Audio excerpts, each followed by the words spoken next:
its facilities. Those are all owned and managed by Millbrook. And in addition, there's quite a large residential community.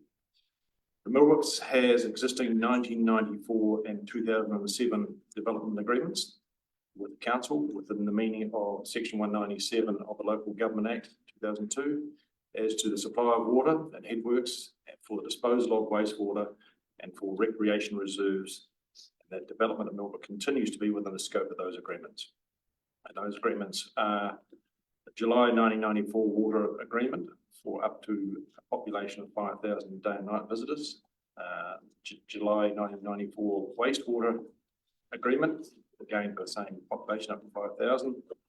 And then in June 2007, through a stakeholders deed, that was for reserve land to meet the reserves requirements for up to a total of 450 residential units, including development of any adjoining land.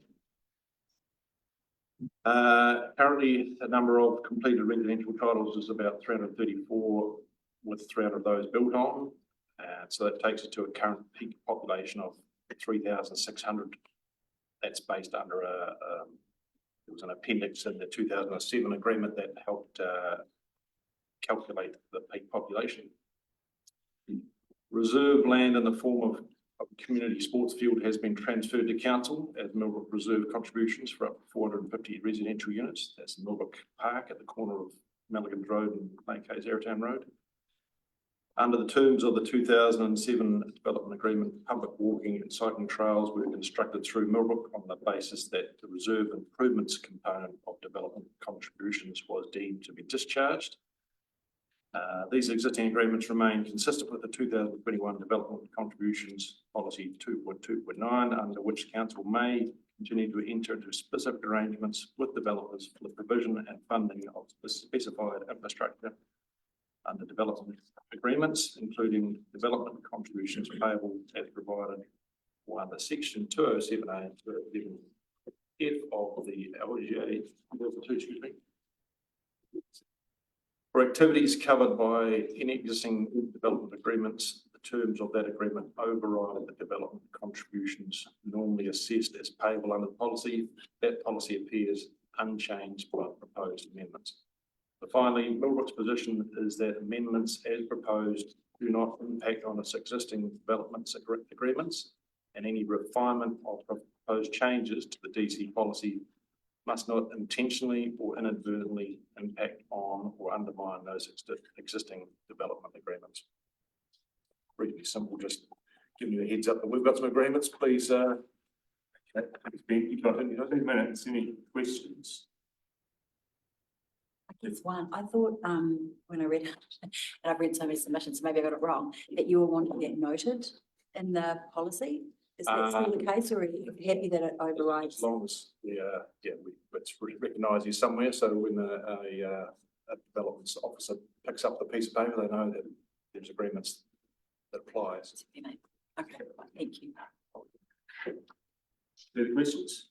Minute and a half. Thank you. Thank you. Lovely to have you here, mate. Thanks, Ben. Thanks, Ben. Right. Tim, you're up next.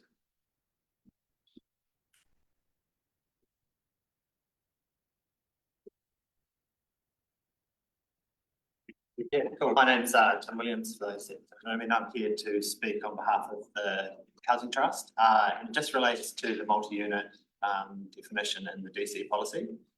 And in particular, just how that applies with regard to development that has both subdivision and land use consent. So currently, the council's interpretation is that if you have a land use and a subdivision, they won't treat it as multi-unit because of the subdivision component, and it's just a technicality around the definition.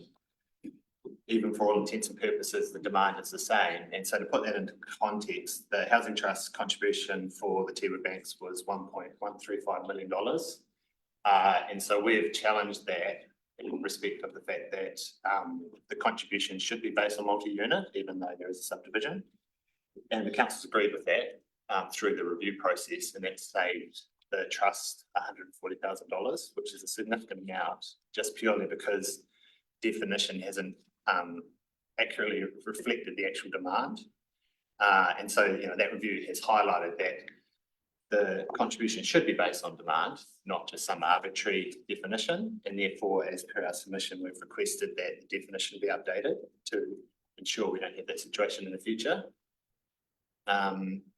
We have proposed, there's two alternative options there, but I guess the first is that you add into the definition to make it clear that you shouldn't be effectively kicked out of the multi-unit process just because you've also got a subdivision. And then the alternative is that you add in a separate definition for housing under the housing trust. Community housing as a definition in its own right, which is similar to retirement villages, for example. So there's two options there. I think the simplest is the first option is that you add it into the definition to make it clear. And I think the review that we've been through and the significant cost involved to the trust in terms of contributions and that discount of $140,000 really illustrates the importance of making sure that we are only charging for actual demand and not something else just purely because the definition isn't correctly drafted. Yeah, geez, rattling through 3 minutes. Questions, councillors? No. So your fear is that, let's say, further down the track, that you might have to fight this again, or yeah, we shouldn't have to. Well, every time basically, because as it stood, council. So I raised this with them and said, no, it should be dealt with under multi-unit. And they said, no, because you're also applying for subdivision at the same time. We're not going to allow it to be processed in that manner. And even I said, well, that seems a little bit arbitrary. We had to go through a formal process that is there to challenge the DC. And then council then sends that off to a company called Utility, who, we provide our justification of why we think it should be considered in a certain way. They review that. And in this case, they agreed. And therefore they adjusted DCs, which resulted in it being $140,000 less. And it just seems silly when the principle of DCs is that you are charging for actual demand, and this is just an example of where that wouldn't have been the case if we hadn't have challenged it. We're not suggesting any additional discount, just simply that it's based off demand, and that's being missed currently, and will continue to be missed if we don't make this change. And you've only had to challenge it, you've challenged it once.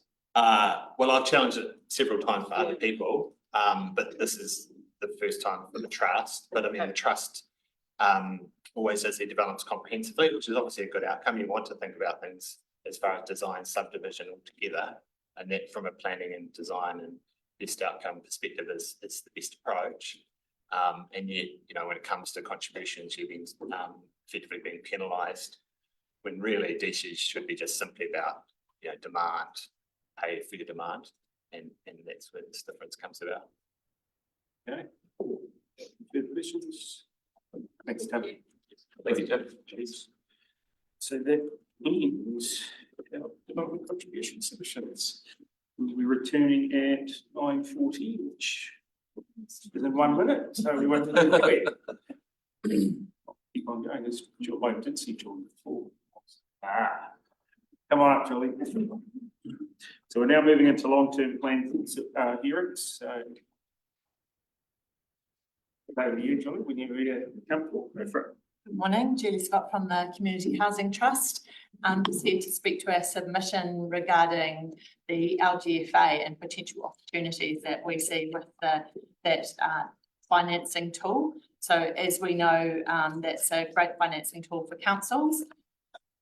Christchurch City Council some years ago set precedent and actually was quite a leader in the space, where they borrowed in the first tranche, I believe it was 25 million, and then later 30 million, and they on-lent that to the Otatahi Community Housing Trust. They have a very similar relationship as our own council and housing trust. During that transaction, the council received a small administrative margin on top of that lending. So it's, there is something in it for council when they borrow that way. And then obviously that's a liability. However, they on-lend it to the trust, and so with margin, and it becomes an asset, sits there. Look, it just really enables significantly cheaper financing for the trust. And so that's our proposal, is that we look at that. We're not asking for 25 million or 55 million in the first instance, but we do think that there's potential there for possibly around 10 million. I did note the great results from the airport the other day, and comments there may ease the debt ceiling a little bit for council. So I thought, oh, that sounds like could be a good opportunity to look at something for the Housing Trust. So look, we've been talking about this for a long time. We are always looking at different funding avenues for the trust. You know, we currently have lending with market banks, with support from council through the guarantor process. We have financing with Central Lakes Trust. We have financing at zero interest with central government. So we use all the tools we can to try and get the costs down, because ultimately, the less it costs us for borrowings, the more we have to spend on households, and the more households we can get and more families we can get into homes. So that's the big purpose of it all, really, is to get down our waiting list of 1,300 households. And also, as part of our submission, we've talked about just making sure that we're at the table if we get to the position of talking with central government about city and regional deals.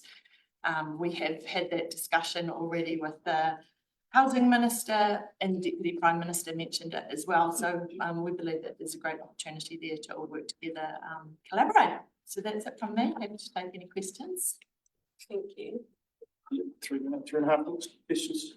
Hi, Julie, can you just give an indication of what the difference would be in the borrowing rate between what you think you can get from LGFA for us and the current rate as a trust that you're getting? Or are you on commercial rates? I'm not sure. Yeah, so with the banks, we're on commercial rates, pretty similar to residential rates. With community, so Central Lakes Trusts, we are on a market rate, albeit, well, slightly below market actually, with central government at 0%. Might have a better idea than me, but my understanding is LGFA financing with market rates is probably around 2% interest rate difference. That's not that high, but it's still beneficial. Right. Yeah. Okay, thank you. Any questions? Thank you, children. Thank you. Julie. Thank you. Thank you, Julie. Apologies for being late. We've got caught in the traffic a bit. Okay, the next speaker's online. It's online. Online? Yeah, just because I'm. Oliver. Hi, can you hear me? Yes, we can. Yeah, 5 minutes we can start. So over to you. Kia ora and good morning, councillors, and thank you for the opportunity to speak to Somerset's submission on the proposed Queenstown Lakes District Council Development Contributions Policy as part of your draft long-term plan 2024 to 2034. For brevity, I'll call it the Contributions Policy from here. By way of introduction, I'm Oliver Boyd. I'm the General Manager of Acquisitions and Development for Somerset in New Zealand. In my role, I have operational oversight for all of our new villages from before we acquire the land for our new villages through to the start of construction on site. I appreciate you've had many submissions and I'll keep my presentation brief. I'd like to introduce Somerset and explain what we do, because there isn't a Somerset village in the Queenstown Lakes District. Somerset's New Zealand's second largest developer and operator of retirement villages, which makes us one of New Zealand's largest home builders. In fact, in March 2023, we were ranked second largest residential builder by value behind Fletcher's. Somerset have 38 villages completed or in development across New Zealand and provide a range of living options for more than some 8,000 residents. Somerset have a proven track record of over 30 years in building and operating high quality comprehensive care retirement villages. And I'd just like to draw your attention to the distinction between a comprehensive care retirement village and a lifestyle village, as it's relevant in the context of levying development contributions. Somerset builds new comprehensive care retirement villages, which means we provide a full continuum of care on site, as opposed to lifestyle villages, which may have minimal or no care provided. Given that care component within the site, comprehensive care retirement villages attract an older cohort. The average age of entry for our residents entering Somerset's villages is 81 years of age. New Zealand's facing a housing crisis, including retirement living and aged care. Queenstown Lakes District is not immune to that. And with the region expected to grow significantly in the next 30 years, particularly growth within the 70 years and older part of the population, that population growth and demographic change will result in even further demand for retirement villages and aged care. It's vital that the regulatory environment recognise and provide for development that is required to meet this growing demand, and that funding for infrastructure is done on a fair, equitable and proportionate basis. Turning to the contributions policy, Somerset submits that council needs to provide more certainty by defining categories of activities that are considered to have a lesser impact than the average dwelling equivalent, or DE, such as aged care rooms, and provide a specific DE calculation for that category of activity as a starting point. It shouldn't be left to each applicant to rely on council's discretion for special assessment, as that approach produces administrative inefficiencies and allows for potential inconsistencies. In the case of retirement villages, and particularly comprehensive care retirement villages, the number of bedrooms or floor area per retirement unit or aged care room are not the best indicator of demand. And the discounts offered under special assessments don't go far enough to address the reduced impact on infrastructure from retirement village developments. For comprehensive care retirement villages like Somerset's, the per unit occupancy is reduced when compared to a typical household unit. Somerset's average occupancy for its independent units is 1.3 residents per unit, and for its care units is 1 resident per unit. In addition to recognising the unique population discount for comprehensive care retirement villages, the development contributions policy should also recognise a further reduction due to the uniquely low pattern of demand as a function of the elderly demographic occupying the village. In our policy submission, we draw your attention to the recent Tauranga City Council development contributions policy. Through years of our industry submitting on their proposed development contributions policies, Council finally recognised and acknowledged that it needed to undertake its own independent review and assessment of the unique demand factors for retirement villages to inform its new DC's policy. That review was completed in 2023, and Council have just adopted the discount factors noted in that report in its latest DC policy this year. A copy of that independent assessment was appended to our submission, and we consider that Tauranga City Council have adopted a fair, equitable and proportionate development contribution policy through their proposed discount factors based on expected demand from its independent study. We therefore seek that Council adopt the demand factors discounts proposed for transport and community infrastructure by TCC as outlined in our submission. Thank you for the opportunity to speak, and I welcome any questions you have. Thank you. Oh, you've pretty much come to the end of your time, so thank you. Okay, thank you. Cheers. Thank you. Thank you. Next up we have Samuel. I warn you ahead of time, this is not sexy. It's about toilets, if you want to tune out. Good morning, my name is Q Bell. And my real name is Samuel. I'm chair of the Snow Farm Board and its parent, the Pisa Alpine Charitable Trust. We lease the Wairau Recreation Reserve from the QLDC. We have a 99-year lease. We operate the snow farm, the huts, and as of yesterday's dedication, the base building. The Wairau Recreation Reserve generates at least 22,000 user days per year. That's what's reported. The unreported take it far higher. The actual number, as I said, is higher. The reserve is used by the snow farm and by other backcountry users who have nothing to do with the snow farm. Backcountry skiers, mountain bikers, and trampers. The reserve needs permanent toilets, an emergency shelter, and a parking area maintenance. We, the snow farm, simply cannot afford to build and maintain a year-round toilet block ourselves. We will be paying down the debt on the new base building, dedicated yesterday by our patron Helen Clark, for several years. We are currently also paying for portaloos, which are emptied once a week and the waste trucked out. When the ski season ends in September, there will be no toilets at all at the parking area to service 22,000 users until the following June, and that will be the case for years. So I'm requesting on behalf of the Snow Farm Board and its parent, the Pisa Alpine Charitable Trust Board, and all other backcountry users of the Wairau Recreation Reserve and the adjacent Pisa Conservation Area that the QLDC include in its long-term plan an immediate toilet block, shelter, and ongoing parking area maintenance. That's it. Questions? We've got 3 minutes, 20 questions, councillors. Oh, okay, then at least. Sure. Has Snow Farm, the user pays model of, I think, I don't want to say KiwiCamp, but I forget the name of it. I've talked to them before. Of the About private company that. private company that does the that user charges pays for model. toilets. Yeah, it's the. They have approached us. Yeah. We didn't feel that that would be part of our mission and that would serve the community. For instance, a season's pass is $140, which is the same price as as skiing at one of the ski areas for one day. Mm. So to charge people to use a toilet, we didn't think really delved with our mission. And we're not entirely sure how robust that business is to use a private contractor. Right. Thanks. So I had a look at your website, and the prices are really quite low. And I was just the first question, just wondering if there's any opportunity, because it is expensive to have facilities in the kinds of conditions.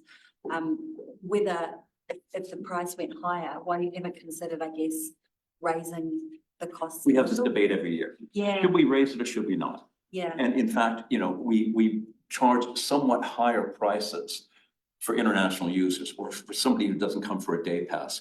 We also discount it. If a family comes to us and they simply can't buy a season's pass, we effectively waive the pass, where there might be some sort of work arrangement. But we are a nonprofit. We serve the community. We make skiing available to the community. We're the only nonprofit ski area of 5 ski areas in the whole Lakes region. So that $149 is sort of it's sort of like a sacred chalice for us. And we might raise it to 160, but we're not going to raise it to the level that we keep families of modest means away. Okay, thanks. And the other question was just around the water supply. And so you've done some costings, which is great. It's really helpful. I'm just wondering, one, how robust the costings are. There's a lot of volunteer work assumed in there, and the consents, the water consent was the one that I was interested First off, there's a huge amount of volunteer work. Yeah. Effectively, we're subsidized by the Wyron Ski Club because we have lots and lots of volunteers who paint, build, what have you. The consent portion is fairly important because there's the MEG which runs down, which also feeds the power station, which is part of Central Lakes project. We have, as of right, I think it's 2,500 liters a day that we can draw off of that. It's plenty to service toilets. It has to rise. We could put a pump down there. There's already a pump shed down there, which does it for SHPG, Southern Hemisphere Proving Grounds. So we can pump it up very easily. The real problem is with reticulation with a leach field. The black water will almost always have to be trucked down. The gray water can be put into a leach field.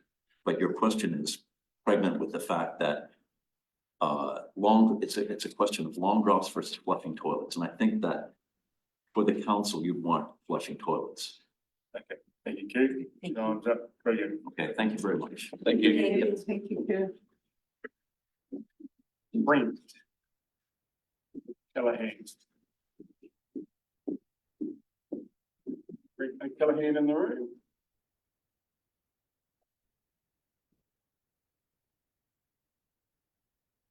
Nikki, do you mind jumping early? Accept comfortable when you start. Thank you. Brilliant. Kia ora. As you're aware, I'm Nikki Bust of the APBA, Arrowtown Promotion and Business Association. We are responsible for the advocacy and promotion of our members, Arrowtown businesses, as well as marketing of our town to international and domestic visitors. The volunteer board and myself work tirelessly to ensure the best interests of the business community and to promote Arrowtown to both the domestic and wider high contributing visitors. Arrowtown winning the most beautiful small town of New Zealand and Best Street Award at last November's Keep New Zealand Award ceremony, alongside our social media results showcased at the AGM last week, speak volumes to how we've grown the awareness and brand Arrowtown on a global scale, of which we're immensely proud. The ongoing effects, however, of reduced spending, high labour costs, visa challenges and accommodation shortages continue to affect our businesses significantly. Spend amongst the retail sector in particular continues in a downward trajectory. Whilst businesses have closed, we have welcomed 5 new businesses to Arrowtown this year. Our commitment as part of the LTP submission is to continue to advocate for a cohesive and Arrowtown Pacific approach to our town's infrastructure challenges and historical upkeep. The buildings, the Butler's Wall restoration, so thank you again for agreeing on that, which is why we are pushing for the key moves document, which you would have seen in our plan for Arrowtown, that will see a united approach to how our town's CBD and surrounding area operates and connects for the long-term benefit of both our visitors and our residents, and avoid piecemeal projects in silo taking place. The disruption and unfortunate backlash to the well thought out and co-funded bike parks in our main street and subsequent wording of the survey during the road closure was very disappointing. Whilst it came from the right place, the level of discord that we believe could have been avoided if the bike park installation had taken place when it was supposed to in December 2023, and more thought had gone into the communication from council.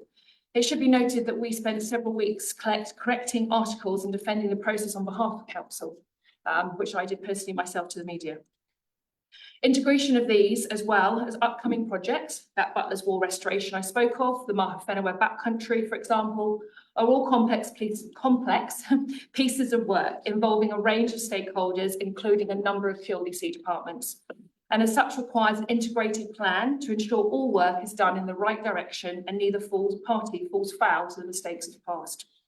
We urge the council to consider the future of our town, the economic benefits it provides the wider district, and understand why this key moves document is important and needs to be considered as part of the LTP. On another note, whilst it's been great to see Arrowtown continue to the go-to place for events, especially outdoor adventures, the Backyard Ultra is back again and sold out within 24 hours of going live, as well as the Most Tapu, the Marathon, the Golf, Autumn Festival, Matariki. We unfortunately did have the cancellation of the Wild, and this alongside other events, Peak to Peak, for example, in our district, due to the ongoing and ever-increasing associated costs with doing an event in this current climate is concerning. And we are at risk of losing many of these important events to our district, as even a few of the ones I've mentioned above that preceded this year are on the cusp of no longer being viable to continue long-term. And we would appreciate the council look at how these events are managed, and in particular the expectation with processes and regulatory requirements put on them, especially not for profits and community events, as it is escalating out of control. On behalf of the board, though, I would like to thank QLDC for their ongoing work and commitment to Arrowtown. We can't forget what has the positive effect that have taken place this year. And do we see firsthand how hard so many of the councillors around this table and many of the council staff I deal with on a weekly basis do work. Special mention must be made to the Arrowtown Carroll councillors, Lisa Guy, Melissa White and Craig Ferguson. He is there, together. For their strong support and understanding of Arrowtown's importance to the overall effect offering of the district. Ngā mihi nui, and thank you also for your time. Thank you. You've got a minute, so I'll open it up. I have allowed time for questions in my speech. So. I'll give it open to the Arrowtown council speakers. You get it first. No questions from me because Nikki, we're in constant contact. Thank you for your work and your submission. Okay. Yeah. You do actually have a question, didn't you say? Yeah, just quickly, just Butler's Wall. Yes. Because it's quite critical. I'm just wondering, do you want nothing to go ahead until you've done this plan, the key moves plan? Is the idea to sort of wait until it's done so it can all be done cohesively, or could certain projects? I think, yeah, the latter, certain projects can still happen. But we all know that there is a danger of where it's situation, but a lot of effects have been mitigated by the one way, which has actually gone down phenomenally well. So I think things are happening. It's more for the wider, absolutely, there's going to be connections with traffic flow and things like that, and needs to be managed and consistent, but actually the restoration of the wall is in itself is a separate project. So yeah. Thank you, being on 5. Well done. Time is out. Thank you very much. Thank you, Nikki. So we don't have Brent. Brent walk in. Check this up to you. Paul, you're next.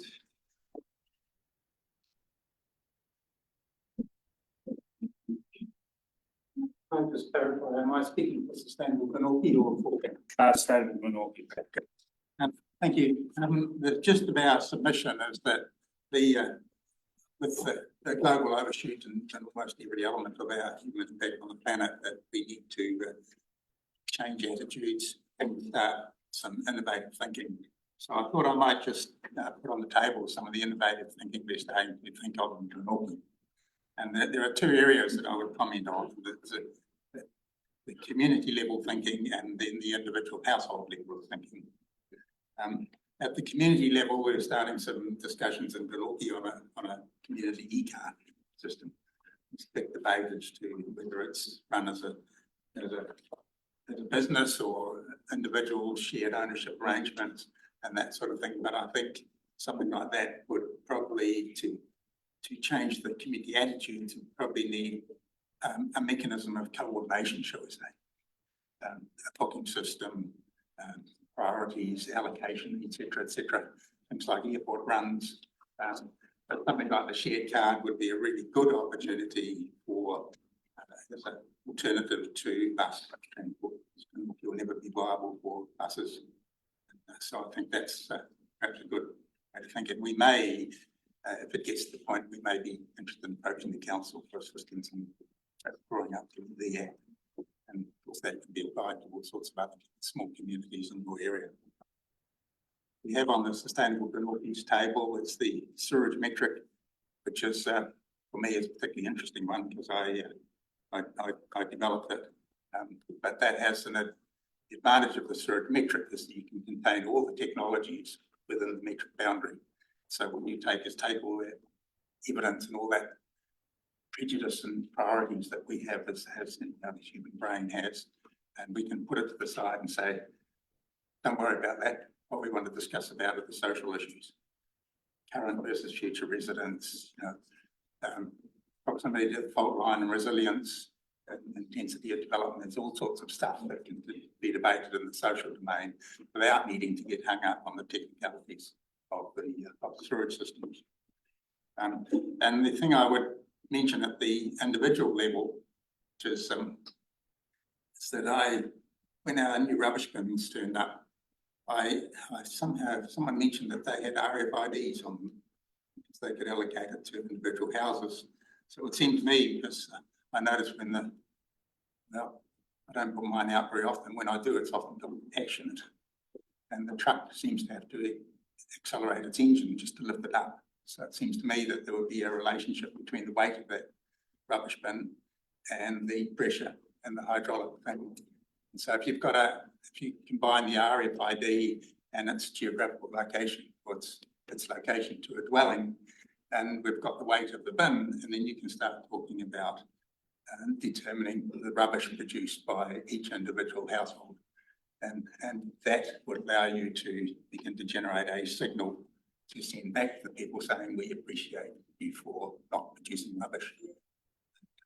So, yeah, I'll speak at my other one a day on the on information space. So we don't need to go into that. So. Thank you. I just wanted to acknowledge that as I understand it, that RFID system does enable that to occur exactly as you describe it. We haven't enabled all the capabilities of that, but the weighing and the connection to the property and the RFID is all enabled by that system. And it is one of the objectives of, waste minimisation in the future. So the next role, which is being implemented by council. Well, it's possible. It's possible that it planned to be as part of our waste minimisation, but it's not yet. 45 seconds requirement. Just on it, the officer note said that the technology is not accurate enough yet or something, so we can't use it because of that.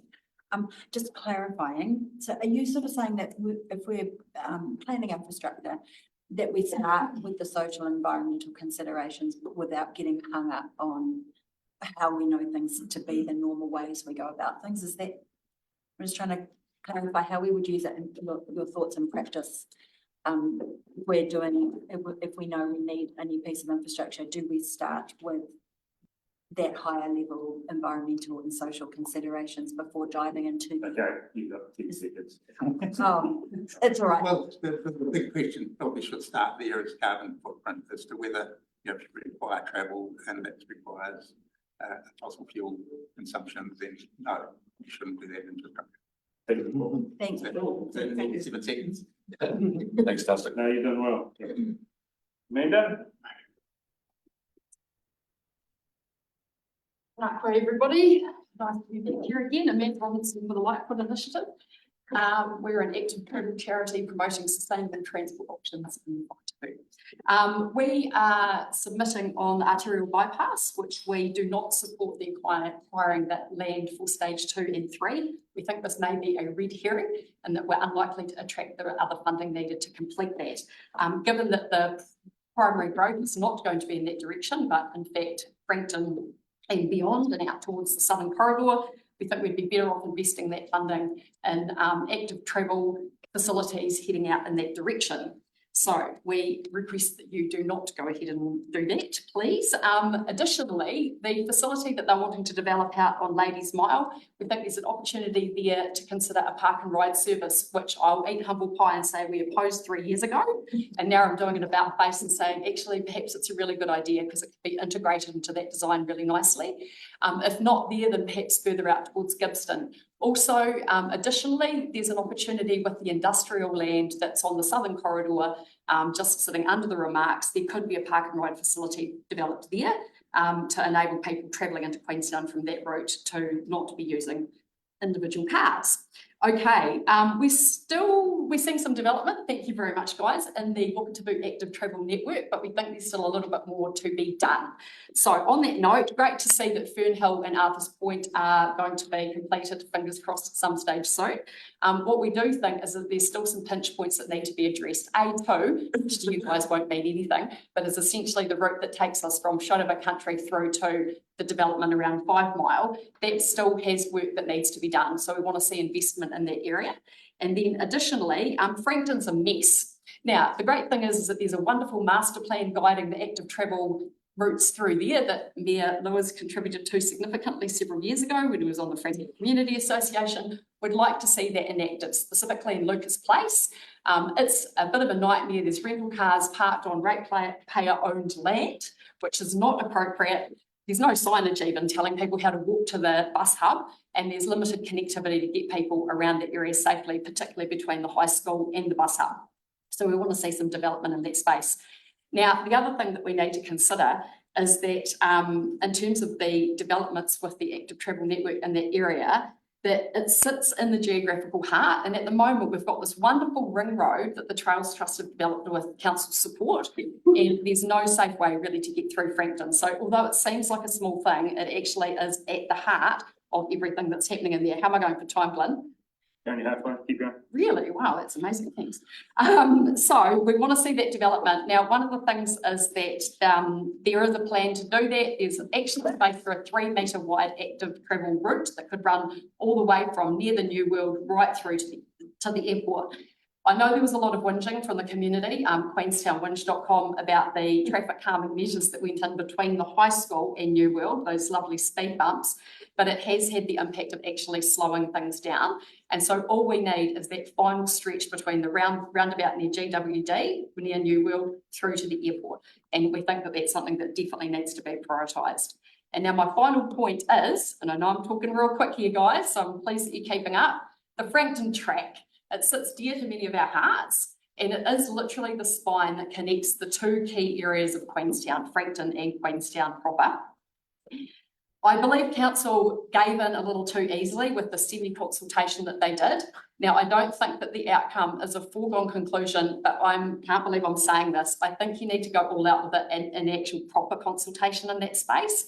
So they asked the wrong questions. The question was, should we seal the Frankton track? And that's actually not the question. The question is, do we need a safe, active travel route that links Frankton and Queenstown? Because that's a different question. At the moment, what we have is a track that is very beautiful, but unfortunately, it's not safe, it's not accessible. For half the year, it's not lit and it's black, dark, pitch black. And what we really need to do is think about what we're going to do with that space if we are committed to getting people out of cars and using active modes. So if we're not fixing up the track, we have to do something about Frankton Road, which then brings in Whakatahi, and then it becomes a big deal. So let's think about what we can do with the Frankton track to keep everybody happy, but make it all work. Okay, that's me. Thank you very much for all the work that you're doing. And it's great to see that the bold vision I advocated for 3 years ago is coming to life, to fruition. So keep up the good work, team. We can do it.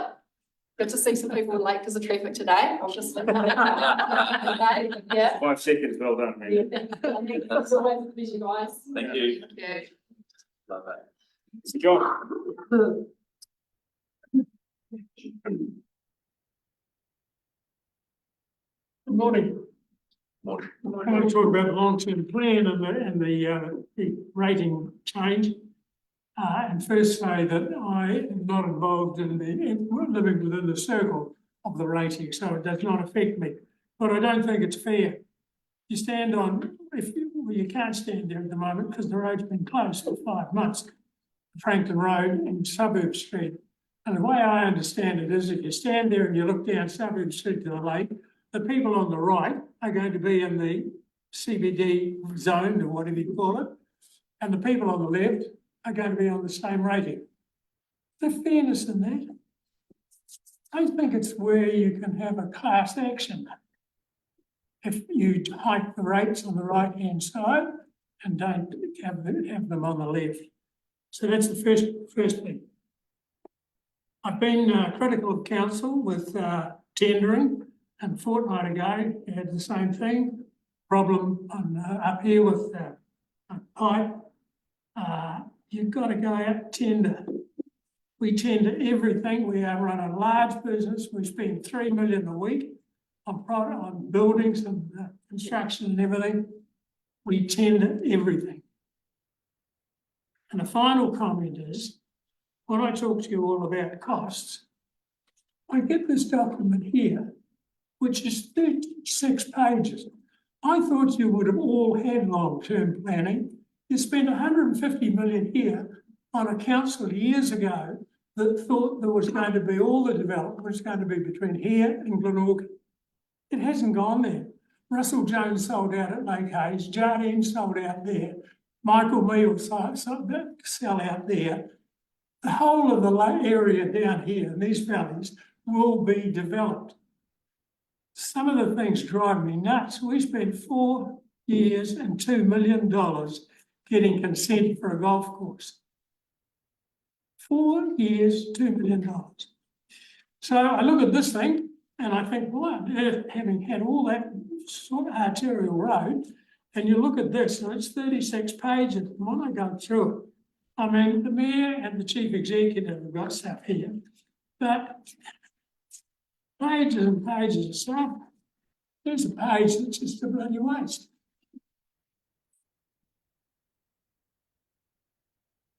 Here's another page, just a waste. Here's another page, just a waste. This should have been on 4 pieces of paper. You talk about cutting costs and how you're going to do it and everything else. This should have been all on one foolscap page, folded, and a brochure like a brochure for tourism. So you're working hard, you've got no money. I'll have some sympathy with you, but you've got to try and cut the costs. I agree with the Prime Minister. Really get into it, get stuck into it and see what you can do. Thank you, Mr. John. Thank you. Thanks. Thank you, don't want any more questions. So, right, moving on. Rob? He's going to be online. Is he not? No. Not there yet? I have through the chair, it appears this is his email. It appears I have been preparing to talk to my submission in relation to council's proposed changes to zoning and density rules, not the long-term plan. So I suspect he is not going to appear. Okay. So maybe someone would follow up that he does have a submission to the intensification plan change and he's aware of when that is, so it would be useful. As he's obviously confused. Well, they have also found a submission in the submissions pack as well. So, yeah. Okay, move on. If you could be so kind to step forward early, that's okay. Good morning. I empathise with you all sitting there going through this. Just for the record, I'm Ernest Bikebot. I have Queenstown Holiday Park in Gorge Road, and I have my guests 100% parking on my premises. So I don't put any pressure on the parking in town. I actually walked here myself. I'm speaking though as a long-term resident. When I first came to Queenstown, as a child, teenager, the main road in was Franklin Road, Coronation Drive. A few years later, it became Stanley Street. Now, a couple of 3 decades later, it's becoming Melbourne Street. And they all have one thing in common. They're both a stretch of two-lane traffic. That's all they are.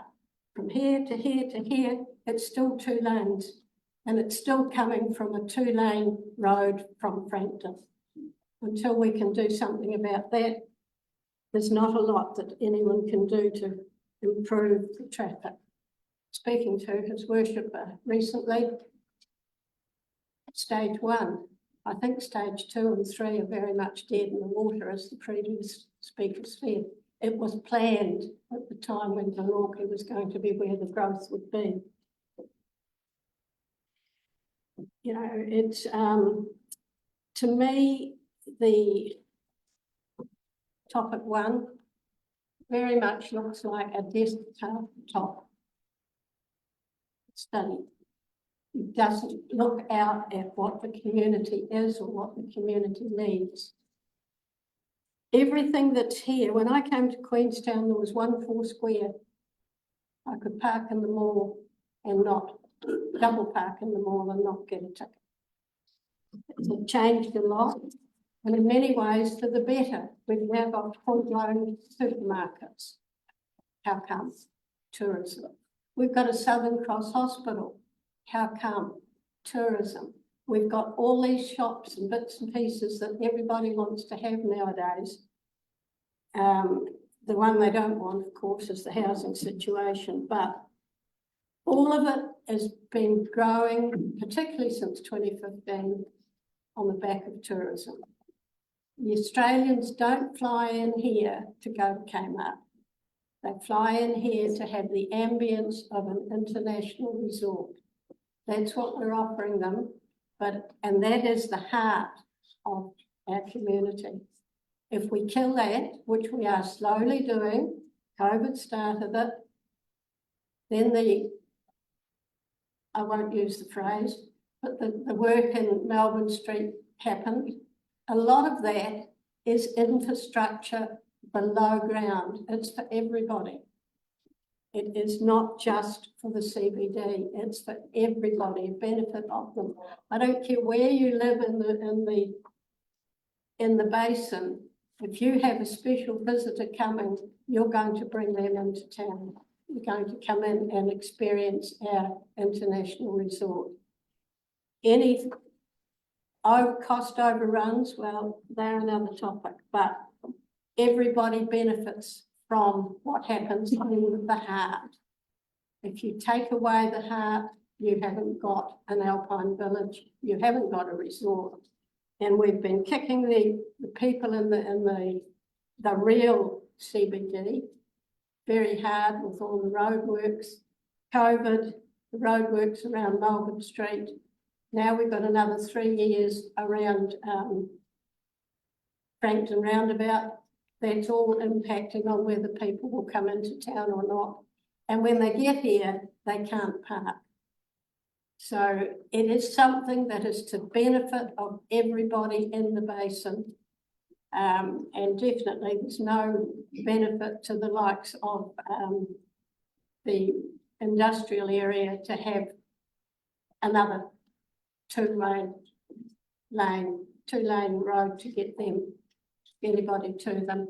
The people in Arthur's Point probably use it more than any of us within this so-called extended CBD. You're like me, we walk.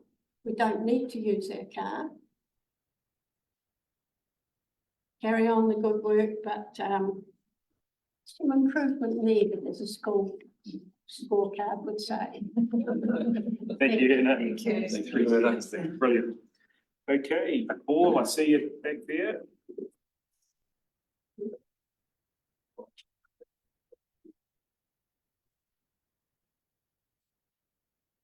Are you ready? Kia ora. So thanks for this opportunity to make a submission and for the opportunity to talk today, and also for your ongoing support of our project since our inception nearly 3 years ago. So since we started, there's been 80% increase in traps across the district, and we're now supporting approximately 100 community groups and projects, and there are 1,000+ volunteers. So that's something we should really be proud of as a district. It's incredible, that level of support for conservation. So QLDC vision beyond 2050, the goal of a deafening dawn chorus, that's our co-papa as well. And we see us as one of your key partners in delivering our biodiversity and climate change goals. So our submission's made up from a biodiversity viewpoint, because that's our area of expertise. So since declaring a climate change and ecological emergency in 2019, QLDC has begun the journey towards major organisational behaviour shifts, so we really appreciate and commend that. An example of this positive change is that we convened a conservation working group some time ago, Te Rupu Whakamana Te Taio, which you'll hear from after the submission. And this group is now really led by QLDC, so it's much appreciated and it's really impressive to see. And we'd like to see this iteration of the LTP have a much greater emphasis on climate change and biodiversity emergency. In this LTP, the work being done is often relegated to references to the CBP.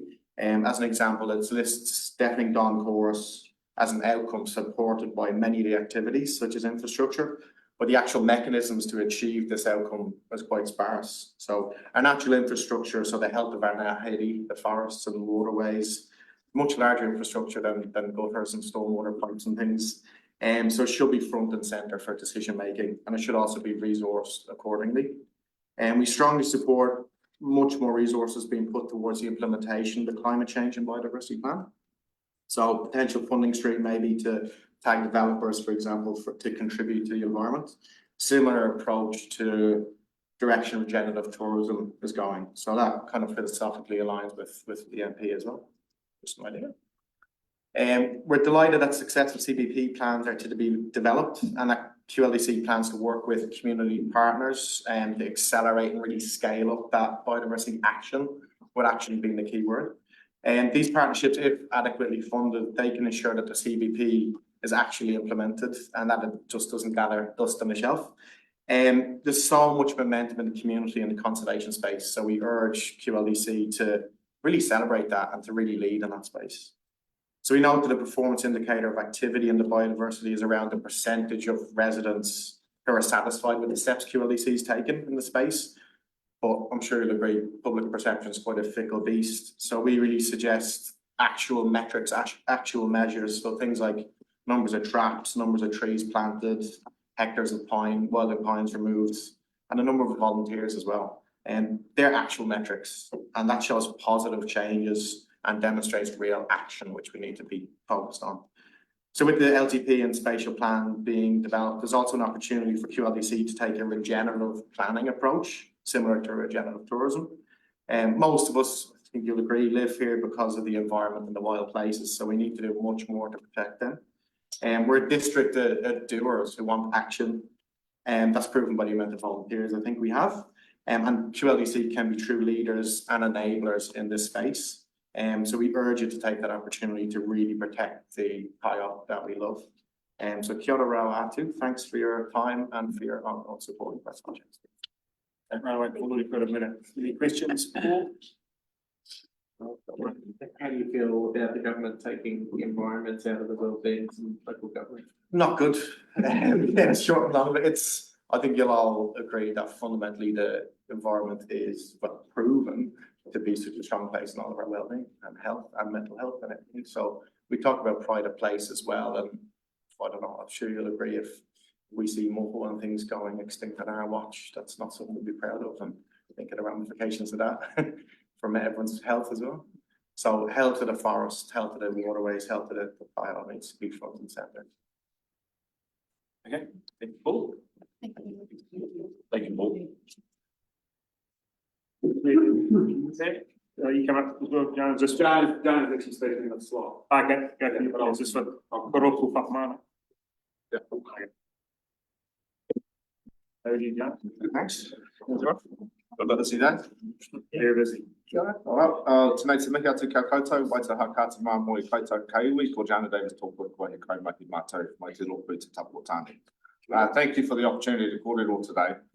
I'm here representing Te Rōpū Whakamana Te Taio, which consists of a number of organisations aligned in our mission to help our precious taio, our natural world, our biodiversity, our wai Māori, our fresh water. My kōrero represents those that do not have a voice. All our precious taonga who once called this place home and those that still do. I use the collective we, representing those that came before us and those yet to come. How do we tackle debt burden? Make the right decisions that our mokopuna will be proud of? And how do we get our identity right in the process? We uplift Te Taiao and we do it together. But without the health of the taiao, our people will be lost. And with the health of the taiao, our people will prosper.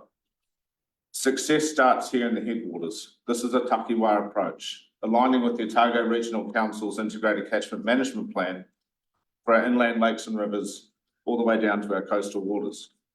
We have an opportunity to contribute to the upcoming refresh of the QLDC Climate and Biodiversity Strategy, particularly Section 6.7, which calls for integrated environmental management. Our work in catchment rehabilitation, reforestation, and biodiversity management is also a promotion for pure water initiatives that directly support the objectives outlined in the QLDC Climate and Biodiversity Strategy, which ensures broader impact and broader outcomes across the district. Our efforts are also tied to the district's economic diversification plan, specifically Project 3.3 Environmental Enterprise. Environmental restoration is both a moral and economic imperative, creating jobs, building capability, and educating our people. By doing this, we can stabilise our natural world and our economy. Biodiversity enhancement supports ecotourism and fosters resilience in a truly regenerative tourism business model, something that we're still moving towards. This approach shifts the focus from taxes and costs to mokopuna investment strategies, enabling local businesses to enhance their social licence and contribute to greater community resilience. This is about measuring success inside and outside of the GDP. We're in your corner, QLDC, to support and build solutions for our community and our whenua. The private sector has a lot to do with this, empowering both tourists and locals to make informed consumer-based choices that align with the community that we see here in the future. The land and the water will not be healed until the people are healed, which means we're educated. Lastly, I highlight the importance of Project 11, Restoring Ecosystems. Fun one. Within our destination management plan, Travel to a Thriving Future. By restoring our natural environment, we will not only preserve this beauty, but enhance cultural, ecological, and economic value into the future. It's about the stories that we tell. This is about identity and destiny. Nau mai haere mai. Welcome to Queenstown. Whakatipu wai Māori and Wanaka.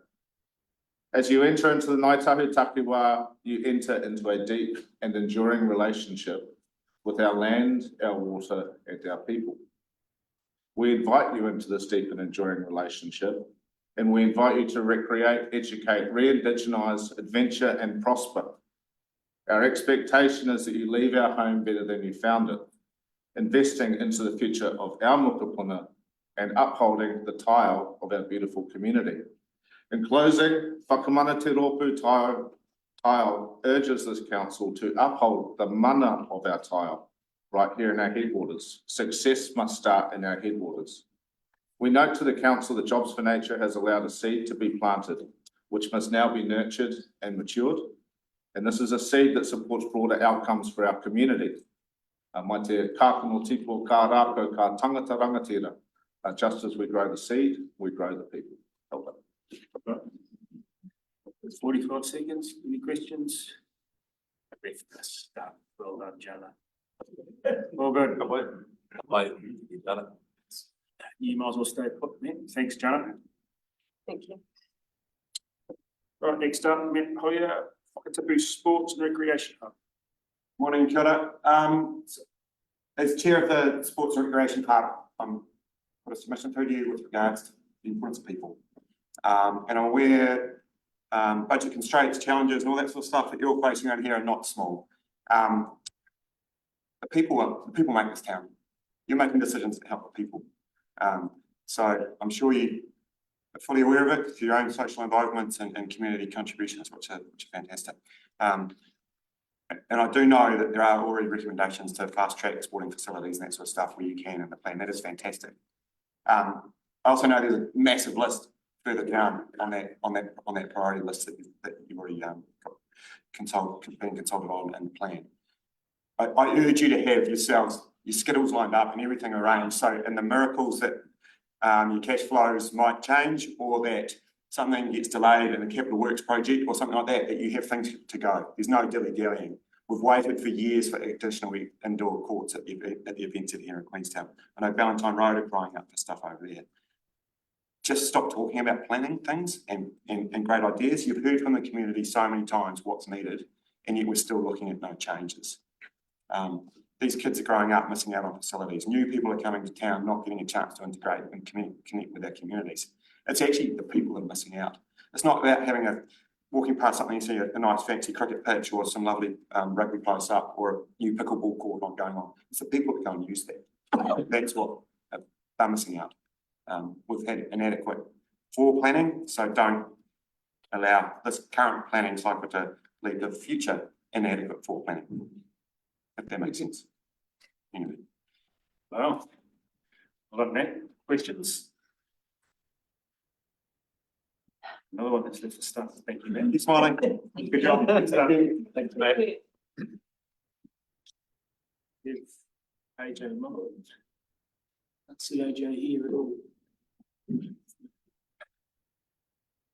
Please, please. You could, you say kind, jump a few and come up. It's the beauty of not knowing what's going to be on the road this morning. And I'm going to read just to stay at time because I'm notorious. So, tēnā koutou, tēnā koutou, tēnā koutou katoa. Thank you for this opportunity to speak on behalf of the district's climate reference group this morning. I was reflecting on the drive down, what's the common theme of our submission, which I'm sure you've read, and actually of so many of the submissions that you've heard this morning. And I think it's this, that in highly complex times, such as the ones we're in, we have to paradoxically learn to trust each other more, not less, as no one institution or one individual holds the single knowledge that will help us to co-create the future together. The road to trust is through commitment and owning our part in the process. As one of the district's former recovery managers once said quite wisely, trust is really just a muscle and it only gets stronger through use. So I'm briefly going to speak to our submission through the lens of trust. We raised two key areas of opportunity to work on to build our capacity here. The first is finding creative and novel solutions to our challenges. To be honest, we all knew this when we were kids, because we only play and explore with those whom we trust. If we want to encourage creative solutions, we have to allow for more novel approaches to emerge and be trialed in an environment where you don't have to know the outcome before you start to do something. Let's do scenarios where we bring our imaginations back into this work so that we can see what's in front of us that we're not seeing individually, but that we might be seeing collectively. As you just heard eloquently from Jana and Paul this morning, we have arenas in the district who've already gone down this path of needing creative solutions in constrained funding environments, and that they have found the solution lies in partnership and collaboration, plain and simple. QLDC has begun a good pathway under the current climate biodiversity plan to enable this approach, and we encourage widening this, especially to include Kaitahu and our Tamariki in the areas of intergenerational importance to us, such as our water, our infrastructure, and very clearly our natural infrastructure, as John had just described. We show that we're trustworthy through our adherence to our commitments. And to this, we say in our relationship with central government, as new funding becomes available to us, whether through a bed tax, the IVLs, city deals, or things we don't even know yet, we prioritize the work of climate and biodiversity plan and the spatial plan to get a much stronger pathway of coherence, so that these good and collaborative ideas are actually implemented and lead to our mitigation, adaptation, reduction of our emissions, and regeneration of biodiversity. These should be first cab off the rank in everyone's thinking, as they are the bedrock of what will make our district strong and resilient, both now and in the future. As an example of showing how QLDC can and will lead in its commitments, we remind you that the LPG conversion of the pools wasn't a nice to have someday, but was a commitment to reducing our emissions. And this should be brought forward in the LTP to the next 3 years. Show leadership by doing, and others will follow example. There are many other opportunities, such as the development of Ladies Mile, where we can be true leaders in building low carbon and resilient housing and engage in nature-based solutions for flood and disaster mitigation. In 3 minutes, it's not easy to address all the complexities that are in front of us, but as we look to the future, building trust in each other, in our community, in the natural world, And knowing that together we can care for this place and help it to thrive may mean collectively shifting our gaze to a position where no one knows it all, or feels that they should, but where we have hope in the knowledge that we won't leave anyone behind as we go through into this future together. The cure for our climate anxiety is ultimately found in the depth of our connection with each other. And we look forward to being, as the climate reference group, on this journey with you. Thank you. You've got actually 5 minutes, so well. I know, well, I was going for 3 for, you know, kids who Yeah, needed everything. Questions, councillors? I know you guys had an hour with me the other day, so. Yeah, thank you. You just made a comment about the LPG. I'm just interested in the current thinking around that, whether that's evolved or not, given the current, I suppose what you call a gas crisis in New Zealand. Is that still going to be, I understand that it's the climate side of it in terms of the stepping stone to reduced emissions, but do you think that still steps up or? I do. I mean, and I think it's pathways.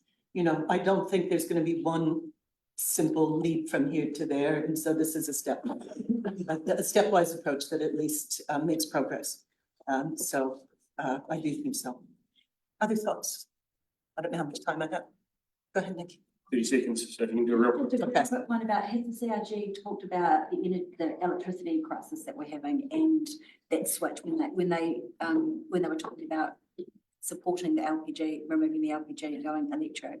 Was there any discussion around energy supply? Not at the time, but obviously the last few weeks have been particularly, we only meet every 6 weeks, so a lot's happened in the last 6 weeks. Thank you, Leslie. Brilliant. This destination, Southern Lakes Walk in the room, so guess what, you're up. Hey, AJ. Hi, Glenn. How are you this morning? All good, 5 minutes, complete questions. Can't fight. I can keep on time. So, kia ora tātou everyone. For those of you that don't know me, my name is AJ Millwood. I am here representing the Board of Destinations Southern Lakes. So, just by way of reference, who we are and where we fit. Our job is to implement the destination management plan and to partner with you and our district to move to a destination management approach. We're here to align with council and to help advance council's aspirations. Our destination management plan was an output of the spatial plan and was enabled by STAC funding. It also integrates with QLDC's climate and diversity plan and your economic diversification plan. Thanks for the opportunity to briefly touch on the key points in our submission. First and foremost, I'd like to congratulate you on an excellent consultation document. I've seen a few of these in my time and I thought it was very well set out, great, easy to read, plain English, excellent.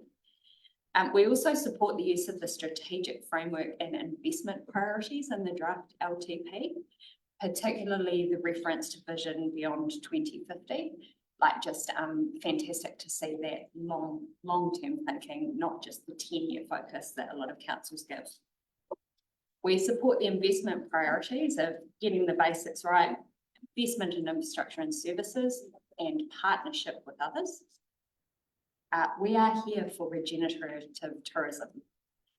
This is focused on positive managed growth alongside the provision of matched services and infrastructure. To accommodate that growth, and this speaks to those investment priorities also. Our plan. So we're ready to implement our DMP projects, such as regenerative tourism and carbon zero visitor economy, but we do request additional funding from QLDC for this, potentially in the form of a city deal with central government, which we're really keen to support you in taking this forward. Other than the ongoing but constrained funding we have from the RTOs, we do need to find alternative sources of funding to deliver in a timely manner. Investing through partnership with others, reference your strategic investment priority. We really support the intent of council to partner with others to achieve outcomes rather than trying to lead everything yourselves. And we note the funding for the initiatives and partnerships is pretty critical. Targeted rate. So we oppose the preferred option 1 set out in the consultation document, as we consider all residents of the district should share equally in any rate increase. We think it's a bit unreasonable to expect that only town centre properties make that contribution. But we do firmly support you in your views that a visitor or district-specific levy should be pursued to fund infrastructure, street upgrades and arterial projects. We're committed to partnering with you to work with government to make this reform happen as soon as possible. Again, we just strongly support that need for a levy, and we consider an allocation of any future funding could be put aside or should be put aside for decarbonisation initiatives with a focus on high quality offsets for residual emissions, as well as residential amenity and community benefits. Investment in community and sporting facilities, energy efficiency. We strongly support converting water heating at aquatic centres to cleaner energy sources. We support doing this as soon as practicable, noting the lower running costs long-term and the immediate benefit of little to no greenhouse gases or pollutants in the air immediately. We also advocate and support council in exploring all cost-effective renewable energy solutions, including solar energy generation and anything that will use excess supply to reduce emissions and costs. Last but not least, active travel. We strongly support investment in active travel options, such as cycleways and footpaths and road corridors, alternative transport modes and feasibility.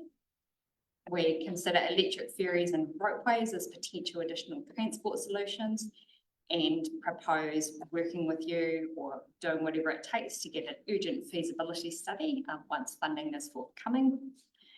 And environmental and community benefits. So we highlight the positive impacts of shifting from private vehicles to alternative transport modes to improve environment, community and visitor experiences.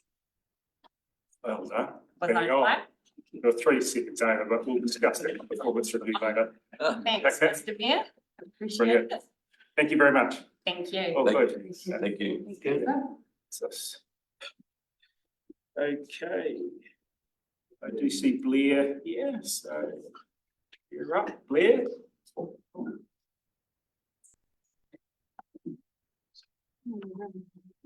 run a little bit early, but yeah. Good morning, councillors. Yeah, Mike.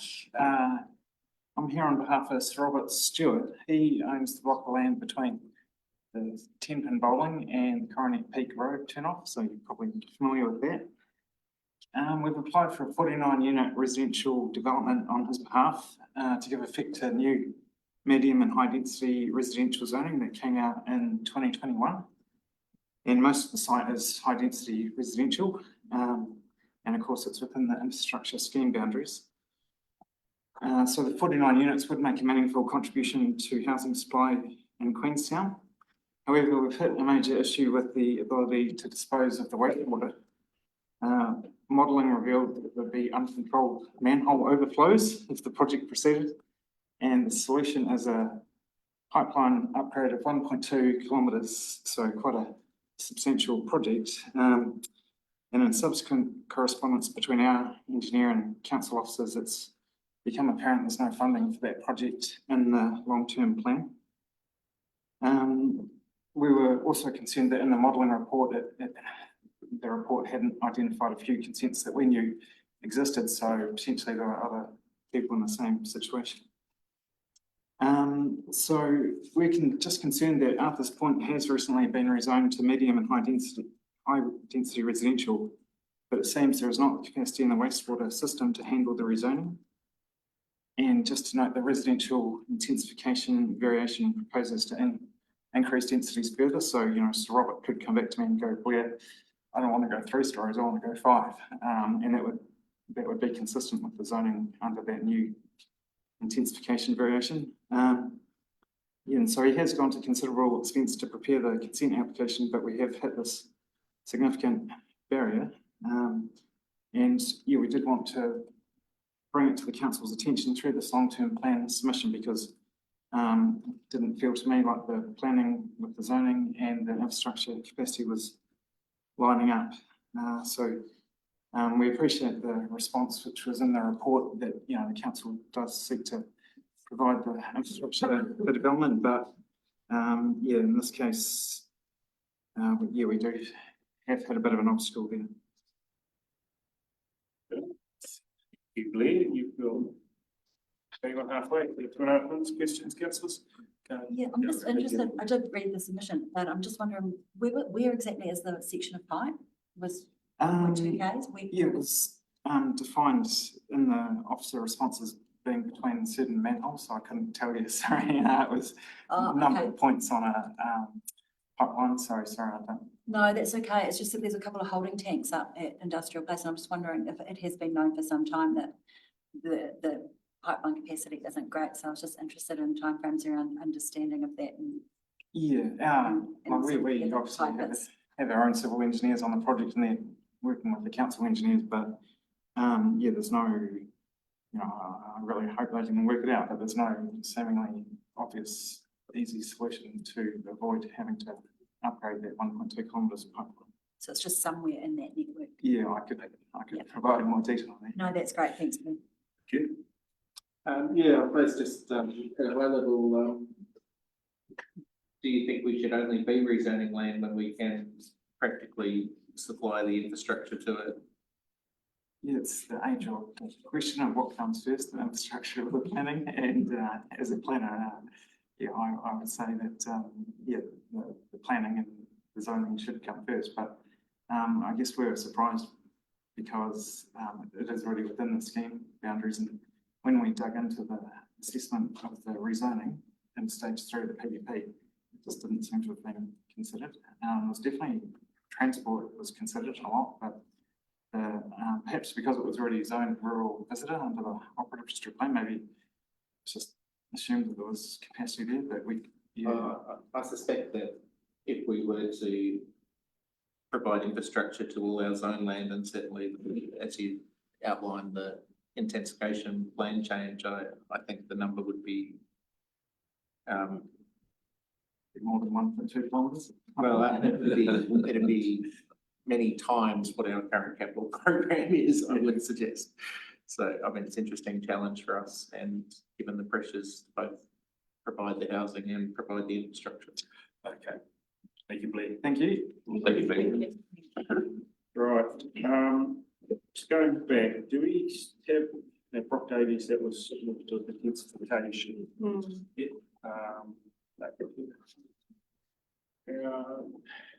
Yes, you've been sitting there for a while. When are you presenting? Yeah, but so you're not for a minute. No, 12:05, but I'm happy to fit in. Do you mind at all? We're near a bit of time, so if you want to jump ahead. Yeah, well, it'll probably be not quite as severe as it should have been. Look, you can come back at 12. You've been no questions. I'm happy if that's okay. Yeah. Right, yeah. Good morning, everyone. Morning. In fact, I'm struggling a bit to work out quite what to say, because I was told by an old lawyer, that is to say someone of my age, that you shouldn't irritate the mind you seek to persuade. And I've got a terrible feeling on my Forewarned is forearmed. There you go. But quite genuinely, I really just rely on what we've written and the submissions which we have supported. I'm acutely aware how much you guys have got to do. It's a very big long-term plan, and the issues have got more and more complex post-COVID and in the current economic environment. And I know that there are also difficulties in democracy these days with, you know, the pressures on councillors, the pressures on staff and everything. So none of this is pleased to be seen as critical or as unsympathetic. On the other hand, we face again, and that is why I have concentrated mainly on what looks like a NIMBY issue, which is targeted rates. And it's not a NIMBY issue. That everything to do with this is to do with community. The Local Government Act requires targeted rates to be considered in the context of community. And I only wish to concentrate on the targeted rates because it is, in our submission, completely unfair that we should bear this burden. All the reasons for that are laid out there. We put them to your predecessor some years ago, and happily the matter was not proceeded with. I know times are tough. Everyone's working out what they can sell to make a few bob, but I don't think it should be the spirit of the community or the rights of residents who have had no real benefit from those works, certainly none to comply with the Local Government Act requirement. So really, all I wish to say is, with the strongest possible force, is that it would be inimical to do this. I think there are probably good grounds for looking at alternatives to fund those works. I make no mention of cost overruns because I understand little enough about that, except it's a hell of a lot of money.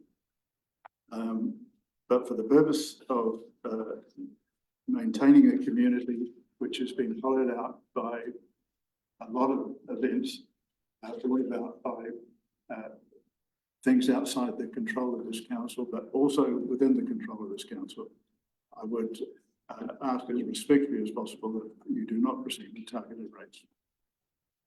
Thank you, Chair. Thank you. Questions, councillors? Good to see you again, Jay. Thank you too. Any benefit for you as a resident from the changes? None, I say, to legally trigger a requirement that we should be targeted. I mean, clearly it's nice that Park Street has been straightened up. But equally, much of the development around that area has been private, and a lot of the improvement has been brought about by private activity rather than council activity. And the Park Street, I mean, it was a problematic project as well. Park Street went on for a very long time, and a lot of disbenefits about it. But it is not one, I think, that should trigger targeted rates. Thank you. Just a really quick one. You made your point really well, so this is sort of an off to the side thing a little, but do you know how many heritage buildings are listed amongst those residential homes? You got any idea? Yeah, I think about, well, in various stages of listing, it's probably like 5 or 6, I suppose. I mean, and this is not just about refusing to change, because we're all change, frankly. We wouldn't be here without the change that have gone through this place. You know, but ours is 1880. The stables are still there. There's a cottage facing the gardens, and a couple of others, I suppose. So 5 really. Okay, that's But, great. but the buildings that are going up, as Brian Fitzpatrick says, and I urge you to read what he has to say, are not causing any demand on the public purse. They're private buildings. They're not dense. I know because our district is something of a petri dish for planning it. We're constantly being rezoned or threatened with rezoning. And we're not against density of housing people, but there are some. Well, if you look at it now, you can see naturally what it has become. All attempts at densification have failed, the most recent one being on Park Street. And of course, as you know, from my connection with the gardens,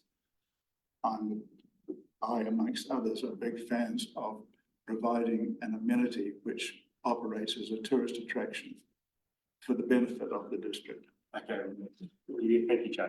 You mustn't give me an opportunity to speak. Thank you very much. 5 minutes. Well done. Thank you. Thanks, Jay. Good one. Barry, I noticed you said you come.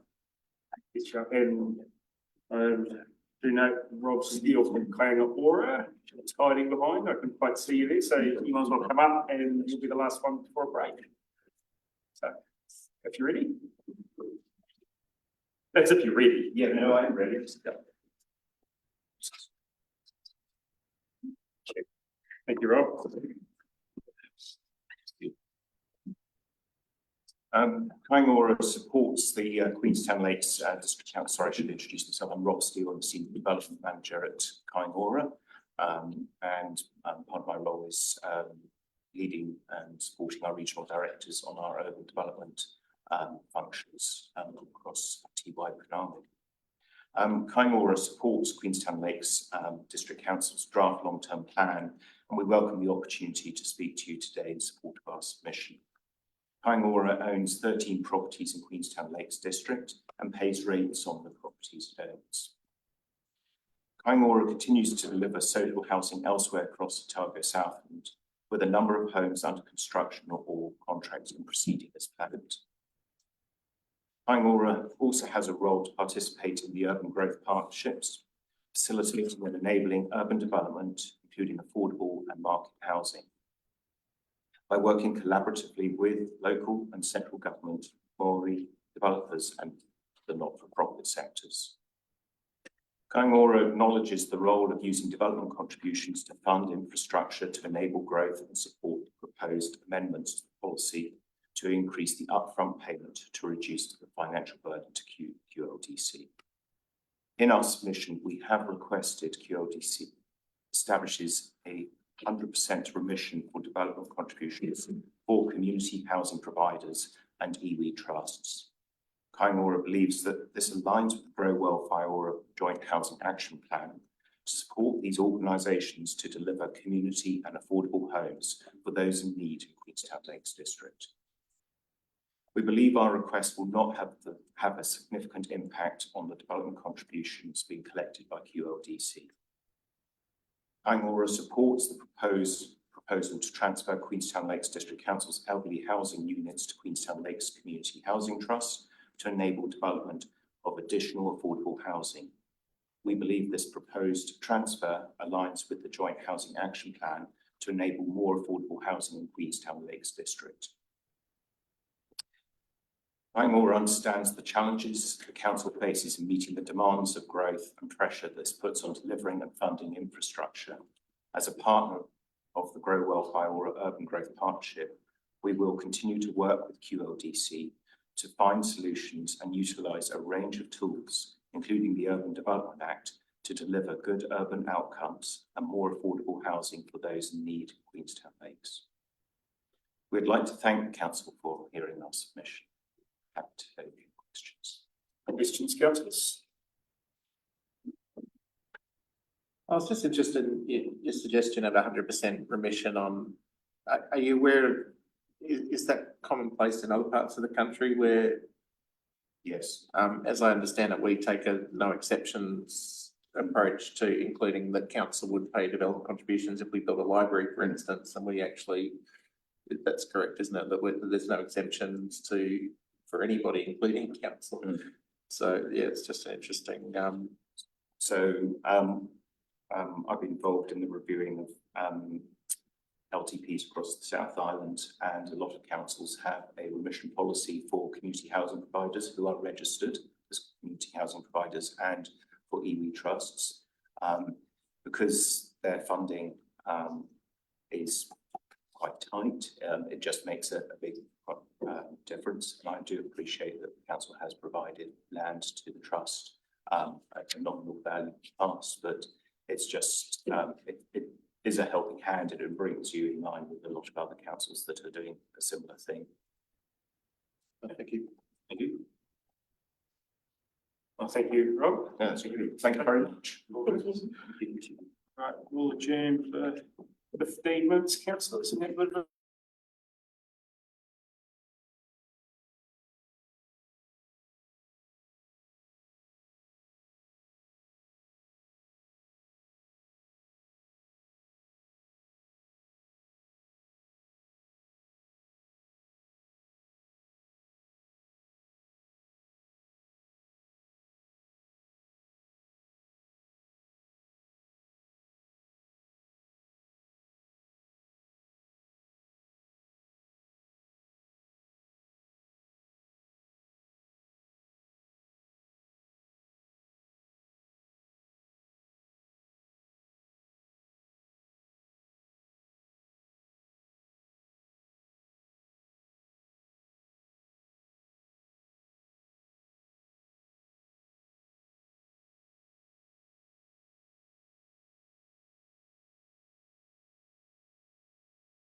and then they gave up.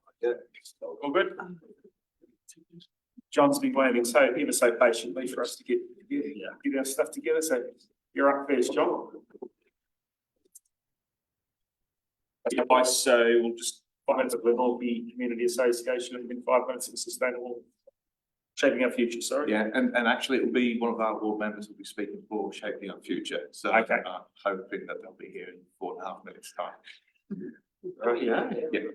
Thank you. So, yeah, thanks, Mr. Mayor, the councillors, John Glover speaking to the Glenorchy Community Association's submission, which I'm sure you've all had a chance to read through. We've got 2 broad themes, I guess, within our submissions. One of which is, I guess, looking at the significance and engagement policy. And as others have put in their submissions, probably better than we'd say, you know, the sort of the changes to that don't really sit well with moving to a group assessment about what strategic and significant assets are. You know, if you're in a community, whether it's like at Kingston, Howie or Glenorchy, your hall is precious, or the wharf on the lake is precious, and it's very significant, and in many cases it's also strategically important.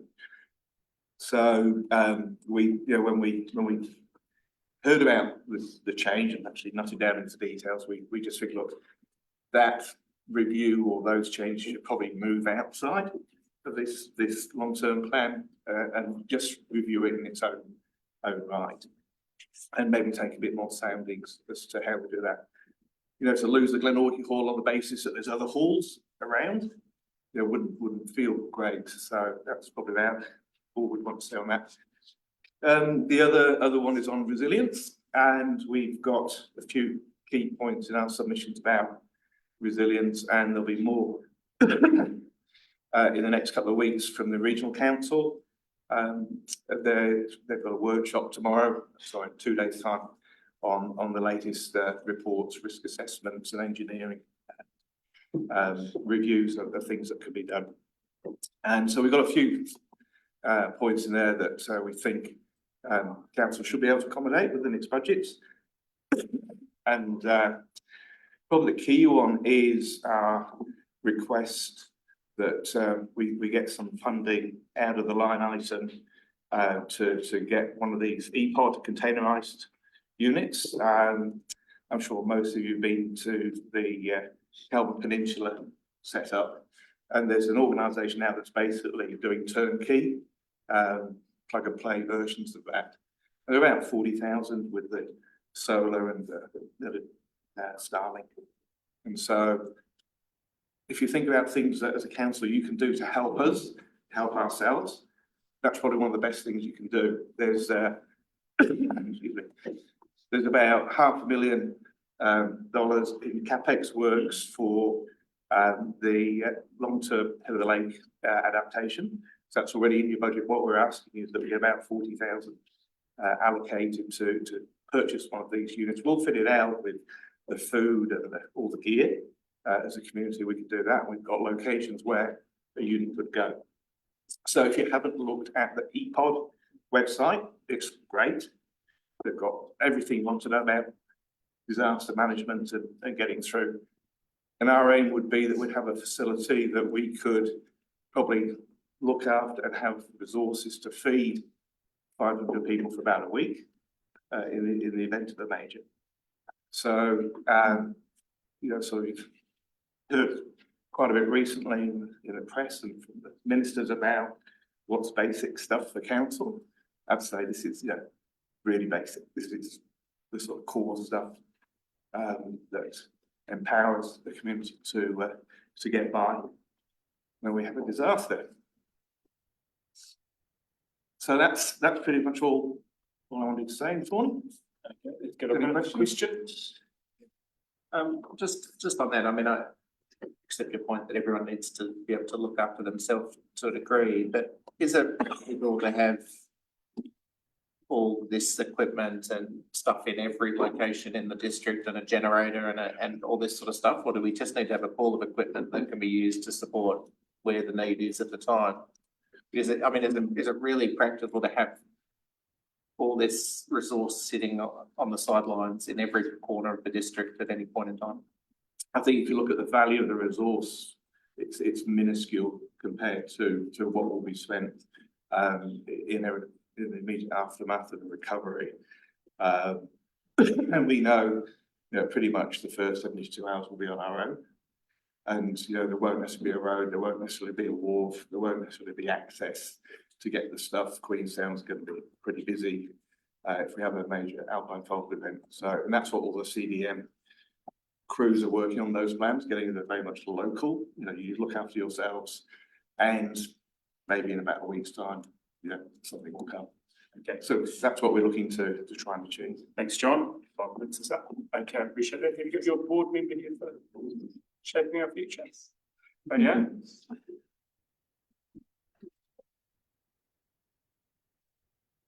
Yes. I did have John down speaking for shaping. Oh, did you? Yes. No, that's all right, but that's good. Yeah. So we get 5 minutes, which include questions. So Yeah. over to you. Cool. So what I thought I'd do is just really highlight, which they are underlined, but just highlight the areas that we wanted to focus on in the submission. Obviously, there was a lot we could have submitted on, bearing in mind that we spend a lot of time engaging with community members. I think the overriding theme really is clarity for members, of our communities in terms of trying to understand what we know is an extremely complex process.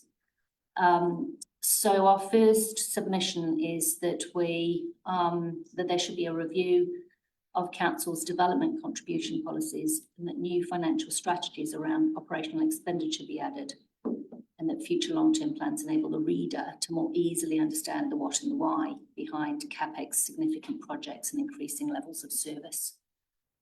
So I guess it will also highlight areas that we can be involved with to try and engage the community and understanding these areas, understanding the process better.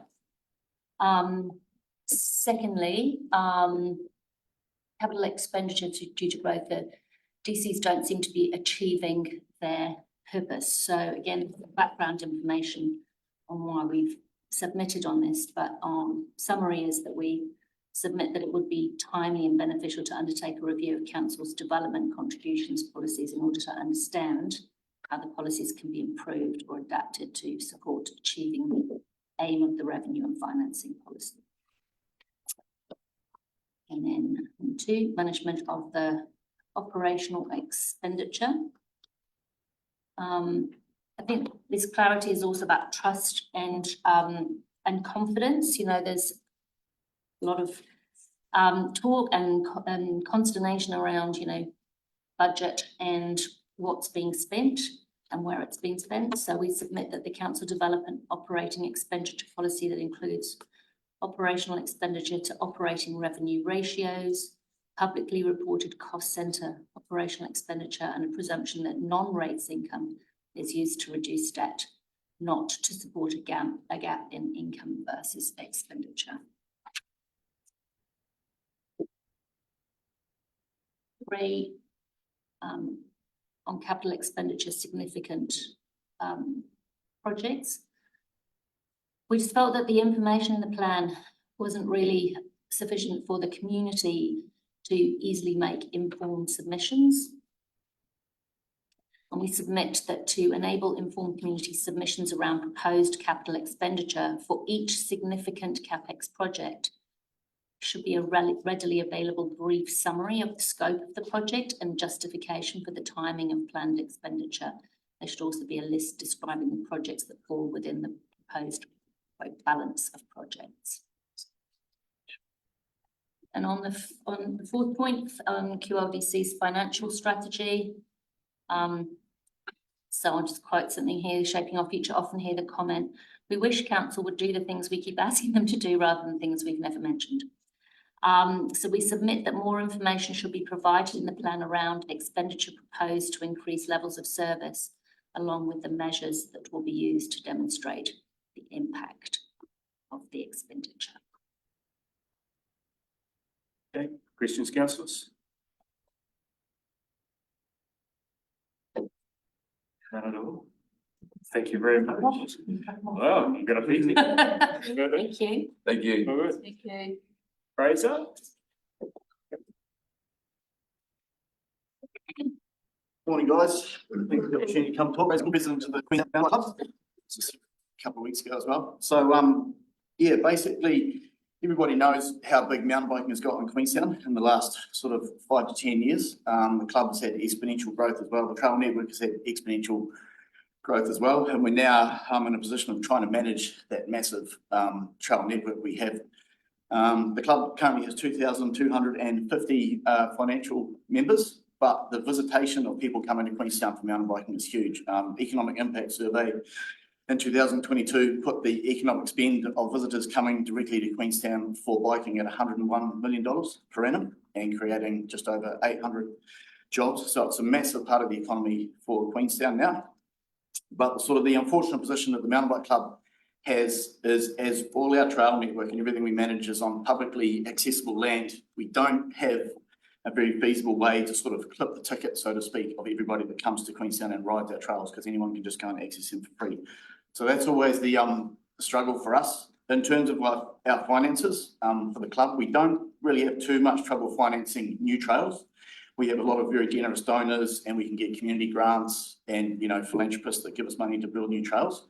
It's more the maintenance of the trail network that we really struggle with, trying to maintain that. And if we don't maintain that trail network, our reputation as a world-class mountain biking destination will start to falter, and then we're kind of in trouble in terms of that economic spend that people come here for. So we're really excited in the future to work really closely with Queenstown Lakes District Council and all the other community groups to come up with creative ways to try and maintain and sustain that trail network sustainably in the most economic way possible. We understand there's no golden honeypot of money for all these sporting organisations and all these community groups. We're all putting a hand out. We all want more funding. We all want all that. So we're really keen to work together with the council and all these community groups to try and find the best way to sustainably keep what we've got and grow it and keep our reputation as a world-class mountain biking destination. Brilliant, Fraser. Questions, councillors? I was trying on the fly. Have you seen any other sort of overseas evidence-based ways of user pays models for mountain biking? There is. There's a destination in northern Italy called Finale. They had a situation where their trail network actually got quite worn out, and they put a system in place with it was almost kind of like a B card for the public transport, where people could go, all the mountain bike associated businesses around town could swipe that card and donate to the club. That's way. One thing we are pushing quite hard is to try and get all the mountain bike related businesses in town that rent bikes to do a rental bike levy, where a small percentage of the money that comes from a rental bike gets put towards the club, is sort of clipping the ticket that way. But that's total volunteer uptake. We can't force any mountain bike business to do that. It has to kind of be an all-in kind of thing. But our example is they rent a bike for $150 a day. If they increase that price by $5 to $155, it's not going to turn the consumer away. But that $5 is then going to go to the club, and we can kind of clip the ticket. So we're working really hard with the local businesses to try and instigate that. But again, from a competitive point of view for them, if one shop does it and the other shop doesn't, then it's not really, they're sort of like bouncing off each other the way they want to do it. And we can't, as we say, we can't force that on them to do that as a legal requirement. Yeah. Yeah. It's a question related to that, right? Like, where does it end? I suppose if you can always find money to build new ones. Exactly. The problem just grows. And so have you got any thoughts on how we deal with that? Well, it's a hard one because we get people that come to us and say, hey, I want to donate $500,000 towards this new trail network somewhere. And we're like, yeah, we really want to do that. Like, it's hard to turn that money away. But then we have to look pragmatically at how we're going to maintain the trail network once it's built. And that's the situation we're in now. As I say, we don't have much problem with gaining funding for new trails. It's sustainably maintaining those trails once we get them on board. And we're getting to the point now where we have to look long and hard at almost saying no to people that want to come and build new trails for that reason, because it's unsustainable, But I mean, the fact of the matter is, all mountain bikers love new trails. All visitors to a trail network, they always want to get really excited about new trails as well. So it's a hard balance. And they're never prepared to fund the maintenance of the trail themselves? Not really. Sometimes, and like our volunteer network, they Our volunteers love building new trails as well. I mean, we can get 40 people along to a volunteer dig for a new trail and 2 people along for a maintenance stage. So, yeah, it's got the nature of the beast. Cool. Thanks, guys. Thank you. Cheers. Ginny. I've just got a couple of planning maps just to hand out, just to illustrate.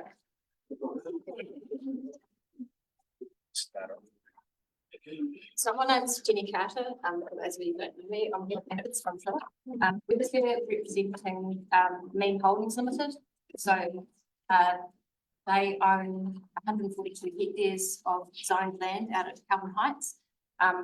Purpose of handing this around to you is all of the dark brown is zone low density. There's also 2 pockets of medium density with a small local shopping centre zone as well. Currently, the developer is working on stages 3 to 8. They've already had resource consents for stage 1 and 2. Through doing this work on the subdivisions, it's come to light that the infrastructure out there is inadequate and needs upgrading. So as part of the work that's been undertaken on those subdivisions, the developer has engaged Fluent, and we've worked in with council staff as well, and those upgrade requirements have been identified, and they do actually need to be budgeted for in the long-term plan. So in the submission that we lodged with council, we identified 4 areas where there's budget requirements. It's a trunk mains upgrade from the existing Calvin Heights treated water reservoir, a rise and falling mains upgrade to the existing plastic tank farm, Peninsula Road pump station upgrade, and then a new treated water reservoir will be required into the future. The submission is just basically that we've got a developer here who's willing and keen to work in with council to upgrade the infrastructure. And so we're hoping that we can have some budget put into the long-term plan and into the future development agreements worked through between council and the developer. Questions, councillors? Hello? Hi Jenny, you and your developer support paying development contributions early rather than waiting under the proposal? 35% upfront? I would have to ask her. You chunk change. Yes or no, then? Any further questions? Can you just tell us on the map, the numbers where you're referring to those 4 areas? Oh, so the 4 areas of upgrades. Yeah. So there's a lot of numbers, so maybe if you just say roughly where. Oh, so the woody area here is stages 1 and 2. Okay. We're currently working on stages 3 to 8, which is up in here. That's another 64 lots. The current reservoir is the little blue thing here. What we're looking at doing is that there'll be upgrades to link into that current reservoir, but into the future, in order to service all of this area here, there's going to be a new treated water reservoir required up at a high level, because this one is actually too low. It's a pressure zone thing, which Jane can talk to. I can't, but yeah, so the fact is that there's a lot of zoned land here and the infrastructure is not up to standard to service it. Okay, thank you, Jenny. Thank you. Thank you. Next up, Federated Farmers, areas.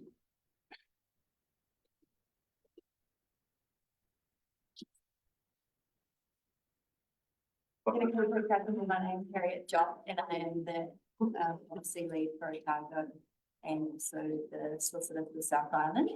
And I'll let Phil introduce himself. And I'm Phil Hunt, from Mungawera, and pulled out the grey here. So I'm hoping that everyone's read our submission, so I'll just highlight the conclusion, which is we're asking QLDC to look at its rural differential and adopt a rural differential of 0.8, and that's for 3 main reasons. One is the change in the regulatory environment has resulted in farms having restrictions on land use for not only urban development, but also increasing intensity. So the values, not only for land values, but also like value associated with ability for use and development, are significantly misaligned within your rating system. farmers in Queenstown Lakes are spending, so this is the second point, farmers in Queenstown Lakes are spending a significant amount of time and money to manage pests, to protect biodiversity and mitigate the effects of climate change, all of which has a public benefit. And the third point that we had was the assumption that a property's value has a correlation to ability to pay. And our position is that that's fundamentally flawed, as the majority of farmers will be making a loss this year. So I guess when you're having these discussions, it's sometimes useful to have an example at the forefront of your mind. So the example I'd like you to have is a farmer, it may be a farmer over in Wanaka, they may have been through tenure review. So tenure review is a negotiation process with the Crown to freehold some land, and also basically what it is it identify the land that has significant ecological value or value to the public, and the land that is appropriate for use and development. So that process happened 20 years ago, for instance. And now there's an overlay which restricts the use and development of that land, but also that land is now going through succession. So the next generation are taking over. It's very difficult for them to manage the farm in a productive way, particularly when there's restrictions on their land use. So just keep that in mind. There's many farmers in that situation. And when you think of the people that your rating system is impacting, yeah, we think that there's a strong policy justification for adopting a lower rural differential. Right, thank you. So that goes from Harriet. So I understand the predicament you're in, that government is wanting more, we wanting to pay less. So I'm just asked a question, how was the differential last calculated? Because I recall doing calculations with Europeans some 25 years ago, and I wonder if they've actually been reviewed since then. That was a line by line exercise, and that was, I couldn't see that in the document. So the brilliance of this is we get to ask the questions. Okay. At this point, that is rhetorical. Keep going, Bill. And that's fine. I'm there, just something to think about. So the third point that I want to make, that there is a feeling out there amongst farmers in the QLDC that we are becoming disenfranchised. And there are a lot more restrictions going on. And I think that the farmers are feeling that we are there to pay for general good and tourism activities, and we are not a cash cow. And my final point is that supports the submission. I'm actually now Deputy Chair of the Otago Rural Support Trust. And point 3.2, Harriet writes that it's been a challenging year. Call numbers and cases that we are seeing are not up significantly, which would indicate to me that every year in the rural there is a challenging year. And that's something else that I'd just like you to keep in the back of your mind when making some of these decisions. Okay, councillors, got time for one question.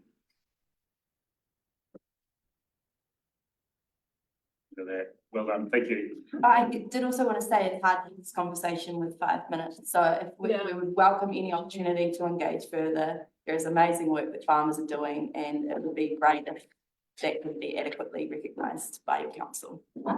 Cheers, Thank you, Mary. Thank you, Bill. David, I'm sure. Oh, Nick, Whitefield's going to speak. Yes, I have received an email from Whitefield saying that I cannot accommodate this since I've just finished a meeting to 5 I have advised him that we could probably fit him in later, but Okay, we're moving on. Jesper via Zoom, do we have? No, not yet. Okay, just keep us updated. Yeah. Graham, Dylan? Yeah. Yep, here we go.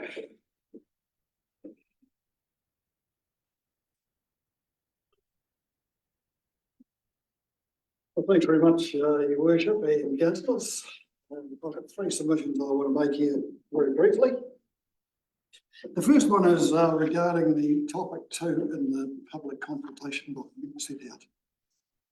Now I note there that there is a proposal to spend 6 million on changing the pool heating systems. Sorry, I'll finish it. Pretty cool too. One of the better ones. Sorry. It's time for booking. Sorry about that. Murphy's Law, isn't it? Needed some luck It's today. usually a cake or a box of beer. All good. Keep going, Greg. Okay, so, okay, now I note in your consultation document you sent out there is a proposal to spend $6 million on changing the heating systems at the QLDC swimming pools. Now, I note there's been no economic justification shown there to back that spending up on these replacements. Now, I note the replacements will add, I note the replacements will add an annual interest cost of $250,000 to the pool's operating costs. That's significant. In the current financial environment, I submit that it's not realistic to commit spending $6 million on replacements of the current working pool heating systems. I would parallel this, in fact, to this proposal to purchasing a large TV set to watch the All Blacks when you really can't afford to pay the power bill. We are pretty hard up at the moment. So the action request there is that this is a very significant sum of capital expenditure, which should be deferred until the current systems are individually at the end of their working lives. That's what you normally do with capital expenditure. Okay. Now, the second one, read the project manual and Project Connect, page 10. Now, I strongly support QLDC for rethinking this project. I support the proposal for a place in this area that celebrates our district culture, heritage and community facilities, etc. I do not support the council administration being in this area. I would suggest the council look for a site which is more accessible for staff and the ratepayers to get into. Coming into Queenstown, lack of parking, all the drama, that's just a nightmare. There's better sites. Now, the council is a service industry. It does not really need to be in this high density CBD area of prime real estate. Now, what I'm asking there, the action request, that the council headquarters should be planned to be future-proofed to a more accessible site, probably in the Frankton area. Okay. Now, the third submission. Now, we have a lot of capital expenditure planned in here. Now, I would strongly support the council that it obtain services of competent project managers to supervise our proposed capital projects. Council and the ratepayers cannot afford to continue with the ongoing mistakes, cost overruns and disruptions that are occurring in the current projects. Now, the action request there is run the capital projects with competent project managers. Thank you. Any questions? Time for one question, councillors. See? None at all. Right. Oh, convinced us. Explain it very clearly. I await the action, guys. Thank you. Thank you. Thank you. Thanks very much. Wairau Nordic Sports Club. We've got Jasper online. Have we? Yeah. Sorry, okay, sorry, we'll go to Jet, sorry, we'll take you next, and Jasper online. Right. 5 minutes, Jasper, away you go. Ah, timing. Good morning, everyone. I am Jasper van Holder. I'm the CEO of an agri-tech company, but today I'm speaking to you as a concerned Jacks Point resident and, more importantly, the father of 3 children about to start high school. The topic of concern is a lack of prioritization and progress of the safe cycleway connecting the southern corridor with Frankton. And secondary, if this project sits outside of the scope of the LTP, the lack of priority in addressing the topic with Waka Kotahi to act on the cycleway.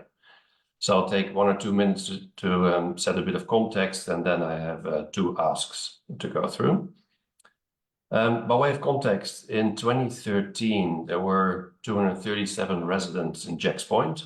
Now we're at 1,700, another 1,500 in Henley's Farm.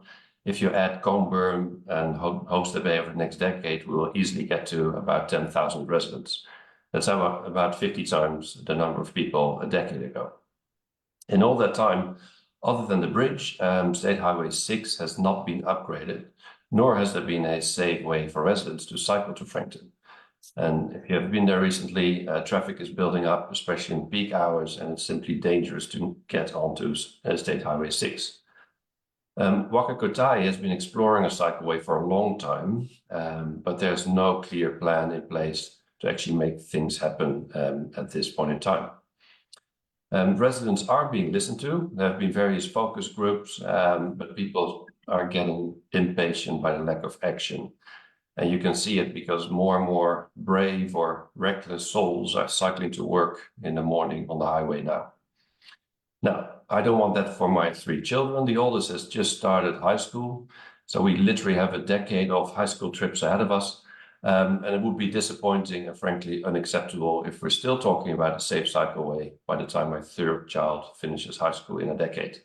And unfortunately, at this point in time, I have limited confidence that we actually will get there unless the council addresses this with urgency. So my ask, given the rapid pace the developers are adding residents to the Southern Corridor, the long-term plan should include action on the transport network, not in the medium term, but in the short term. And secondly, budget should be freed up for a safe cycleway from the Southern Corridor to Frankton now, even if it has to be carved out from a normal Waka Kotahi process as a special project or so. Funding could come through 2 different sources. One, existing budget. For instance, there's 6 million budgeted for the Southern Corridor pool, which is a nice to have, might be replaced by this critical infrastructure, or even through a public-private partnership. I believe we'll be able to find enough private funding if the council contributes to project management and removal of red tape. So in closing, it would be good if Queenstown could show bias to action in finding a creative way to do what's right. Constructing a safe cycleway in the Southern Corridor to get our kids to school, to get our adults to work, and to make our roads less congested and dangerous. Thank you. Thank you, Jasper. Questions, councillors? Again, none at all. Thank you, Jasper. Thanks for dialing in. Thanks for taking time. Thank you. Thank you. Bye.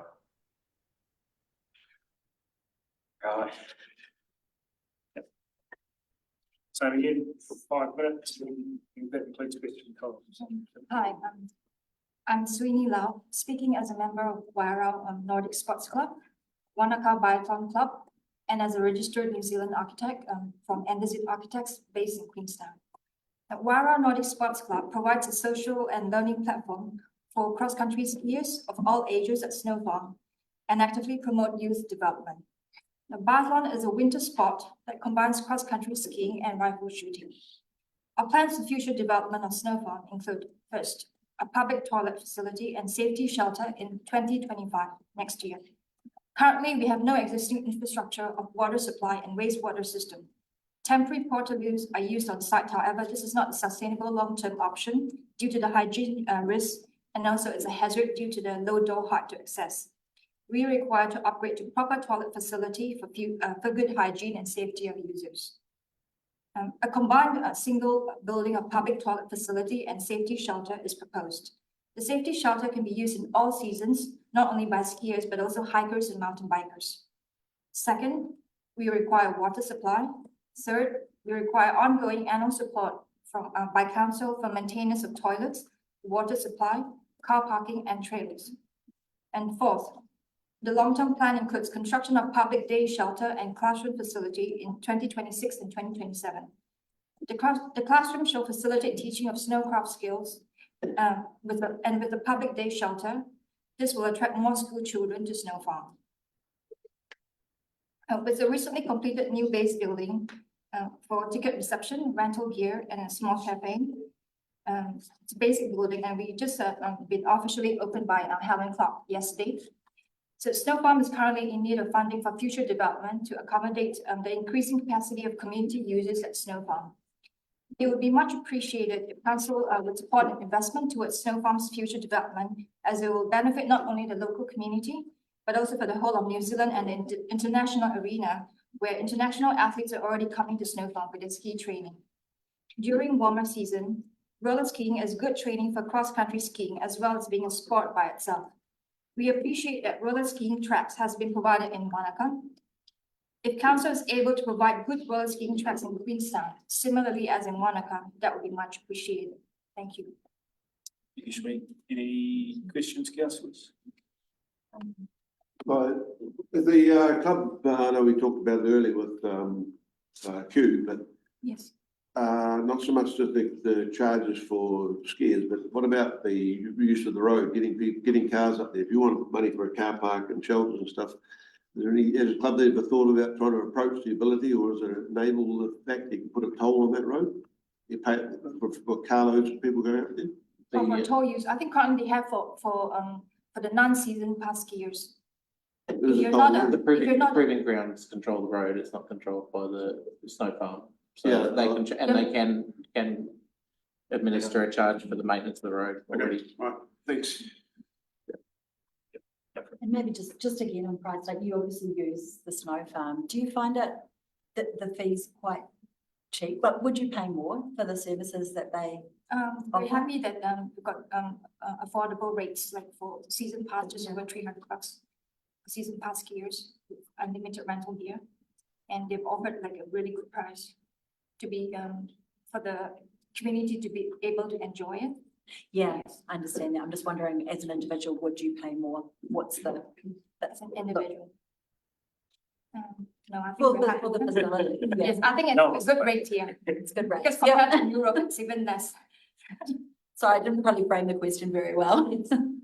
Any further questions? Nikki, speak. Thank you. Thank you.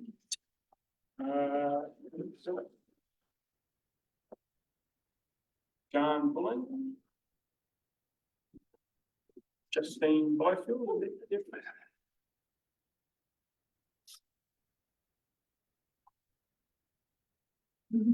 Hello, I'm here representing the two most affected properties of the arterial route, 6 and 8 Beetham Street. We oppose a targeted rate to pay more for a road which has already cost our family significantly. There is a backstory to it all. I note that my submission was heavily edited, and the response from the council was that the matters that I raised had been addressed in the designation process. It wasn't. I wouldn't be here if it was. We are still paying full rates on approximately 240 square metres that has been permanently designated without our knowledge. So as you'll appreciate, to now expect us to pay more in rates for something that we've already paid very dearly for, I think is a bit unfair. I really don't see how the council can justify targeting that rate on the town centre ratepayers. I note that you're referring to some consultation that happened in 2018. The road, of course, is a result of a global pandemic in 2020. So I think really that's a very weak defence for a very inventive proposition.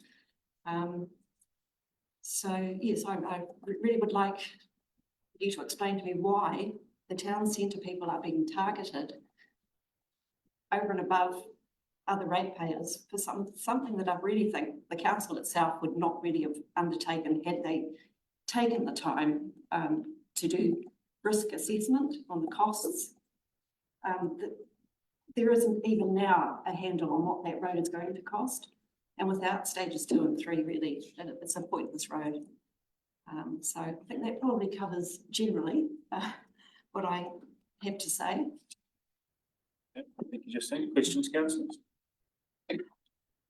Oh, we'll go, hang on, we'll go. Oh, yeah, you go. Yeah, just sorry, you mentioned that your submission was edited. Yes.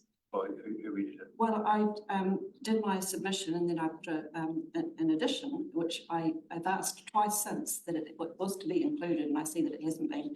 And that was really to ask the council to consider putting money aside to address this issue of the designation, really, and really, in order to fix the problem, you've either got to compensate for the land, or build a retaining wall to hold up the road, because our land it has been found is required to hold up that road. But nobody spoke to us ever. Is there? Okay. Just regarding the consultation, so there was some options presented in there around how the town centre targeted rate could be addressed, and I think there was option 1 was the option that I think you've said you're opposed to. The other options, did you see any credence in those? Or? But to be fair, I probably focused on the one that, option 1. Yes, I did, because I could see how unfair it was. So if because that, the very people that have paid the most are being asked to pay the most. so if that pie was sliced a different way, if you let's say the town centre improvements, the Beach Street and stuff were targeted to the town centre, but the roading was spread across the district like other roading projects, would that? Well, I think the roading project one definitely has to be sucked up by everybody. You know, as I say, I guess I took no interest in the 2018. So I guess, you know, I do have a bit of an issue that, you know, some of these, or in fact, Christopher Luxon said this last week, didn't he, that councils need to concentrate on must-haves and not these nice-to-haves. And perhaps some of the things that have been done are more than should have been, you know, as I say, the little bits of greenstone and what have you. I mean, they're really lovely things to have perhaps, but not totally necessary. So I just think, you know, do I think town centre, I can't really see that, you know, town centre get a lot of justification of some of those things. Yes, they're there for the tourists, but the tourists are good for all of us. So again, I would say that no, I would have thought perhaps, you know. So your preference is that they are spread I think so. across the whole district? Yes, I do. I do, because, you know, look at our shop front. That's in one of my other submissions. I said that.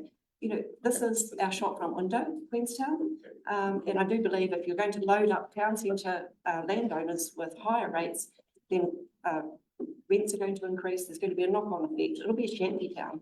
Come wet. Thank you. We're out of time. That's all right. That's an issue on the missing submission. No, sorry, we're out of time. I've got to keep it moving. Yeah, but Because the we've got a missing lot. submission. Hang on. Thank you, Justine. Well, You're out of time. well, I'm sure I can take up the missing, you know, part of the Did you submission. see us the missing Paul? submission? Thank you. So this one's your individual.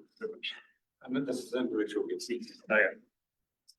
I might just run through what prompted this, because normally the thing I want to talk about now is normally people don't listen to it, but the councillors that are in lobby and having that discussion on the plan sort of expressed an interest and asked me to put a submission in, so I thought, yes, I will. I think I'd like to say that humans are the first species on planet Earth that have lived in the information age, or all of them lived in the information age, and develop technologies that are personalised, pervasive, and very, very powerful. And yet I don't see very much evidence anywhere of us starting to use that. And Google and the big corporates, yes. But my concern is that why aren't communities, you know, we are already exceeding the planet's limits anyway. And why don't we start using the information that surrounds us to make better decisions? And the two issues I'd like to raise today is the first one is my submission. I call it GDP per litre of fossil fuel, but personally GDP is a terrible bloody measure. I would use the economic multiplier and localise it. But the concept of being, you know, the economy divided by the climate change impact gives you a parameter that allows you to compare all of the activities and businesses on a scale. You can put the best ones at the top and the worst ones at the bottom. And I think that's a very useful information form for the council to begin to say, you know, well, DQ, you are going to have to improve your environmental performance in terms of your advertising. We want people who are going to produce tourist revenue without buggering the climate, basically. And so I think that's an administrative thing that I think the council could well begin to look at. And the information is already out there. I keep a logbook in my car, so I know how much fuel I use, but you know, if everyone measured it, you could put us all on a parameter between most consuming and least consuming. So the information is easy to get. The other useful information that I would like to put before you is, and this is because of the Three Waters reform stuff, and I don't know whether the Resource Management Act is still viable. Are they going to get rid of it? Is it still around? Still alive. Still alive. Okay. Well, the sewage in particular is the one that concerns me, because for those who don't know, I did my PhD in composting theory, so I'm into compost toilets. But the theoretical perspective of using a PhD is the same thing as the course they use in your wastewater treatment plants and stuff. So the information is transferable. But what I can say with certainty is that the decision to develop a sewage-based technology for dealing with our fecal and water wastes, was actually largely due to a historical accident, a wee bit of fashion, and that all occurred before we knew about the germ theory of disease, before we understood microbial kinetics. If today we were presented with that same problem that 200 years ago the British government was sitting in there, and maybe the Romans perhaps, but anyway, let's start with the Brits. You know, and when they were choking up so much with the odour from the town that they were had to protect their noses and making the decision to put it in a pipe and just dump it in the river downstream. Of course, then eventually other communities get a bit pissed off further downriver and say, hey, and you know, there's a whole lot of repercussions of that. Their water intake was always upstream of the sewage disposal, and that it was that historical accident that resulted in the sewage systems being at the end of the pipe, and we're still stuck with that historical decision. It's called path dependency. But I think the way that our human impacts on the planet are going, it's time to start rethinking. And one of the first things that we can rethink is do we need a sewer? Do we need flush toilets? Well, no, you don't need flush toilets. There are plenty of other types of technology that are possible. And you know, then you can bring in 50% of the water goes through the toilet, so you know it's going to reduce your water supply costs, or your same water infrastructure will supply a 50% larger population. Nutrients, 93% of the nitrogen comes out of the feces and urine, and I think it's about 50% of phosphate. I'm not sure what potassium is, but you know, if you want to talk about the nutrients that we're now harvesting it from under the sea, Eventually I'll wind up, so and you're on time here. Your time's up. Sorry. Okay. Yeah. Yeah, well, I've covered things I wanted to do. Thank you very much. Thank you. Thanks, Douglas. Just going back, John hasn't entered the room. No. John Alexander. Oh, brilliant. Can see you behind the chair. Thank you. 5 minutes, John, whenever you're ready. Morning, everyone. My name's John Alexander. I live in Arrowtown. I'm a retired surveyor. I'm a member of both the Wakatipu Rowing Club and the Wairau Nordic Sports Club. I was also a founding member of the Visa Alpine Charitable Trust. And both the Rowing Club and the Nordic Sports Clubs are situated on council reserves and are very well patronised by members and the general public. A couple of years ago, the council built a toilet block next to the rowing club which replaced an old dock-style backcountry loo. It's been greatly appreciated by members of the club, and it's also used by members of the general public. I have no idea exactly how many uses it gets a year, but I imagine it would be in the thousands. There is also a similar toilet block in the Northern Lake Hayes Reserve.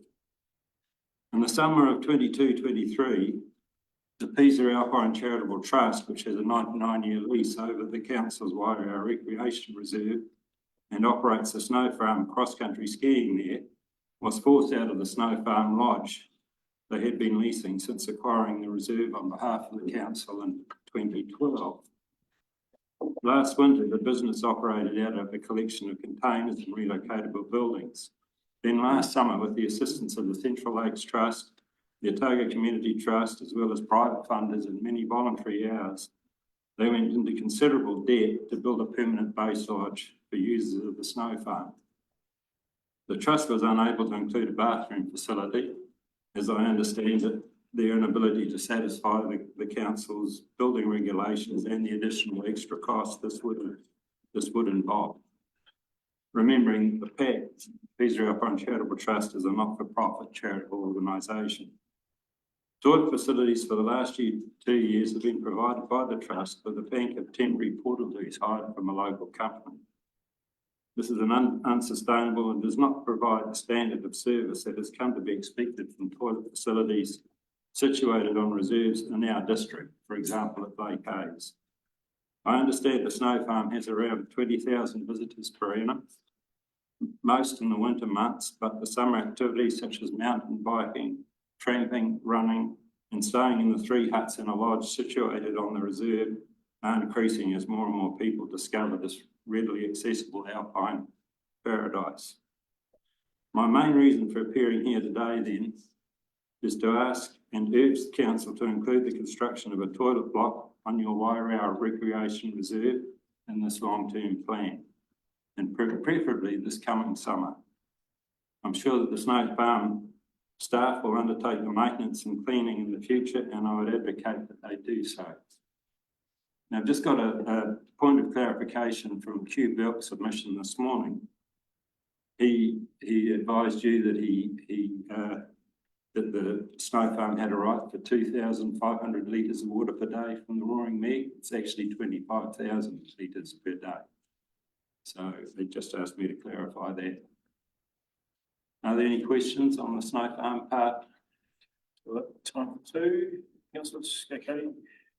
Just the correlation between Paul's understanding of more composting toilets. Is there something that Snow Farm has connected with and looked into the viability of? No, I don't think they have. Right, a good connection. But yeah. So, are there any toilets at the huts? Yes, there are toilets at the huts, but they're just into tanks. All the toilets all the huts have separate toilets, and they are cleaned out once a year. They get, whereas the portaloos, it's once a week. I think they're having a tanker go up the hill and empty those out. Okay, one more question. Would you be open to looking at having holding tank toilets? Yeah, long-term absolutely. Toilets? Yeah. Thanks. I'm pretty sure they would. I'm not on the trust anymore, so I can't say definitely. Now, my second submission, which is going to be pretty brief, is in regards to the Queenstown Airport, which I understand is just returned a record dividend to the council. That's correct, isn't it? I was in the paper recently. Yeah, you've only got 20 seconds, so. Okay, well, okay. Quite simply, I'm opposed to it being taken off the list of strategic council assets. We need that, in light of the dividends just returned in the future, it should be retained and give the council a bit more control over what happens at the airport. I'd like to see more members, council is representing on the board at the airport. And we need to take control of the growth that's going on out there. It's just too rapid and it's not supportive of the whole district. Thank you, John. Okay. Thank you. Thank you. Thank you, John.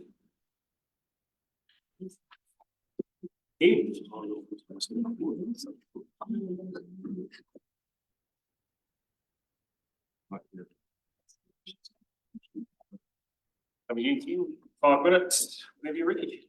Thank you. Just a little bit of background. I've lived at Arthur's Point since 1973. Worked mainly, I'm an infrastructure engineer. Worked mainly in the private sector. I was construction and development manager at Millbrook Resort for the first 5 years. And I've had two periods with QLDC. I've got a very narrow focus today. And I'm not clear when I talk about Gorge Road in my submission. It's only a little bit of Gorge Road, actually. It's not the whole Gorge Road, which goes on for many kilometres. So it's the top end where the existing wetlands trail has another name, but I'll call it the wetlands trail, joins into Gorge Road. From there down to I can't remember the name of the other road. It's well down towards, they just past Press Choice. So it's about half a kilometre, maybe a bit more. That is particularly dangerous. And hopefully, if you've read my notes, you'll see that I experienced a near-death experience there in June. And it brought home to me that there's some urgent work needed, because what's going to happen when with the 2 new trails about to open from Arrowtown to Arthur's Point, and Arthur's Point, Queenstown's already open, when those are joined up, we're going to see a lot more cyclists coming into Queenstown through the wetlands out onto Gorge Road. And they're into very difficult traffic situation there. There's a lot of commercial vehicles use that road, school buses, big trucks, as I found out, contractors going to and from work. The road is not narrow, but there are elements of danger on the way down. So it's a narrow focus that I'm wanting council to allocate some money to. There was money allocated in the previous LTP, and it was pushed out 8 years. And I don't think that's very wise. It's going to lead to injuries and deaths. Now, I don't want to make that too strong, but I wouldn't like to see anybody seriously hurt there through lack of funding. And if there's no funding, nothing will change. I'll take questions. Okay. Questions, councillors? Oh, thank you. Thanks for the submission. That was a scary read. Just wondering the specific solution, if you have one in mind, and you might not, which is fine. I'm not a cycleway engineer. Yep, got it. That's fine. And you also mentioned share the road signs and things. None. There are none. So there's no 1.5 metre clearance from a vehicle. Yeah. There's no signs on this piece of Gorge Road. I don't know why, because that would be a very low cost thing to do. It's not actually enough by itself. I need the main. It's just that accountants, engineers, consulting engineers would know exactly what would be needed to make it reasonably safe. The proposal to make it to a high grade cycleway is probably quite expensive, although nothing like building the road. I have a feeling that we applied, but we didn't get the funding. Yeah, just very quickly, thanks, Keith, good to see you. I think the section you're talking about is from where the trail meets Gorge Road again, down Gorge Road to Roberts Road, I think you mentioned down Deer Street. So I think that was originally part of the Roberts Road, Gorge Road trail. I think there is some work to go on with that. It's not complete yet. I think might be waiting for other work to happen in advance of completing that cycle link. So I'd suggest some of the work be done and make a big difference for safety. Yeah. I'm not advocating for 100% cycleway, but a safer cycleway than exists now. It's certainly concerning to read about your near-death experience, and I know what you mean. Thank you. Okay.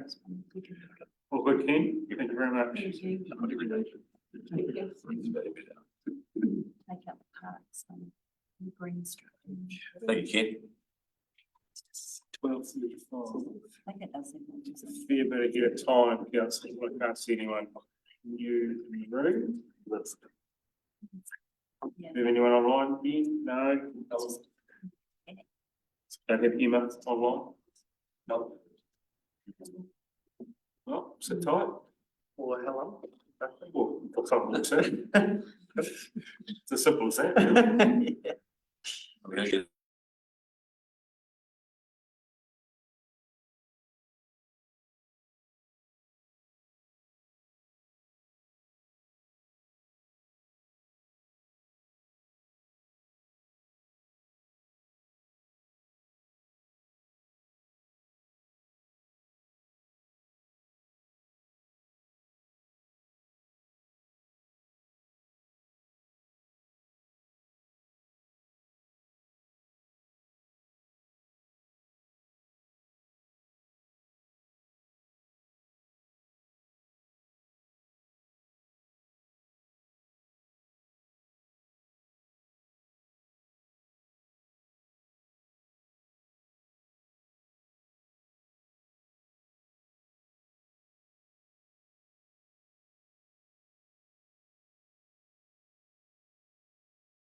Okay, thank you. You stuck in with having humans, live on your feet, dancing shoes. Thank you, Mayor and councillors. Thank you all for the good work you do. Thank you.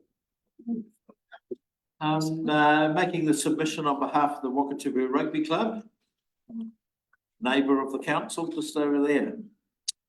The condition of the Queenstown Recreation Ground playing surface, in particular the ongoing deterioration in the quality of the ground and its fitness for purpose as a playing surface throughout a full rugby season, continues to be of concern to the members of the Wakatipu Rugby Club. We note that Policy 1 of the Queenstown Recreation Ground Reserve Management Plan prioritises the use of the recreation ground as a rugby ground with the following objectives. 1, provide and maintain the current size of the rugby ground, comprising a high-quality, multi-use sports turf. Minimise the impact of organised sport and events on playing surfaces by defining and enforcing maintenance requirements and recovery periods. And 3, give priority to the allocation of field to rugby, as long as the Wakatipu Rugby Club has club rooms adjoining the site. The committee of the club is concerned that these policy objectives are not currently being met and submits that funding for an overdue full rehabilitation of the playing surface should be brought forward or reallocated from other projects within the plan. This work is urgently required in order to bring the ground up to the high quality standard set out in the management plan and to be able to host sporting events throughout the year. The club suggests council engage a qualified turf management company to provide an assessment of the state of the playing surface and a recommendation as to the long-term sustainability of the grass surface. Moving on to the Queenstown Arterial Project. The Wakatipu Rugby Club reiterates its concern over the granting of consent for stage 2 of the Queenstown Arterial Project, particularly as the proposed route would require demolition of the Memorial Centre and the rugby club rooms. The club remains of the considered view that an alternative option, not requiring demolition of the Memorial Centre and the club's facilities, would be more appropriate, noting that until shortly before the project commenced, the previously preferred route avoided this unnecessary removal of valued community facilities.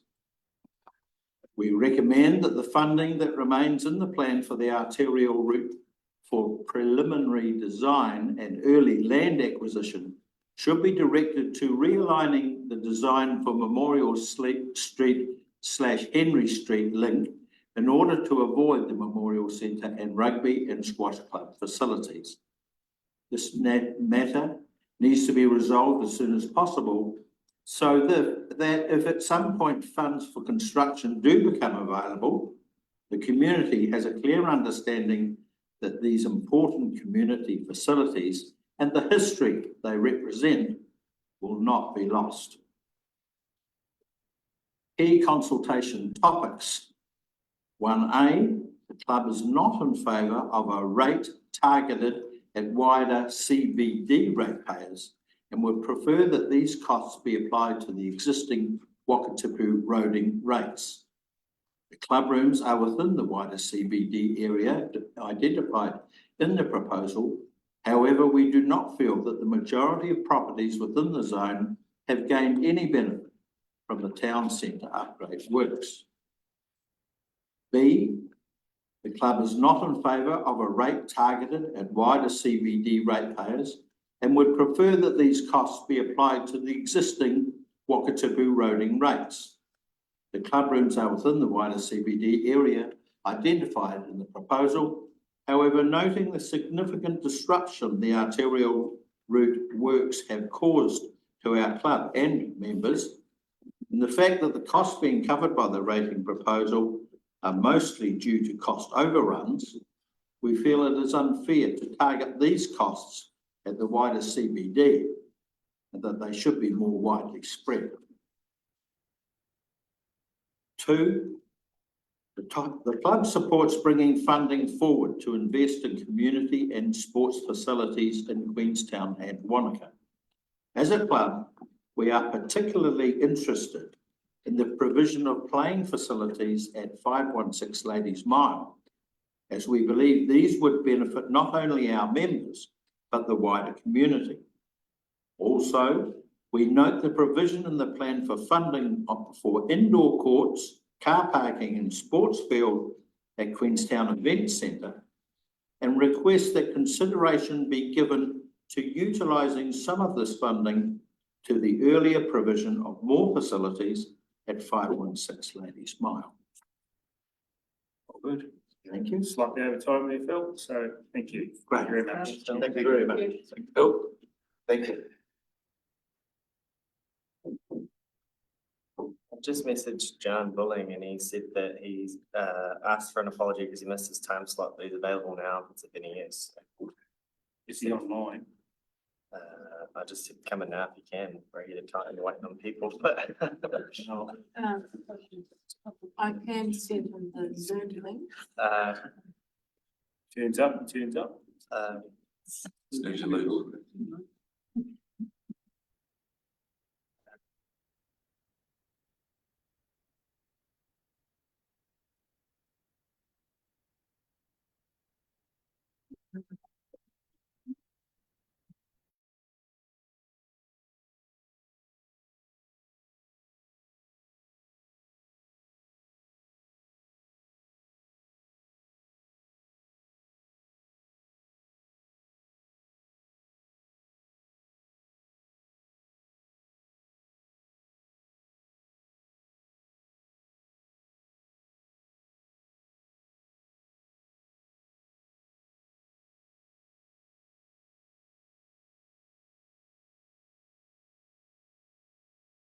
Okay.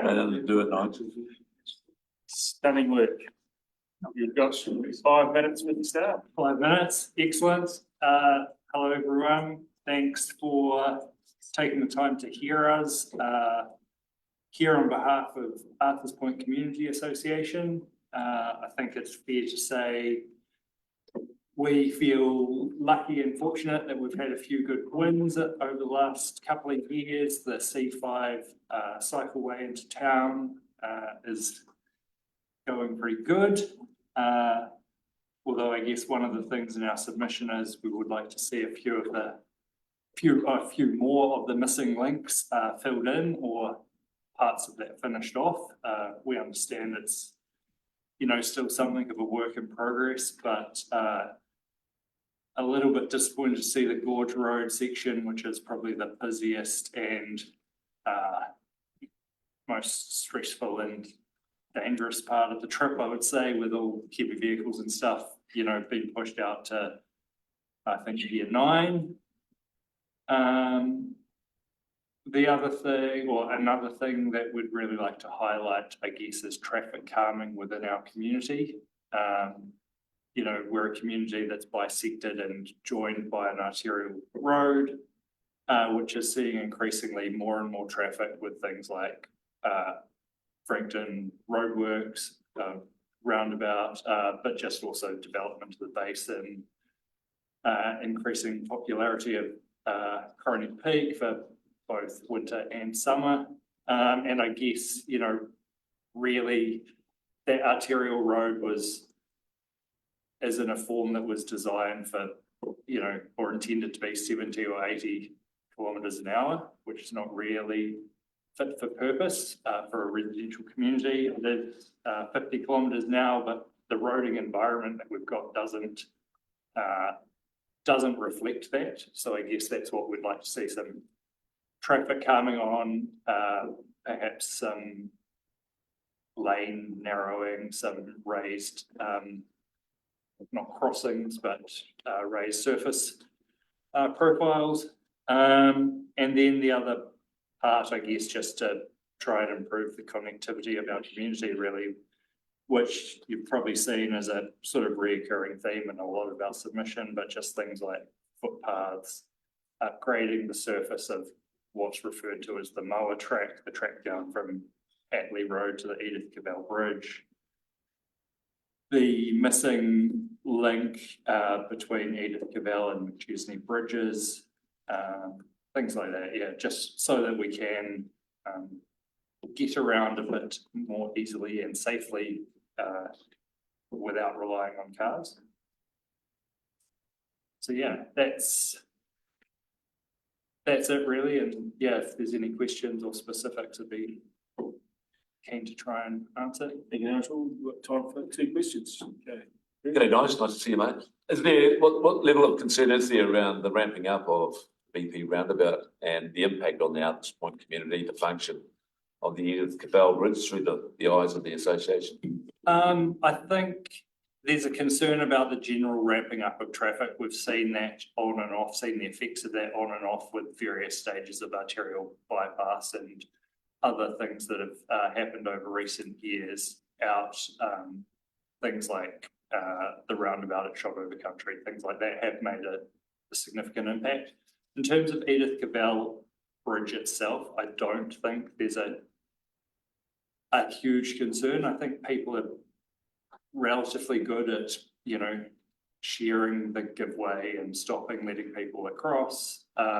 You know, it's definitely a concern for non-car users, you know, families, kids biking to school, even just me biking to work. You know, it's not ideal in that situation, but in terms of the, you know, should it have traffic lights or, you know, whatever, I don't think the general consensus is it's really at that point yet. Right, thank you. 30 seconds. Priorities, like if there's a list of, if we go into deliberations on Wednesday and we're going, well, if we could find something, what? It would be the smaller, you know, internal things within the community for sure, the traffic calming and small sections of footpath or, you know, connecting up missing links of, you know, the infrastructure that we have. Yeah. Thanks, Nigel. Thank you. Thank you, Nigel. So have we just walked over here, jump up?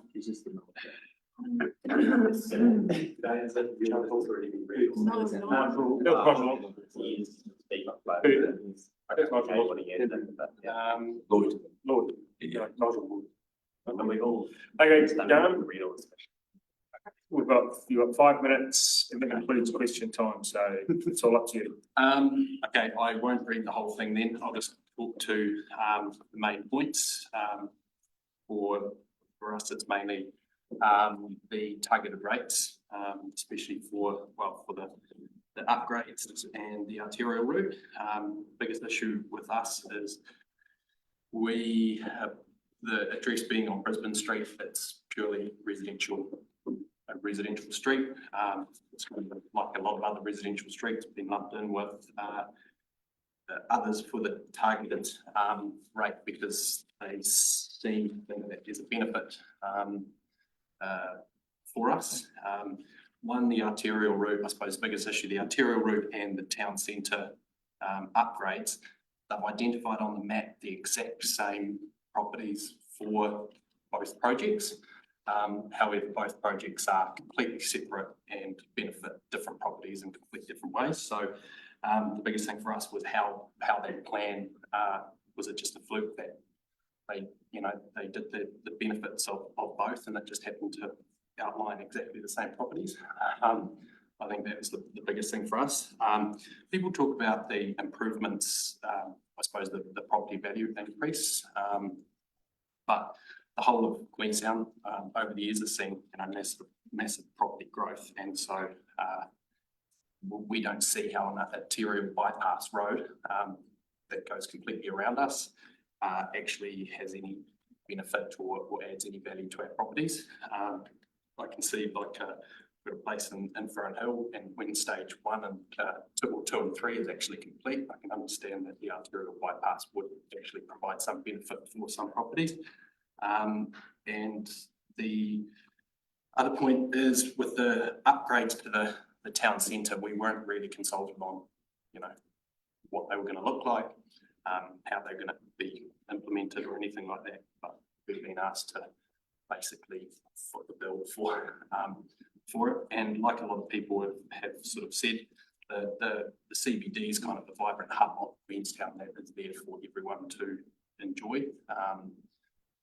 There's a lot of people that live quite close to the CBD, which has been captured in this area, but yet they might never come into town. They might go to Franklin, for example, for work. And then there's a lot of people that might be outside of the area that come in daily to enjoy it for work or whatever reason. So we just see it as being, because it's basically there for everyone to use, it should be, the burden should be spread across basically the whole of the Wakatipu region, it's a much smaller burden if it's shared across everyone, especially when everyone can enjoy it, versus a targeted rate, which is actually quite significant for a lot of properties. So I can see that potentially there is some benefit for sort of commercial or whatever businesses in the CBD. So basically, yeah, how can you justify a residential house sitting next to a hotel be lumped in to pay the targeted rate? So I think they're the main points that we have. There's a whole lot more in here, but probably haven't got time to get through it all. Thanks, John. Questions, councillors? Cool. No, thank you. Good. No worries. Good. Thank you for coming in. Cheers. Thanks, John. No, you were online. No, you were online. Relevance.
I have committed the sin, however, my phone's still on. Yes, that is. All right, quite sure. Gonna cost you a cake. It's today.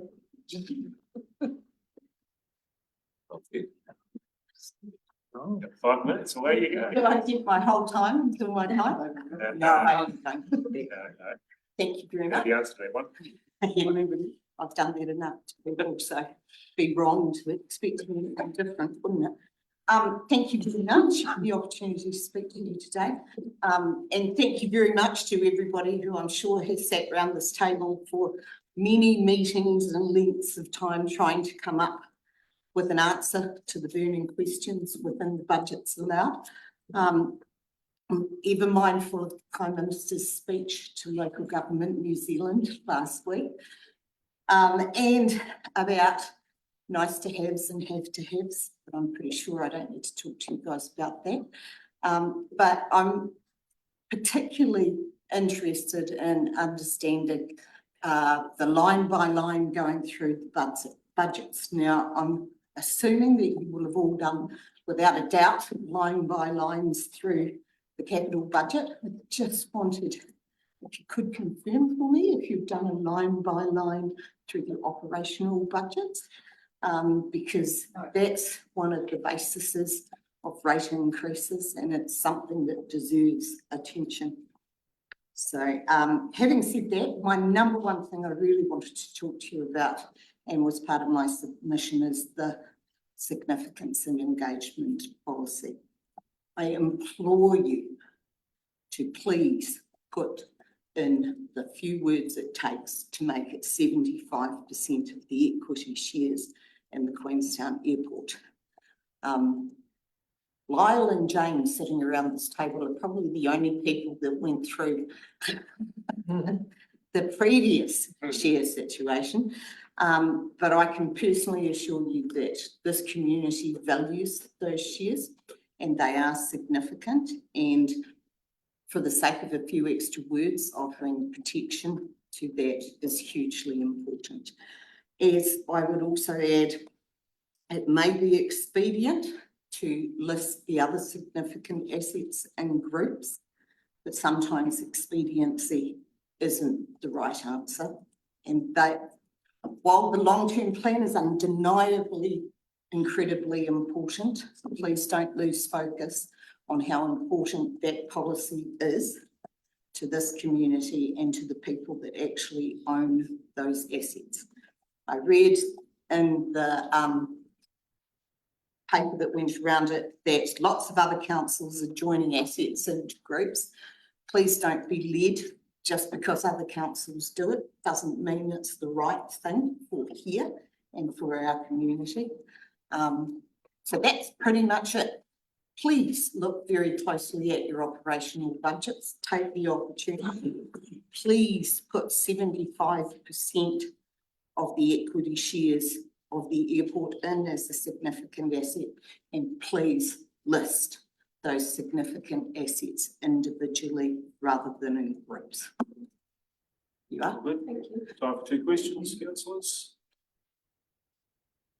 I'm sure I've got a quick question. Okay, it's a bit of a tricky one and hopefully it doesn't offend anybody, but if, and I don't know what conditions existed at the time, but if back in 2010 where the 100% shareholding was listed as a strategic asset, would that have stopped that share sale? No, because we possibly hadn't closed the door on the ability to issue additional shares by the board of the airport at the time. Right. I can assure you that that door was closed at that time. So, and it was also very clear that any additional sale of shares at that time required public consultation before, because it was a significant change in that shareholding. I think having been through that, I would say to you, you don't ever want to be in the position of that ever again. And whatever you can do to protect that asset, I would take that action. Because the problem was the shares weren't sold and there were new shares were created. Yeah, exactly. Thank you. So silence. Thank you, Melissa. Thank Brilliant. you. Vanessa, Kelly,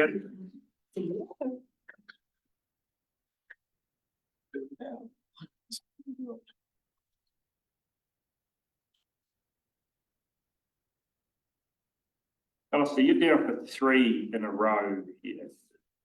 I'm conscious that my fellow councillors have been sitting here for 2 hours, nearly 2 hours, and they do need a break.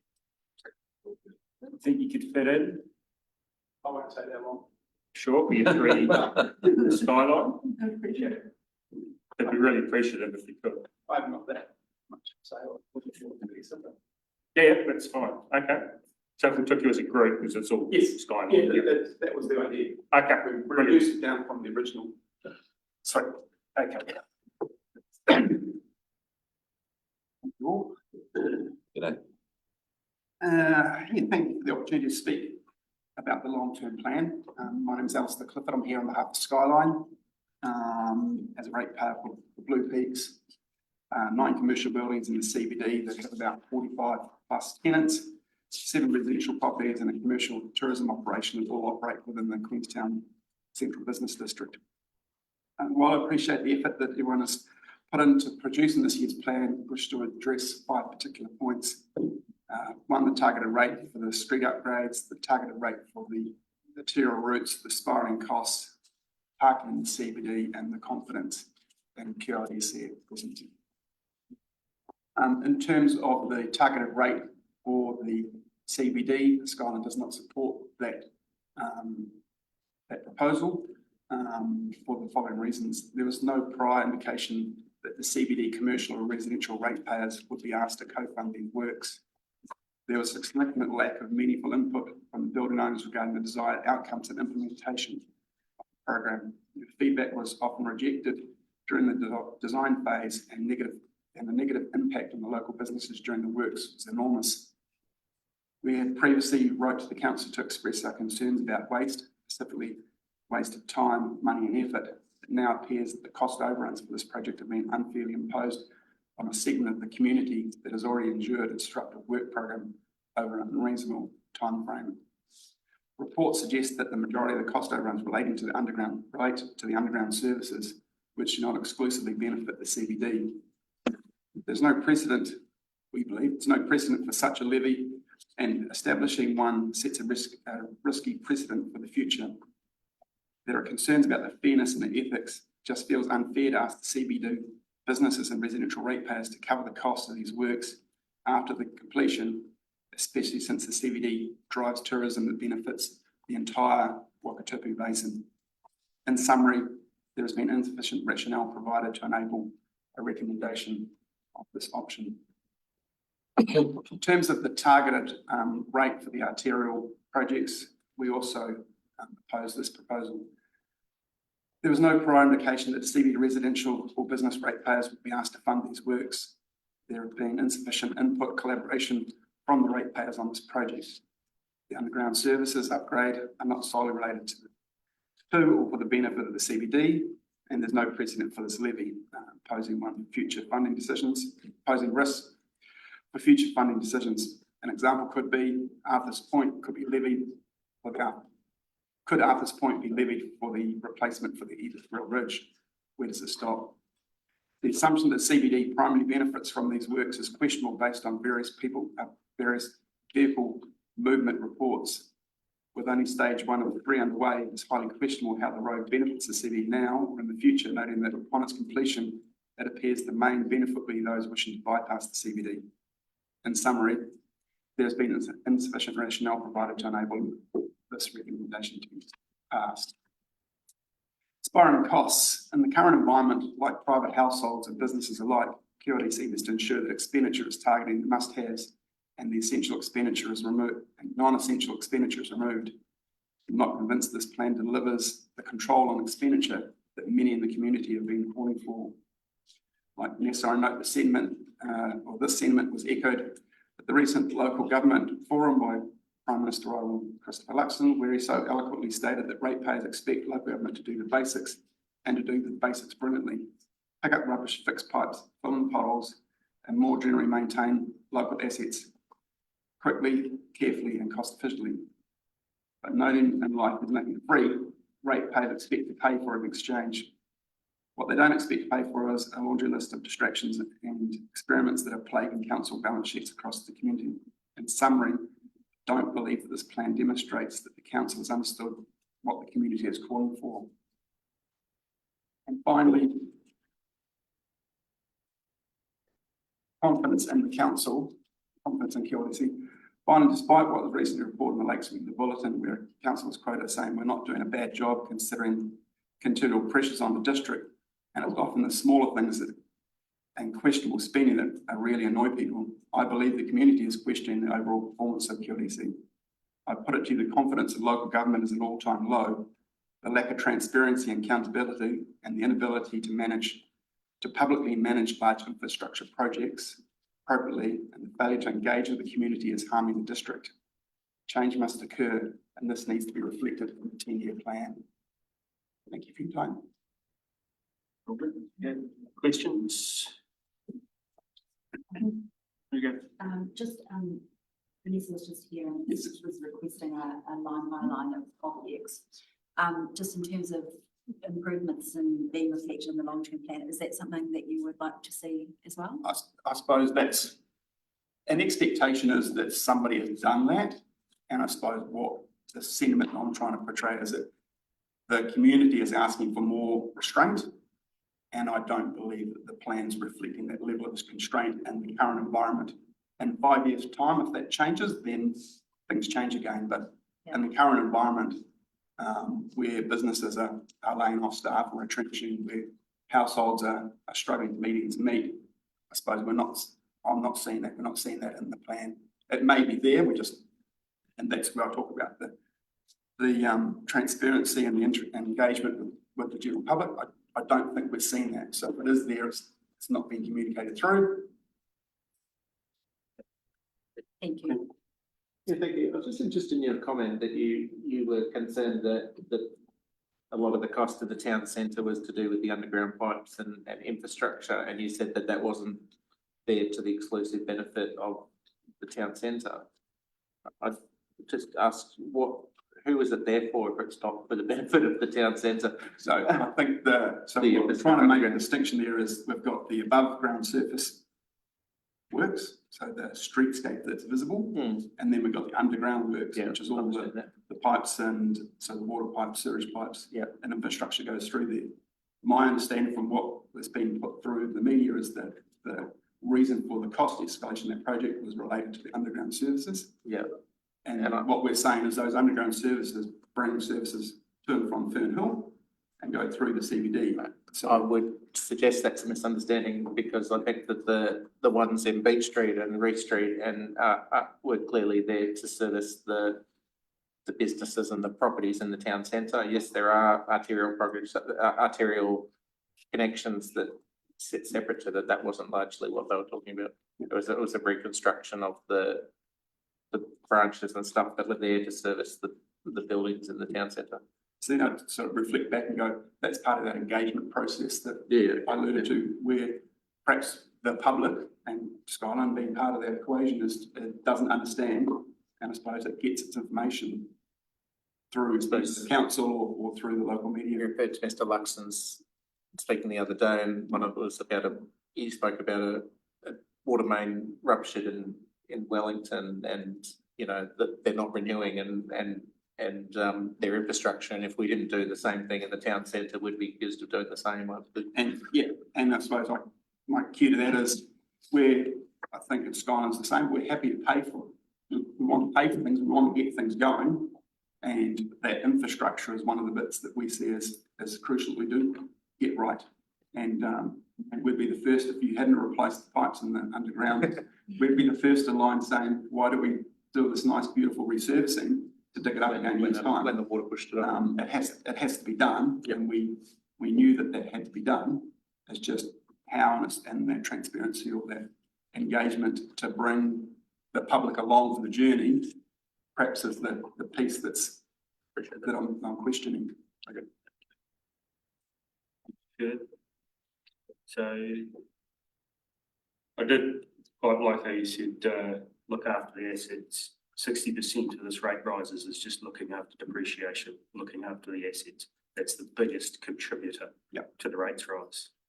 So when you look at $2.4 billion worth of capital and 1.5 billion on free borders and then a further 700 on road, leaves very little else for nice to haves. So we take on board what you're saying, and I was here in the room when the Prime Minister was speaking. I got the impression he was speaking to people outside of the room, not within the room. Hello, Mr. Craig, you keep saying that I understand the perception out there that everyone wants more constraint, but what we're sitting, I was wondering what you're basing that on, considering everyone, just about everyone we've listened to today, want more. So, you know. For their thing. Hey? For their thing. I know, so I'm just saying, it's, the people who are submitting don't want so much constraint. Obviously, the people you're referring to maybe do, I don't know. I think it's just about constraint. It's, again, it's perception. It's putting out there what is, as a council, what are we doing to restrain spending? Okay, and if that can be put out there, then people can see and go, okay, my workplace is constraining, my home life I'm constraining. What's the other parts that influence me? What are they doing? And if So you didn't see that in the first 3 years of LTP, where we're just basically doing baseline stuff? Operational though. No. Yeah. Okay, understood. Thank you. Okay. Well, in the year that's been over 10 minutes, so you happy with that, Councillor? Thank you. Okay, brilliant. Thank you, Elsie. Thank you. Thank you. Thank you. So that is bang on 1 o'clock. So we'll take a lunch break, councillors.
All good, Ben? Yeah.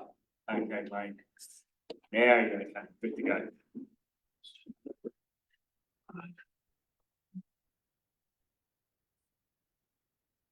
It's just 5 minutes, which includes questions if you're finished to 4, 5, yeah, away you go. Probably a couple of minutes here.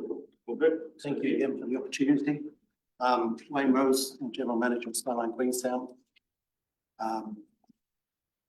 This is just regarding my submission to the long-term plan submitted a couple of weeks ago now. And it's regarding the wildfire concern. So climate change is an ever-increasing challenge. The risk of wildfire in the district has never been higher. This is particularly true for the Ben Lomond Reserve, where the risk directly intersects with the Queenstown community, tourism and the local economy. Large wildfires can happen at any time of the year. We're even seeing wildfires break out midwinter, with Bukaki being a very recent example. A major wildfire can devastate communities, as we've seen in places like Jasper, Maui and Kangaroo Island. A wildfire in the Ben Lomond Reserve could result in catastrophic loss of life. Hikers, bikers, walkers, everybody in and around the reserve, even if the reserve is closed, would be at risk. This life safety risk also extends to our first responders. The consequences for our community and the economy would be devastating, and the long-term impact on Queenstown's reputation and New Zealand tourism would be severe. New Zealand's most catastrophic natural disaster could be right on our doorstep. In 2019, the Council declared a climate emergency, stating bold action is required. 4 years later, in December 2023, Council's wildfire action plan was implemented, which amounted to applying a blanket closure of the reserve in days of high fire risk during the summer.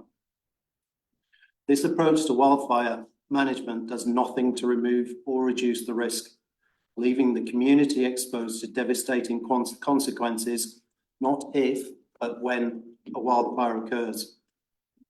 Its inherently reactive approach and falls short of fully protecting our communities and environment. When it comes to wildfire management, prevention is our strongest tool. A long-term plan that focuses on actions that stop fires before they start or spread will not only safeguard our communities, but long into the future. Unfortunately, the proposed long-term plan suggests this council will not take action for many years. However, it isn't decades from now the problem.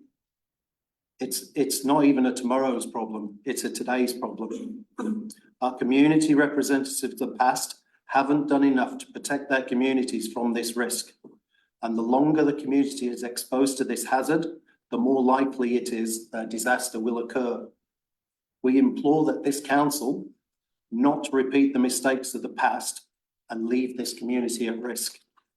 We are here today to urge you, our councillors, to take the bold action promised in 2019 and bring forward the funding required to effectively prevent and mitigate the devastating and catastrophic effects that wildfire will have on our community. To do otherwise is choosing to leave the safety and economic prosperity of our community to chance. As custodians of the district reserves, we believe this council has a duty to lead on this issue. We urge you to reprioritise this and allocate the funding to be able to take action now to protect lives, the community and our economy. Anyway, questions, councillors? Thank you.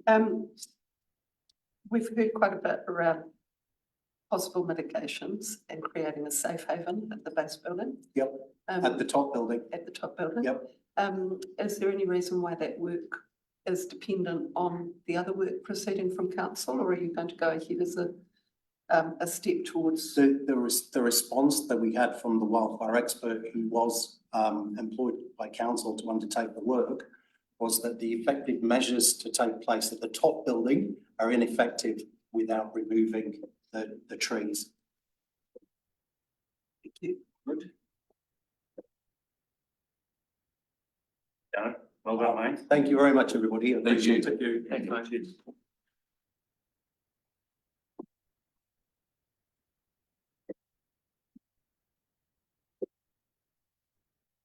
Yeah, Olivia. If your son's fine, I know you're early, but Yeah, thank you. 5 minutes. It's yours. Kia ora koutou. My name is Olivia Edgerton, the Director of Te Atamira. It's wonderful to be back around the table with you all.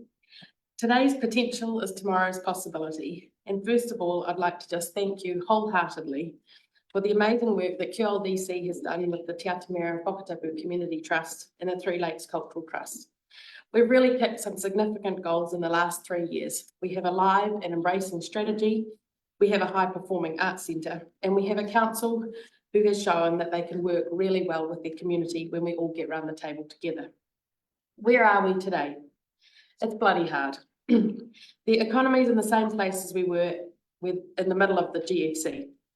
We are completely overwhelmed by all the needs and the requirements of a small town.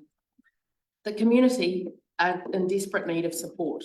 At Te Atamira, we are catering for recreational needs, social needs, and cultural needs. Where do we want to be in 3 years' time? As an organisation, we are driving hard significant initiatives to be more sustainable and continue to be affordable for our community. Things like a grant recently to take our shop online, a volunteer program, and other initiatives that can hopefully accelerate our earnings. However, we face a problem. Art centres are technically never totally cost neutral. They always need continued support from the council. And whilst we have a 10-year commitment, we would like to see in the next 3 years that commitment continued beyond that. How can we together unlock the opportunity for economic growth in our creative industries? We're working with the economic team to look at possibilities, but also how can we actually fund a vibrant and ambitious future for our little town? It comes to the pointy end of the spectrum where we actually have to look harder at where we can fund these types of initiatives. Development contributions or targeted rates, I hear you shivering in your boots, but there has been a great and extensive amount of research, as some of you know, with the Christchurch City Council around just after the earthquakes that has proven to have a desired effect. So today's potential is tomorrow's possibility. Together we have achieved a huge amount. In the next 3 years, we can achieve even more if we stay connected and continue to look outside the square. Any questions? I'm getting faster.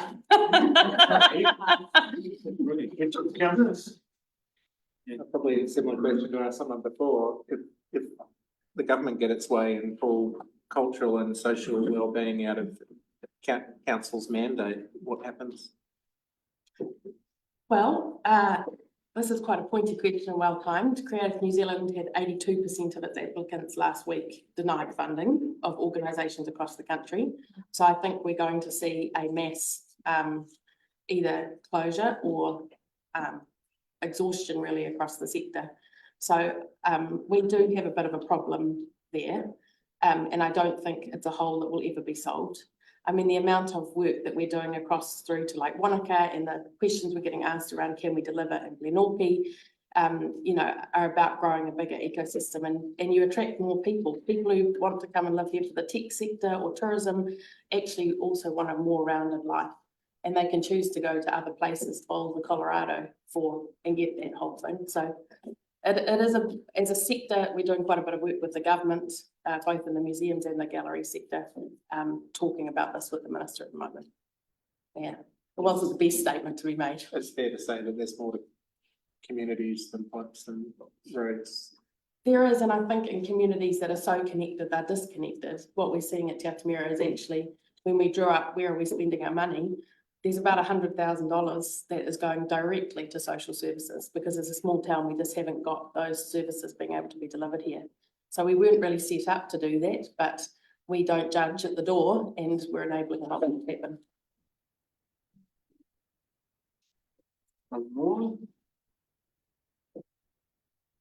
Thank you, Olivia. Oh, Scott Free. Thanks so much. Thank you. Thank you.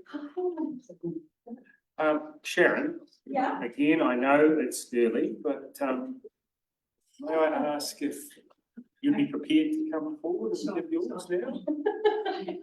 Better be a bus service round like this. Sorry? It's just arrived early. Same. You 5 minutes. 5 minutes? Yours, yeah. Well, kia ora and good afternoon, councillors. I'm Sharon Fifield here on behalf of the Queenstown Business Chamber of Commerce, representing a membership of over 600 local businesses.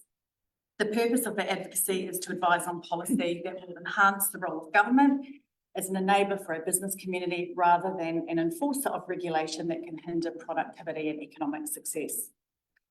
A submission on behalf of members focused on topic 1A and 1B and the proposed targeted rate on Queenstown town centre properties to cover the costs of street upgrades and the arterials. On both options, we oppose option 1 and instead believe applying costs to the existing Wakatipu roading rates is a fairer and more equitable distribution. Some background to our position on the subject of the street upgrades. Queenstown is what draws many visitors to our district, acts as the Wakatipu shopfront, and therefore the beautification of our CBD is of benefit to all of those in the wider Wakatipu. Unfortunately for business, we have beautified the CBD, but in the process made it less accessible for many in our community to visit, with estimates of around 400 lost parks over the last 5 years.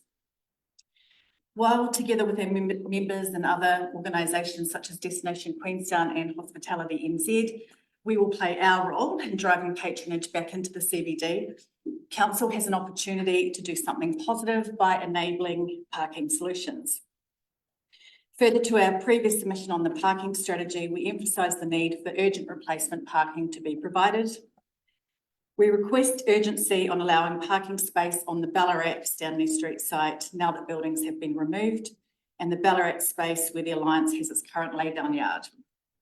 We note the addition of the Lakeview car park, which unfortunately is not that convenient for those with mobility issues, nor has it been widely communicated.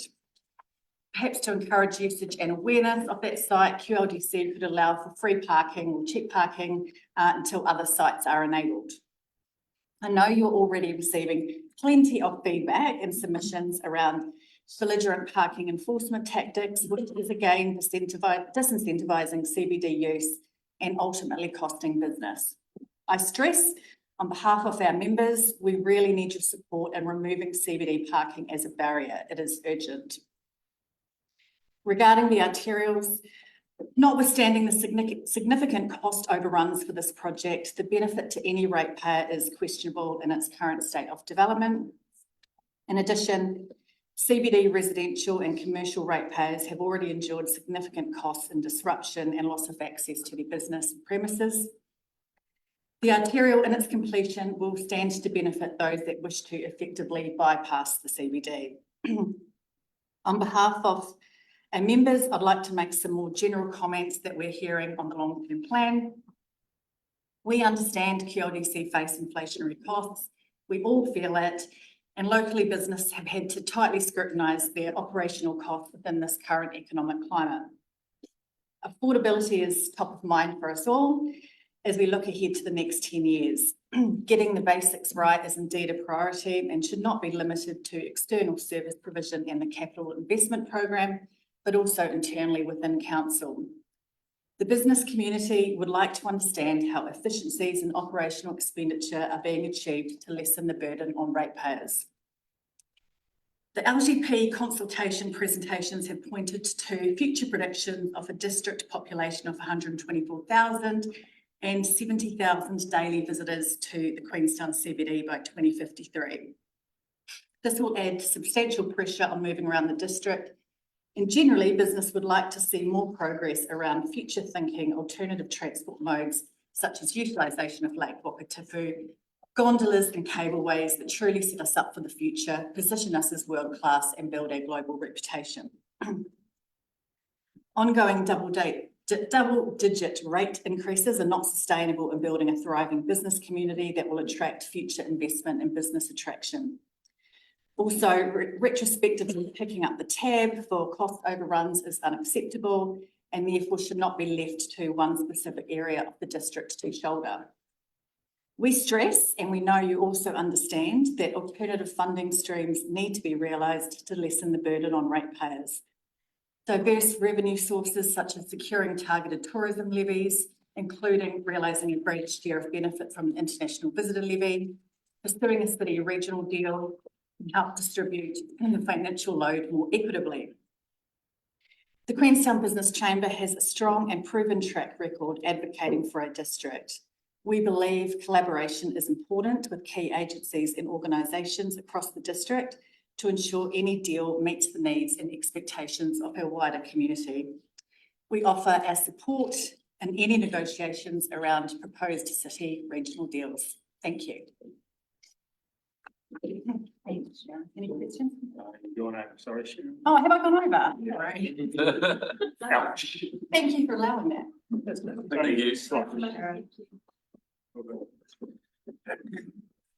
Alright, yes, we got one. I was saying, is it ironic that we've got no one to fill the space anyway, so it's all. It's a case of natural justice. If I do it for one. Yeah, no, I totally respect it. 100%. Yes. I will email some links to.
Let's see what happens. Firstly, thank you all for listening to me. The first one I want to talk about is a submission from my wife and myself on the town centre targeted rate. And I expect you've heard views either side of this, the principle here. And like any matter on which there's competing interests, there's room for debate. And I understand that. And there's room for two views. But I don't even want to touch on that today. I want to touch on something on which there's no room for debate. And that's the question of, did the properties in the Brisbane Street blocks contribute to the need to undertake the upgrade of the town centre and the bypass works? The second one is that group an identifiable part of the community which would benefit from those projects more than the community as a whole?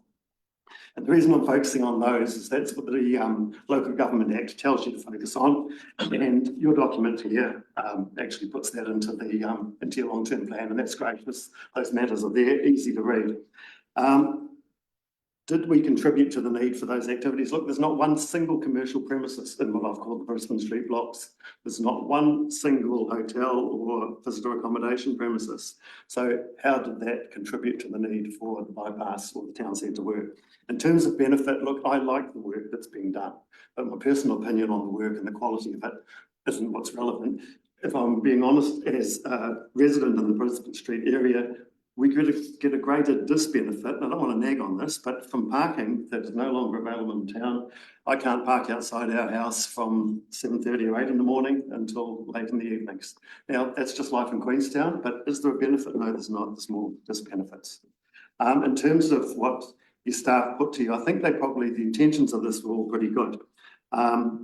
And it starts, one of their comments in here, they wish to ensure that those who would benefit from this significant investment contributed in a fair and equitable way. And then the example they gave, for example, someone operating a hotel or business within the town centre benefits most from the improved experience and underground servicing. And, you know, that's all great, but did we benefit? No. Do you mind if I just pass out a couple of pages? They're from your own document, I'm sure you've read them, but and it's only just a single page, 2 sides. One gives me hope and the other one a little despair. I read through the document in much more detail and the legislation since sending the submission in. And look, the one that gives me hope is the blue page, not the orange page. And the bit I've highlighted there is, and this is right in the guts of it, this is not your diagrams, this is the guts. And it says the wider Queenstown CBD is the area including the town centre zone and surrounding high density zone. Now, if that's right, and it's a mapping area we're talking about here, then I'm quite happy, right? Because we're not high density zone, we're medium density zone. If that's the intention of the words, I can walk away happy, right? What concerns me more though is that you've got tools in the Local Government Act legislation that you haven't properly used. And the one that I particularly want to talk about is this one, Schedule 2 of the Local Government Rating Act. Really important. This gives you the matters on which you can distinguish properties that you're going to put a targeted rate on. Now, the first one is the use to which the land is put. The use to which the land is put. The second is the activities that are permitted, controlled, or discretionary in the district plan. And the third one is the matters that are permitted, controlled, or discretionary in a proposed district plan. And then you have to go right down to number 6 to see the only one the council's used, where the land is situated. Now, look, you had those tools and they were really in the language that I gave you in our submission, which was basically, we are in an area where commercial activities are permitted in the downtown, right, and in the surrounding zones, but where we are, you need consent. Visitor accommodation is a controlled activity in the downtown and the high density. Where we are, it's non-compliant. We don't even feature in those words. So what I'm saying to you is you have the tools there. I'd like you to really use them and separate out this area. Where we live, I've been there for 20-something years. There's been 2 vacant sites there. Everyone thinks that area is ripe for development. 2 sites have been sitting there vacant, one for 19 years, one for 21 years. There's only been 7 sections that were redeveloped since we've been there. 6 of those were redeveloped with a single residential house, and the other ones had 2 cottages placed on it. We've got lower density there than you've got in most low density parts of the district. So we're nothing like town centre. We don't benefit from it. We love being there, but I cannot find a reasoned argument by which you would say we should be subjected to a targeted rate. So that's my 5 minutes. Oh, well 5 done. minutes. Thank you. Bang. Look at that. Hang on, before we go move. Want round two?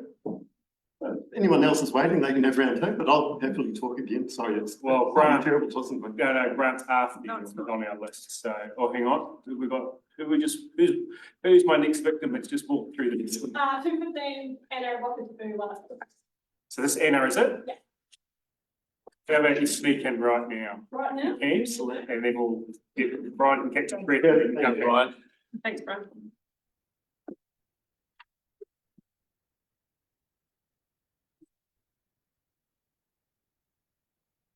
Yeah, 5 minutes and then, that includes questions, so floor's yours. Absolutely, thank you. Hi everyone, as you know, I'm Anna from the Wakatipu Wildlife Trust. Our submission was about encouraging responsible cat ownership and supporting a cat management bylaw in the Queenstown Lakes area.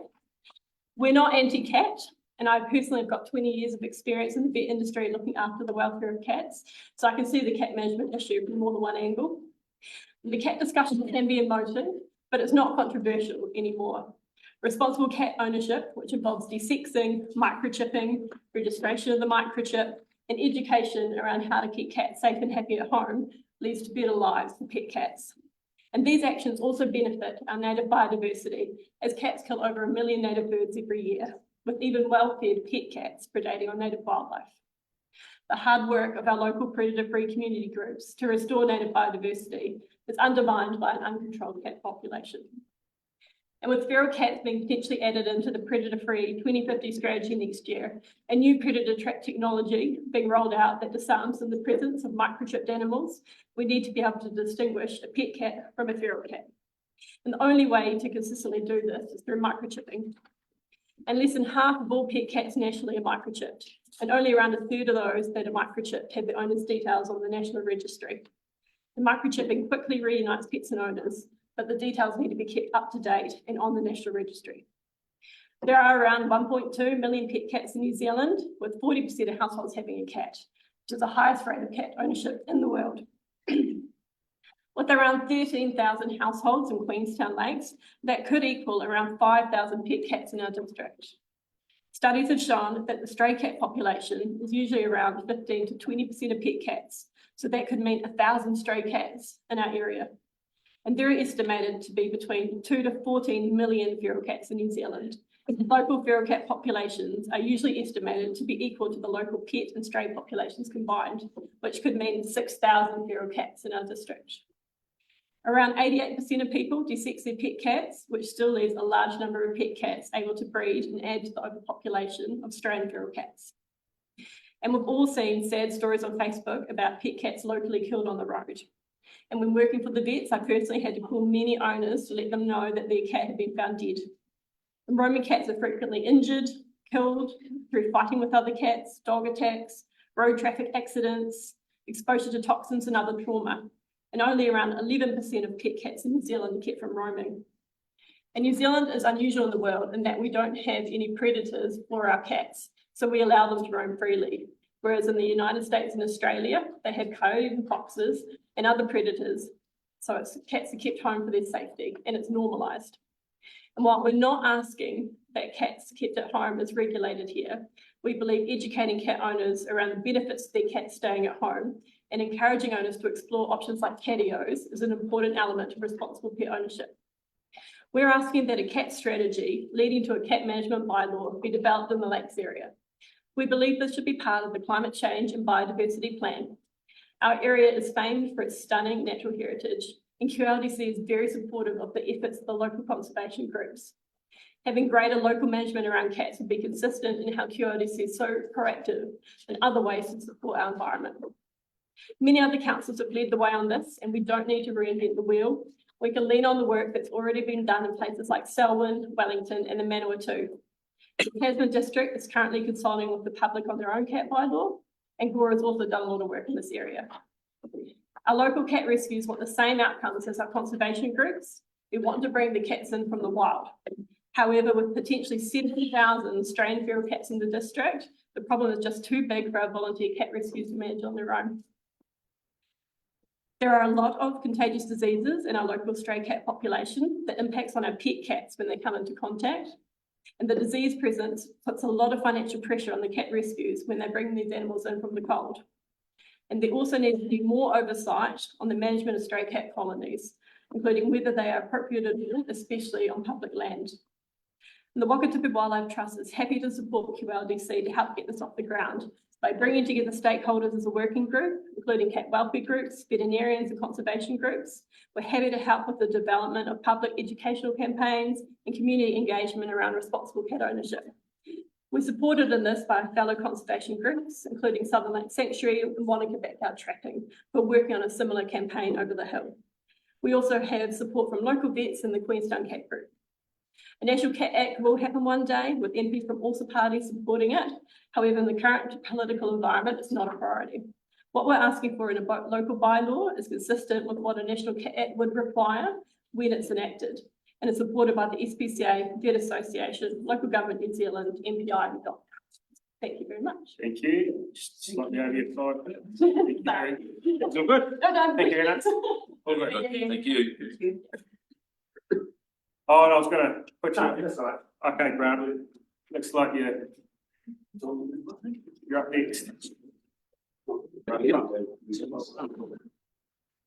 Right. Thank you for your time.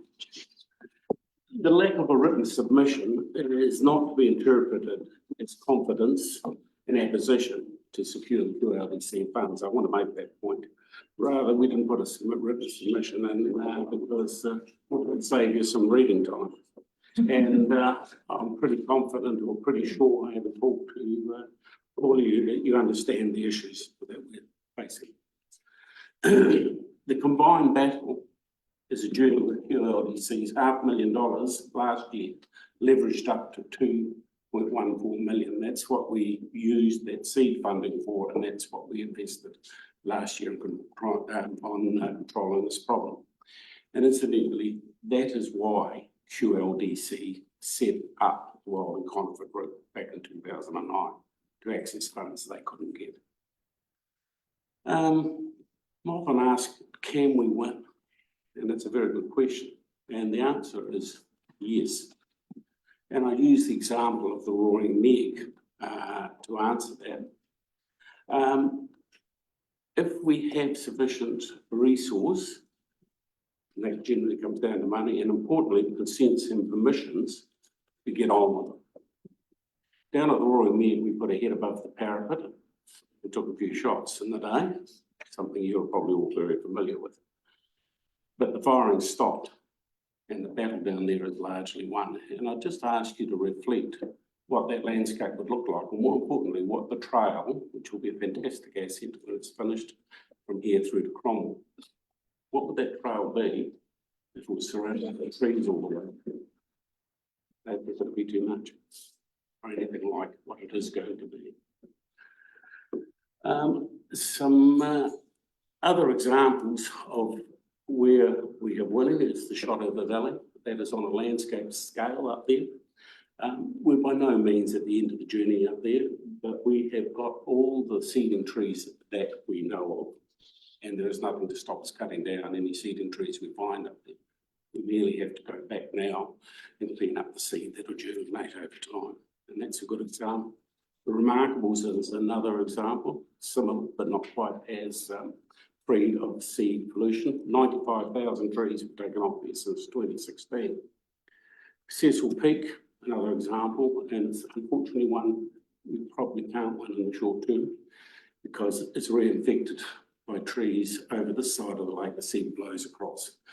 And we know we haven't had seeding trees over there since 2016, but we took 34,000 trees off there since that time. And that's where we have to just keep going back. But ultimately, we've got to get rid of those seeding sources. The last point I'd like to make is the fire threat, which is growing with other factors. And if we lose, we should all worry for the future on this point alone. what we are doing for the community is reducing the district's liability in that regard.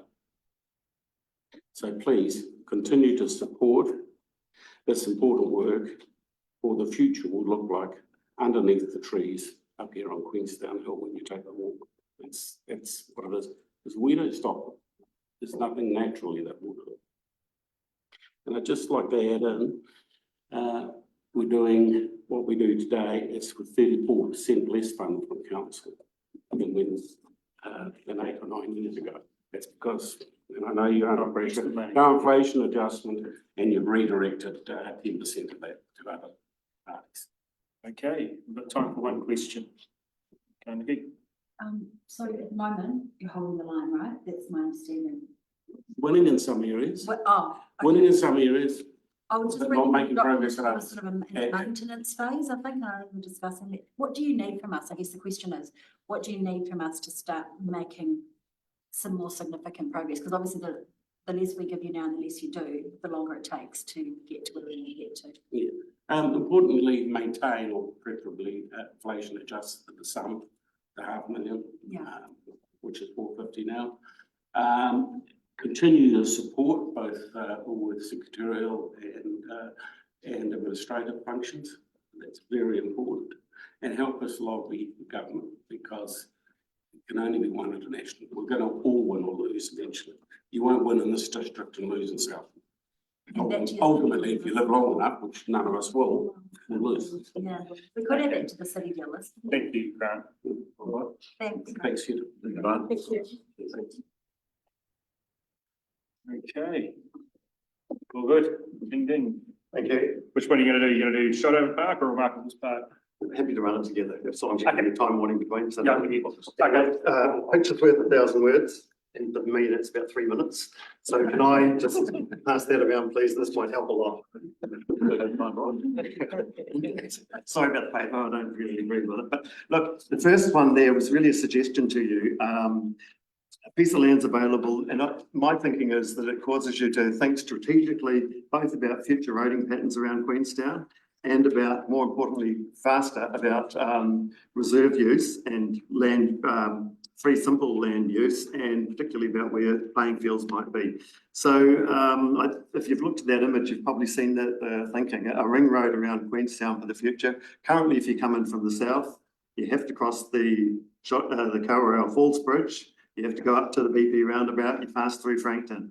And then you probably pass through the shot across the Shotover Bridge too. Coming from the north, you're going to have to do the same in reverse, or the north or the east, and but you're also going to be going through Ladies Mile, which will be busier still. NZTA are saying to me that the Shotover Bridge will come to capacity in this, the Kawerau Bridge.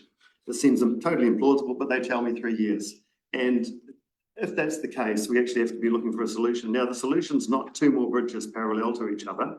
I'm showing you a solution where here's another bridge that would allow you to avoid the use of those other 2.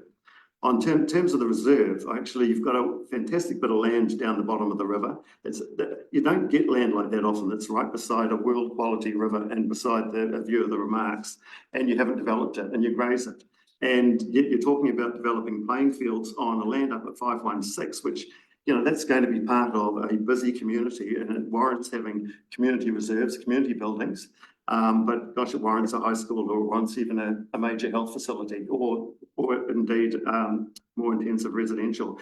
I think it would be a waste to have a playing field there, and neither is it that much fun to stand beside a highway and watch kids playing football. Get them down somewhere valuable. The arguments against developing the land down the bottom was that it didn't have access. Everyone had to come through Lake Hayes Estate. Well, what I'm showing you gives you an alternative access down to that land.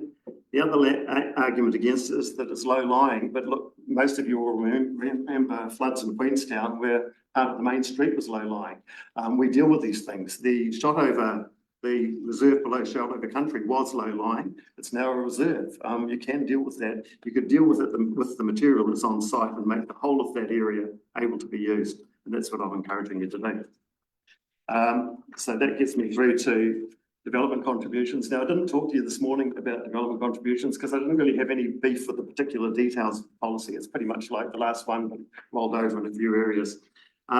What you seem to be inviting in your statement in the annual plan was do we want to discuss bringing forward or making larger DCs? Now, what I'd really like is a decent discussion on DCs, because no one can fault you for your argument for DCs. You sort of say, well, the council considers it's inappropriate to burden the community as a whole by way of rating or other means to meet the cost of growth. And that's true. Nobody wants the rest of the community to bear the cost of new development. So the developer should still have to put in roads and all services, right? But in terms of, if anyone sat through, well, I did sit through the hearings you had on inclusionary housing a while ago and listened to all the economists, and not one of them disagreed with the view that adding to DCs puts up the price of housing and makes it less affordable. And not only does it make that housing less affordable, it makes housing alongside that's already developed less affordable, because agents just put up the value of the properties around them. The whole thing goes up, and it's a disaster. Now, it's not the right way for people to have to pay for a house to actually have $30,000 stuck on a section straight away up front. If you could do that by targeted rating, we're back to that issue, and really clever targeted rating, and actually say, yes, putting in houses at Henleys will require a new, say, reservoir over 30 years or whatever the period is, and start a targeted rate amongst those houses to pay for that reservoir or whatever else it is. And then they don't have to find the money, because the developer didn't give that, didn't suck up the development contribution, he just put it onto the section. And it's, as all of us who've bought a house using a mortgage know, we can't afford to go and buy a house flat out. But with mortgage and time payments, we maybe can. And that's the same for that 30,000 you're putting on top. So what I welcome is an open discussion about that at some time, because it seems to me we just keep on revamping the same old DCs. That's roughly 5 minutes. Perfect. Thank you. Oh, no, sorry, you're not. No, that's good. Thank you. So project Shotover, this one just came to my attention, and I do sort of pay close attention to that. Now, what I'm talking about here is not the proposal to spend 34 million on stage 3. I think that's absolutely fine. I'm not against spending 22 on general future works down there. But when I see this figure of 77 million just to get the disposal field working, I think there has to be a better solution. And I just want you to think, I mean, I haven't got the answer today, but I've thrown a couple of suggestions down there. Let's sit back. If we spend 77 million and get the thing working, I'll be hugely disappointed, because we could have used that money better. We could be spray irrigating the area. Now, under the Frankton Master Plan, it suggested that that area could be used for a replacement 9-hole golf course. Part of the area is shown as wetland. We could be spray irrigating those areas. And if that's not enough land, my suggestion is you build a bridge, an active travel bridge, or 77 million, that's 3 times the cost of the last road bridge we did across the Kawerau. But if you built an active travel bridge and carried on that a pipe, and take water to the south side of the Kawerau. Now, we know that the QE2 land is not going to be developed. There's a perfect field to be spray irrigating into the future and turning into green usable material. And I'd actually just think that something like that is much smarter. The community gets a bridge as well as dealing with a problem. And what happens if we spend 77 million and we still have a problem with that disposal field? I'll feel absolutely gutted. So that's my view on that one. There's more to it than that I put in. You could also be, I know that RCL's got a problem getting its sewer to the project Shotover. The same bridge could actually carry a pumped line going to project Shotover. We'd have a bridge, we'd have active travel, and that's the next topic I want to touch on. So active travel is no longer in favour, it seems, at a national government level. Cycling's out, cars are in, and look, neither is a perfect solution, but it's wrong to say that bikes aren't part of the solution. And all I'm encouraging you to do is not get caught up in all of that, to actually, yes, you haven't got funds from NZTA because the central government will be pulling that back, but let's keep thinking about those issues of active travel. And it does matter. I mean, all of us use the roads, and if we get on them during the school holidays, we know that the traffic flows much better. If you take away 10% of the traffic off the road and put it on a bike, you've really improved around town. And so this is something worth doing. I mean, if I can bike to work every day, which I do, I've got the benefit of having Frankton Track, so fantastic. If I lived in Jack's Point, I couldn't do it because I've got, I read it in the media, it's not safe to be going down there. And look, I commute at night time in winter, in the dark. It's dark, 6 o'clock, 7 o'clock, but I couldn't safely do that down the highway. We need to seriously think about a bridge to get that traffic off the highway. That's something that I would employ you to think about. I put it rather bluntly, but I might as well read it out. If we want high school students from the southern and eastern corridors to cycle to school, and we want their parents to cycle to work, it is essential that council provides the pathways. It is not sufficient to approve active travel plans and leave them on the shelf. Cycling on open highways is not safe. Yeah, that's my message to you. Let's please keep thinking about this. Well, I've got half a minute. No, you've got 2 minutes. Look at that. So I shouldn't be carried it, right? No. We didn't get this councillors. Can I just pay this in instead? Yeah, go for it. I circulated a page and I called one page hope, and the page that's spare is, actually, if you look at that, this is elsewhere in the LTP, and this is where you're setting out your targeted rates for, or your rates for town centre operational spending. And under that, you've got a bit that I've highlighted. This includes the maintenance and development of street furniture, specialised lighting, signage and other facilities that contribute to the atmosphere of the town centres. And then further down, the argument is that there is also a significant element of public good. After allowing for NZTA, blah, blah, blah, the activity will be funded 100% from a targeted roading rate based on capital value and applied on a ward basis to all properties. So what I'm saying to you is, why have you actually put in part of your document that the development of street furniture, specialised lighting, etc., blah, blah, blah, is suitable for for rating over the ward, and yet not put that on for capital payments? I want to see an argued discussion about that. I don't want to see those two arguments sitting side by side with nothing to distinguish them. And this is from someone who actually supports targeted rating. So I was reluctant to bring this up, which is why I just hear about bringing it up. I like targeted rating, but I have to show you your inconsistencies and why you shouldn't be doing that in Brisbane Street. Sorry. All good? Done. Holy. Thank you all. Great. Now, I think we should all just take a deep breath. I feel Brian should too. You've done well, Brian. We've got 2 online. Yes, we have.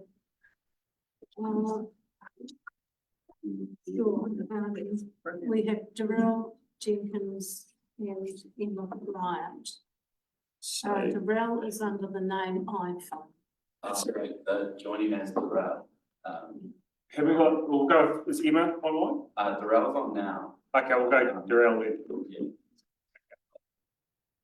Hi, Darrell. Everybody. How are we? It's over to you, Darrell. You've got 5 minutes, which also includes questions. So if you finish early, you get questions. And if you hit the 5 minutes, we say well done and send you on your late. So away you go. Hopefully I can give you 3.5 minutes back. I'll take my submission as read and I'll just focus on the targeted rate issue in the long-term plan. So our members in the Queenstown CBD have been frustrated by the impact of the ongoing roading works and car parking changes and charges. This puts significant pressure on attracting people into the town centre. Given the impact work to date has had, they are frustrated to have proposed targeted charges placed on them to fund this work, which has resulted in less visitation, severely impacting revenue. However, members in the broader district will appreciate the 65 to 35 weighting, given they receive proportionally less benefit from work in the town centre. As the work implementing the Queenstown Town Centre Master Plan continues, we recommend more targeted consultation with businesses impacted by these changes, i.e. removing car parks, changes to road layout, etc., to ensure that this is a collaborative effort to improve the town centre. With regard to topic 1B on the arterial routes, we do not think it is appropriate for town centre businesses to contribute funding to something that diverts traffic from the CBD. While in theory, this frees up the roads for those who wish to travel to the CBD, it will likely divert travellers and customers away from the CBD. Rating for funding from CBD businesses to fund traffic diversion is comparable to paying a customer to eat the meal you've prepared. And that's me. All good. Well, questions, councillors? No, it's very clear. Very clear. Thank you, Darrell. You're very welcome. Late notice. It's all good. Cheers. See you later, everybody. Bye. Thank you. And Emma, she's online now. Yeah. Okay. So Emma, hi Emma. Kia ora koutou. Okay, you've got 5 minutes. Floor is yours. Includes questions. So if you finish early, we'll hit you with a few. So it's up to you now. Floor's yours. Cool. Kia ora koutou katoa, ko e Brian toku ingoa. I am a local resident and myself and my wife. We're a GP and a public servant with 2 young children. We are a single car family residing in Jacks Point, which makes us acutely aware of the lack of reliable, affordable public transport and the dire lack of active travel networks, particularly from Jacks Point to Frankton. As such, we encourage the council to prioritise urgent investment of active travel networks within the Southern Corridor. With the rapidly increasing residential and commercial development and a heavily congested and narrow state highway, the only connecting road to this area, a safe alternative to personal vehicles is desperately needed. Indeed, it was just this morning my wife was hit by a car driver attempting to avoid traffic in Hadley's farm. She was lucky not to sustain injuries, but this is an increasingly common occurrence, and it is only a matter of time before death or major injuries occurs, particularly with our young people and tamariki in the area. With a relatively low cost in comparison to roading infrastructure, while simultaneously supporting QLDC's community and wellbeing outcomes and strategic investment priorities, an investment into some active travel networks such as a cycle trail or separated path is urgently needed. Kia ora. Well done, you know. Okay, questions, councillors? Your wife is all right, but clearly she's okay. Your wife's okay? She's okay. The bike is damaged, and given that we're a single car family and the bike is our other family vehicle as such, it is an inconvenience, but luckily not a health one. Okay. How long does it take the bike from Jacks Point to Queenstown? Sorry, can you repeat that? How long does it take to bike from Jacks Point to Queenstown? From Jacks Point to Queenstown, it's about half an hour. We predominantly travel through to Frankton or to Shotover. That's where both of our workplaces, medical centres are, and that takes about 12 minutes. So it's about 4 minutes slower than a car. It's probably faster than a car at the moment, given the roadworks, but it's a comparable amount of time, plus reduces the time at the other end in terms of parking and things like that. Thank you.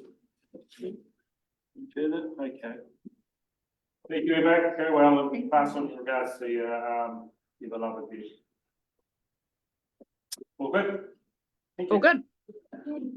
Thank you. Kia ora.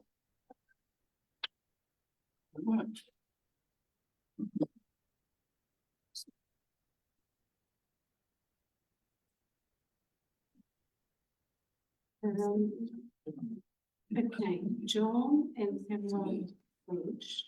Yeah. It would appear that their submission is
Just gonna. So that's good. It's easy. Disconnected. She's telephone now. Oh, right, okay. Maybe that's the one. She's there now.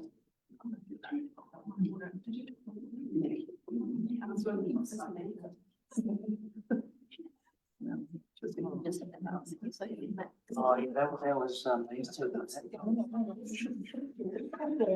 Hello, Anita. I think Mike was last time. Was Mike. You're slightly muffled in your noise. There we go. Is that better? That's a lot better, thank you. Like, I know we're going to spring it on you early, but you're the only one waiting. So I'll let you get going. You've got 5 minutes, and it includes question time. So if you finish early, you get questions. So it's up to you. Well, good, Anita. Away you go. Hi everyone, I'm Anita Golden. I'm the chair of the Lake Hayes and Shotover Country Community Association. I'm also a ratepayer for over 15 years in this area. I hope you've all read the submission that we did put in relating to our area, and I just wanted to do a really quick recap of that. So the first one is that we fully support the development of sports fields up at Ladies Mile. That's been something that our community has documented over many years as a desire for that area to keep it as a green space. We do question though whether the Lugget Hall is actually a suitable thing to put in there for the long term. We're a large population. It would serve not only us but the wider community as well. Especially if you've got sports teams visiting from Wanaka or places like that, where you could have a home for some of those activities. As a soccer mum and a rugby mum, I've travelled all over the district, and it would be great for us to have a home base here that we could use that for as well. When it comes to rates, it seems to be a very disproportionate rates increase for our area. It's 17.85%, but if the costs of the town centre upgrades went through, that would be over 20% for us, which for a lot of households will be close to $1,000 a year. I think with the cost of living and interest rates, that's a lot for what hasn't had a lot of I guess you would say investment in our area for many years. So we would request that that's actually reviewed to make sure. I think from quickly working out, our rating base is about 9.3% of your rating in the Wakatipu Basin or the Wakatipu. So it's a pretty significant amount. It's a pretty significant amount of income for you guys, but it is also proportionally for us. It's a very, very big increase. I just wanted to give you a quick update on the Shotover Country Playground as well. So Merton Park, for a lot of you that probably don't know, is actually in the lower Shotover area. Shotover itself doesn't actually have a playground. It has the school, which is not available, obviously, to a large number of young families that live down there.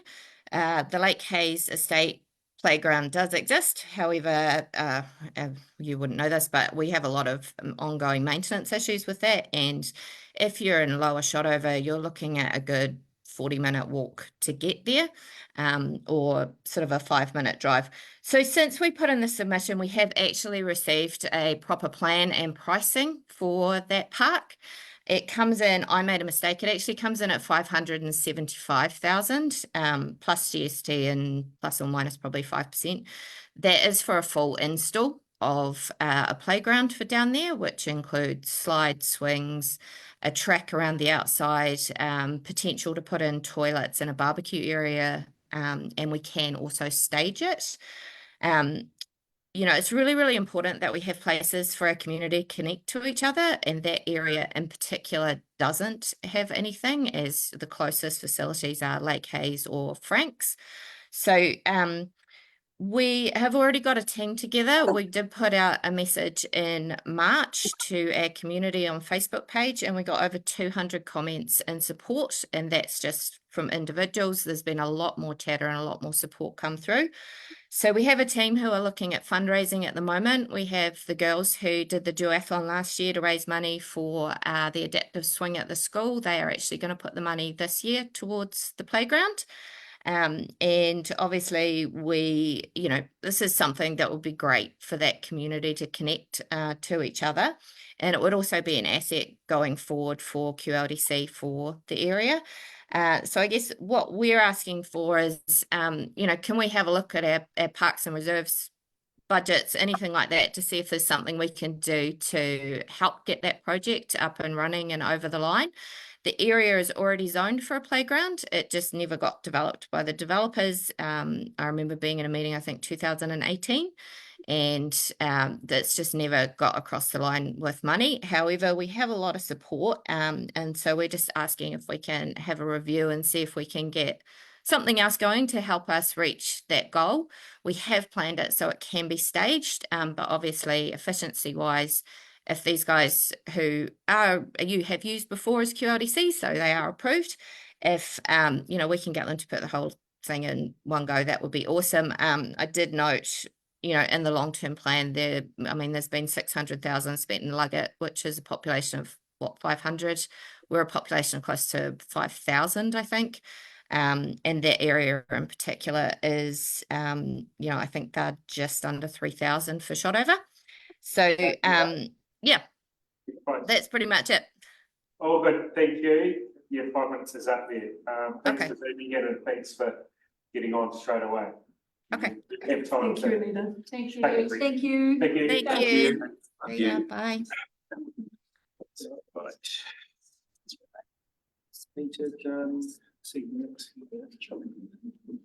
Nick, are you available to do yours earlier? Yeah. Okay. So this is on behalf of Dave, I'm sure, yeah. Yeah, okay.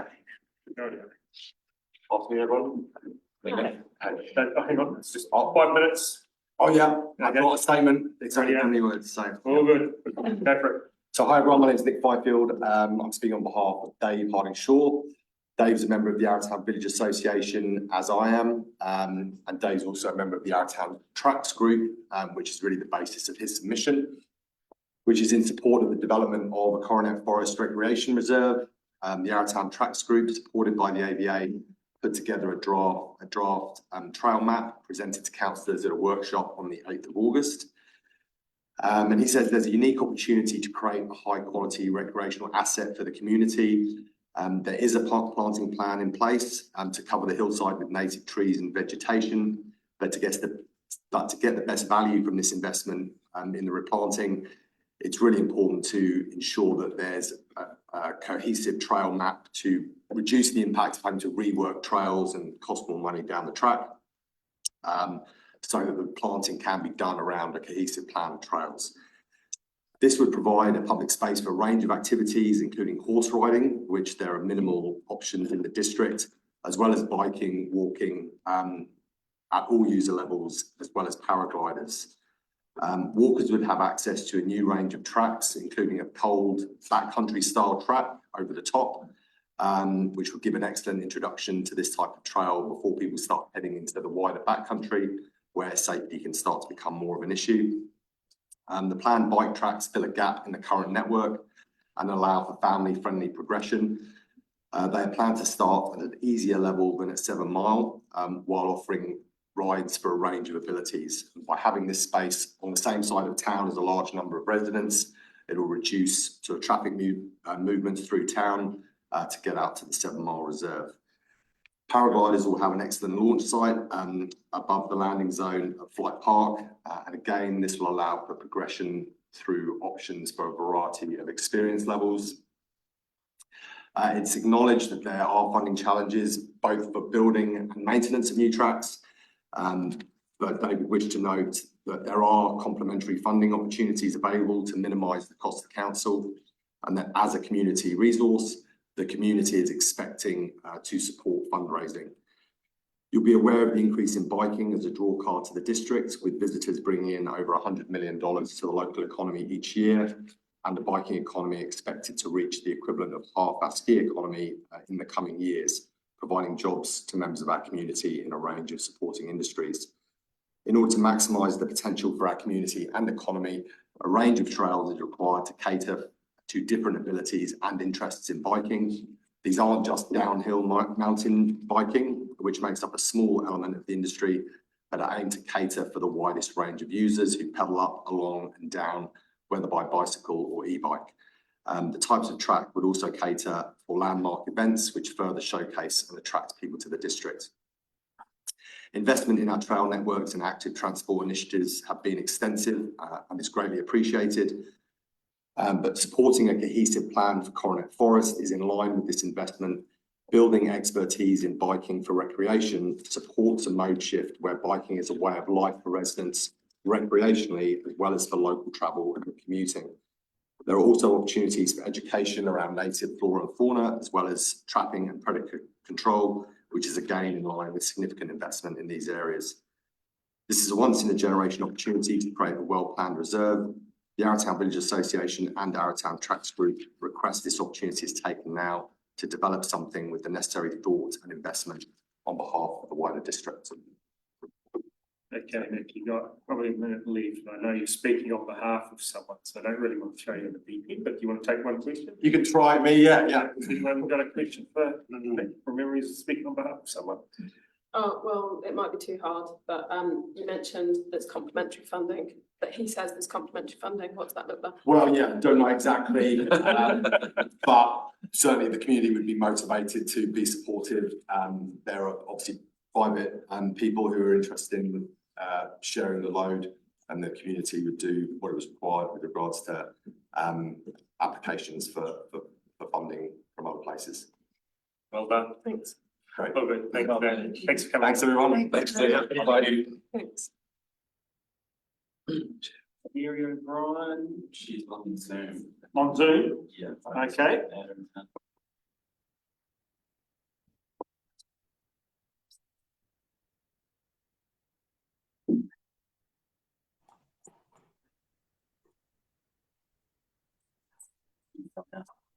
Hi, Mary. Hello, how are you? Sorry, I'm late getting in. I've got a new computer. That's okay. We're not going to take time off you, but you do only have 5 minutes to speak. Yes. And that includes questions. So it's up to you whether you want to take questions or not. You speak up to 5 Yep. minutes. Okay. I'm happy. So it's 5 minutes for both. Is that it? No, 5 minutes in total. Okay, cool. Right. Away we go. Away we go. Thank you very much for the opportunity to join with you today. My name's Mary O'Brien. I'm the Access Coordinator for CCS Disability Action in Dunedin. I mean across the South Island, but I'm based in Dunedin. Today I really just want to talk a little bit about your overarching, some of your goals around getting the basics right, which we think is very important, and we think that if you do get the basics right, you'll actually will achieve a deafening dawn chorus, which would be something grand to hear, wouldn't it?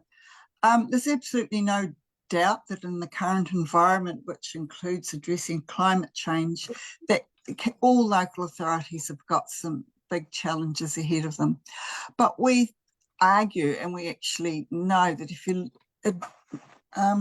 address the needs of the most disadvantaged people in the community, then the rest of the community will benefit. I think a nice example of that is it's much nicer boarding the airplane when there's a ramp or a start instead of the stairs. Just little things like that. Disabled people and older people are key disadvantaged populations, and as we know, the proportion of disabled people in the population is going to increase, so we really have to address that. So about a quarter of the local population in the Queenstown Lakes District Council, along with the rest of New Zealand, has a disability. And I just want to talk a little bit really about transport, and one of the key transport factors, and that's footpaths. when some research done by NZTA in 2021 confirmed other research in New Zealand, there's not a lot, but there is some that says disabled people are more likely than non-disabled people to have difficulties reaching a doctor, a medical centre, a supermarket or dairy. And that because of the time, distance and effort, disabled people forgo more travel than other non-disabled people. And then getting back to the footpaths, are some really key basics in footpaths that actually stop people, sometimes actually leaving the front gates. Some of those are curbs, either there's a lack of curb cuts, or they're too steep, or they're broken, or they're on strange angles, those sorts of things, and street gradients and crossfalls and unsafe crossings. Those are the factors that actually stop disabled people going out. And that's going to happen more and more and more as we get an older population. Older people want to be going out and to live in their own environment and stay in their own homes in the district and not have to go into care. So improving the accessibility of footpaths will create more opportunities for more people to walk and wheel. And it will also help reduce vehicle kilometres travelled, which is a big and important thing for climate change. And more people will be able to use the footpaths and reach essential services. In the GPS Transport 2024,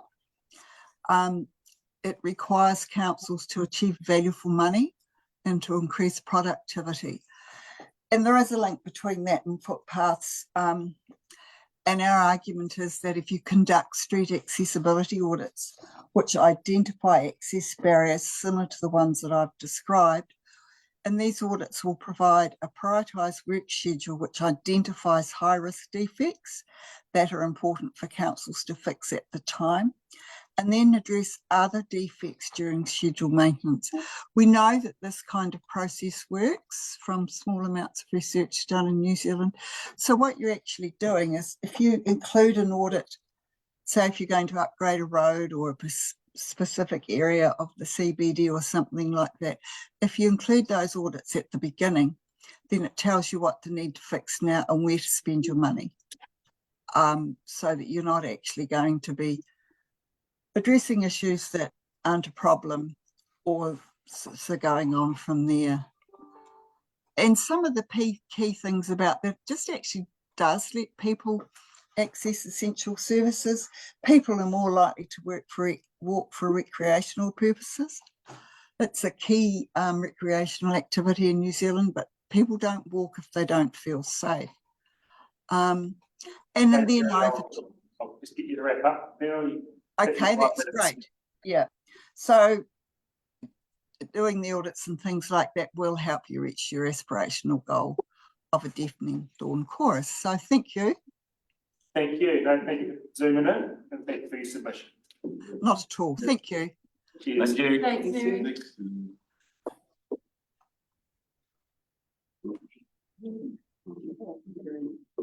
No, Bruce.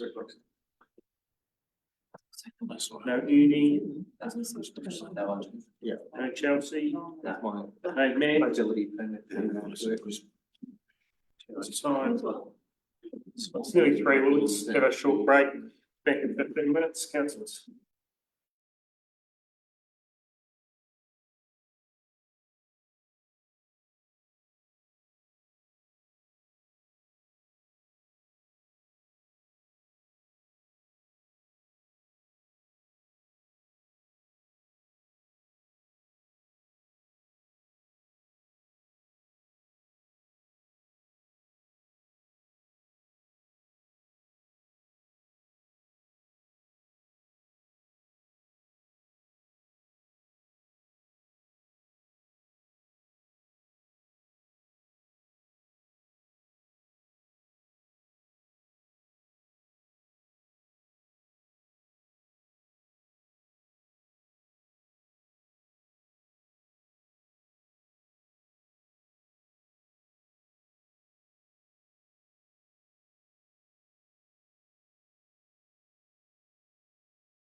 A bit more on my time. That's right. Now, you're speaking for yourself, for Queenstown Eco Pursuits and for John and Helen Hayes, is that correct? Correct. So which one will you be doing first? First, it's for myself. Okay, so each one's 5 minutes long, so, and that includes the questions and within the 5 minutes. Okay, so this is for me and QLP. Okay, brilliant.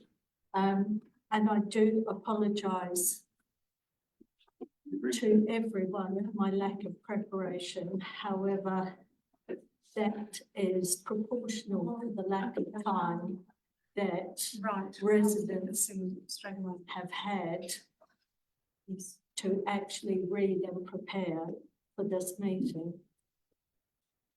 I believe that 10 days is a totally inadequate period of time to obtain meaningful consultation with the community. And I therefore give thanks to those community members who have gone above and beyond to achieve submissions within this timescale. Further to the submissions of Brian Fitzpatrick, Jangel, Castles and others, I would like to impress upon the council that in my opinion, the targeted rate rise for residents in the medium density area of Park Street, Brisbane Street and part of Hobart Street is totally unjustified and contrary to the Local Government Act, given that we residents did not contribute to the need to undertake the activities for which we are now being targeted, and nor do we benefit more than any other community members or areas from these works at all.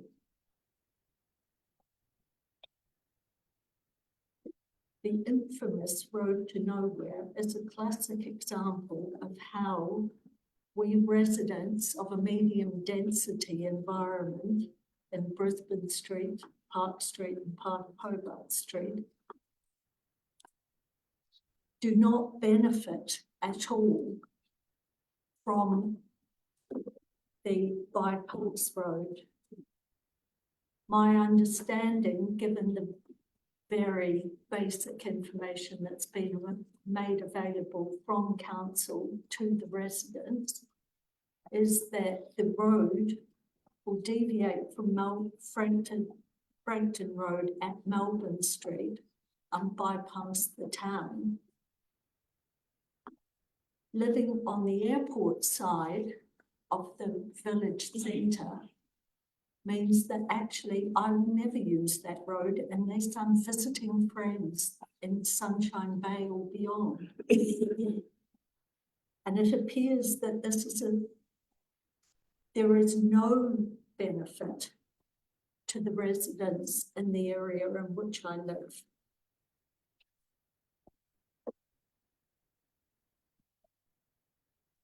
If one was of a particular turn of mind, one might think that this is yet another effort by council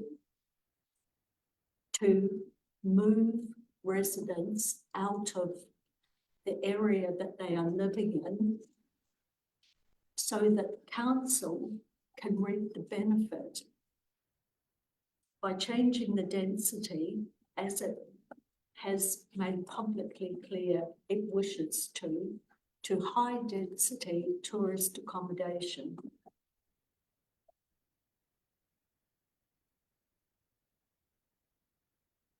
In short, I reject the targeted rate increase.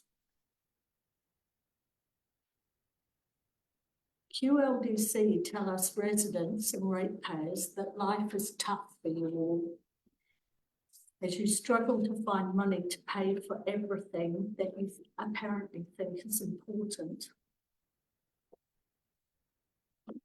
In my opinion, had council not mismanaged and squandered resources, and here I'm particularly referencing projects like the bypass road, like the plans to have Project Manawa and Project Connect still in your long-term plan, despite community opposition.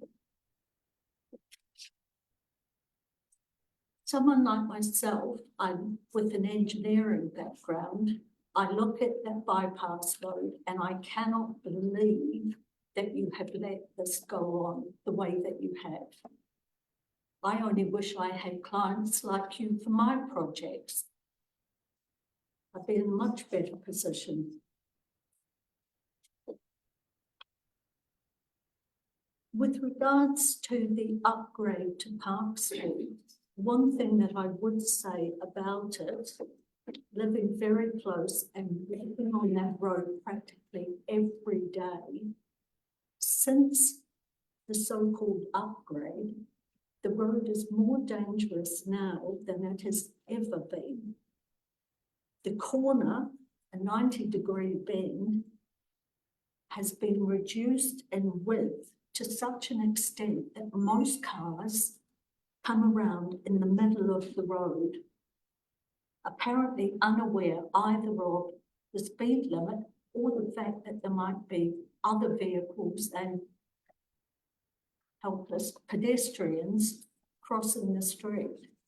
Yeah, it's 5 now. Right.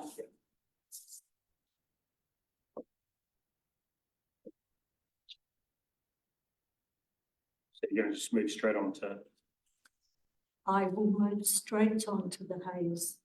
Thank you.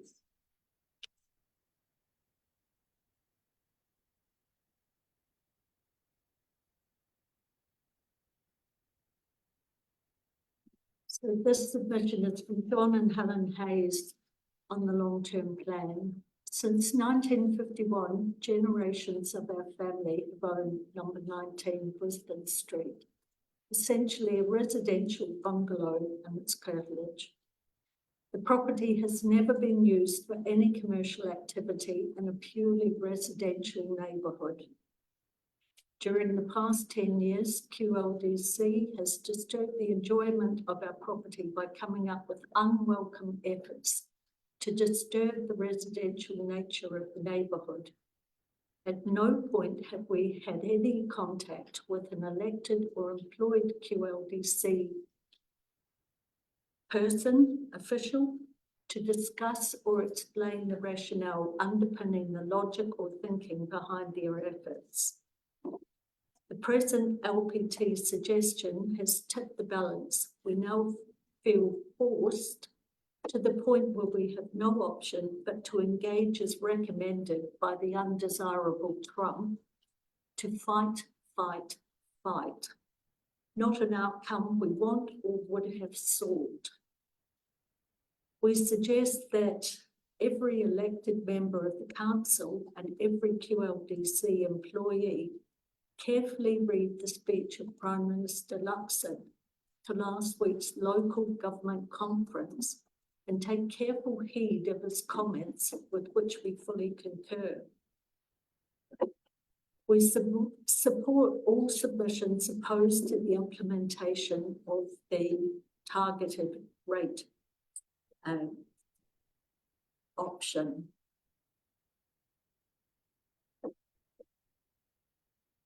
We had understood that the works under the targeted rate option were part of shovel-ready projects for which QLDC contribution had been made without reference to ratepayers.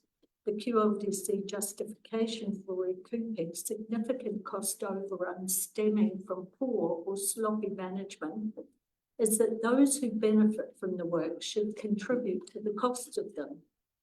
We have to date enjoyed no benefit and cannot see any benefit accruing to our property. To the contrary, for 3 years, we have been subjected to significant delays in accessing central Queenstown and the airport. It has been galling to see groups of high-vis clad employees chatting or wandering about drinking coffee. Productivity has been absent. QLDC management has had no visibility whatsoever. This work contracted by QLDC represents a cost to us and provides no benefit at all. There appears to be no distinction between benefit from and payment for works under topics 1A and 1B. This raises a question about the legal integrity of this proposed rate proposal and the prospect that no appropriate or legally valid consideration, including of alternatives, underpins the preparation of the long-term plan generally. We are not lawyers, but there appears to be grounds for an audit or judicial review. No distinction appears to have been made between commercial ratepayers and residential ratepayers.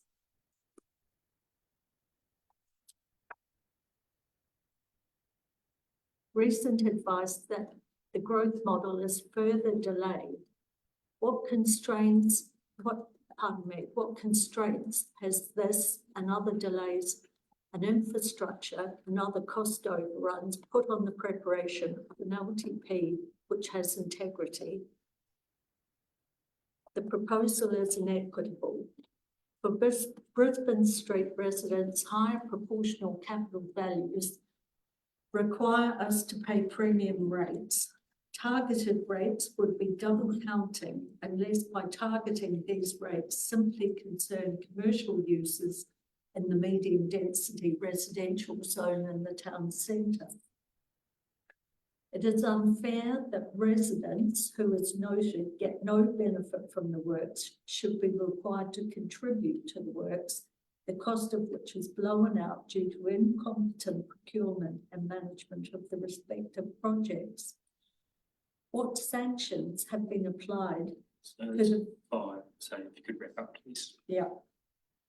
Applied to the responsible QLDC employees, particularly the CEO as responsible manager. I'll cut it short there. Thank you for your time. Thank you, Sue. Thank you. Thank you, Sue. Okay. Any? That's joining now. Okay.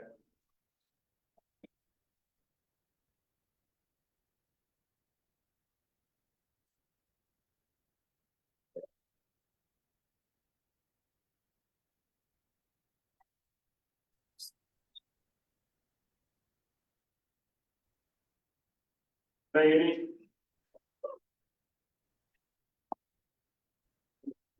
Sitting still, or is that frozen? My statue. No. Any?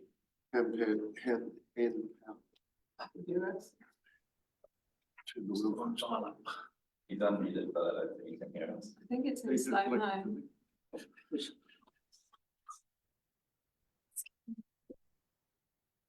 Any?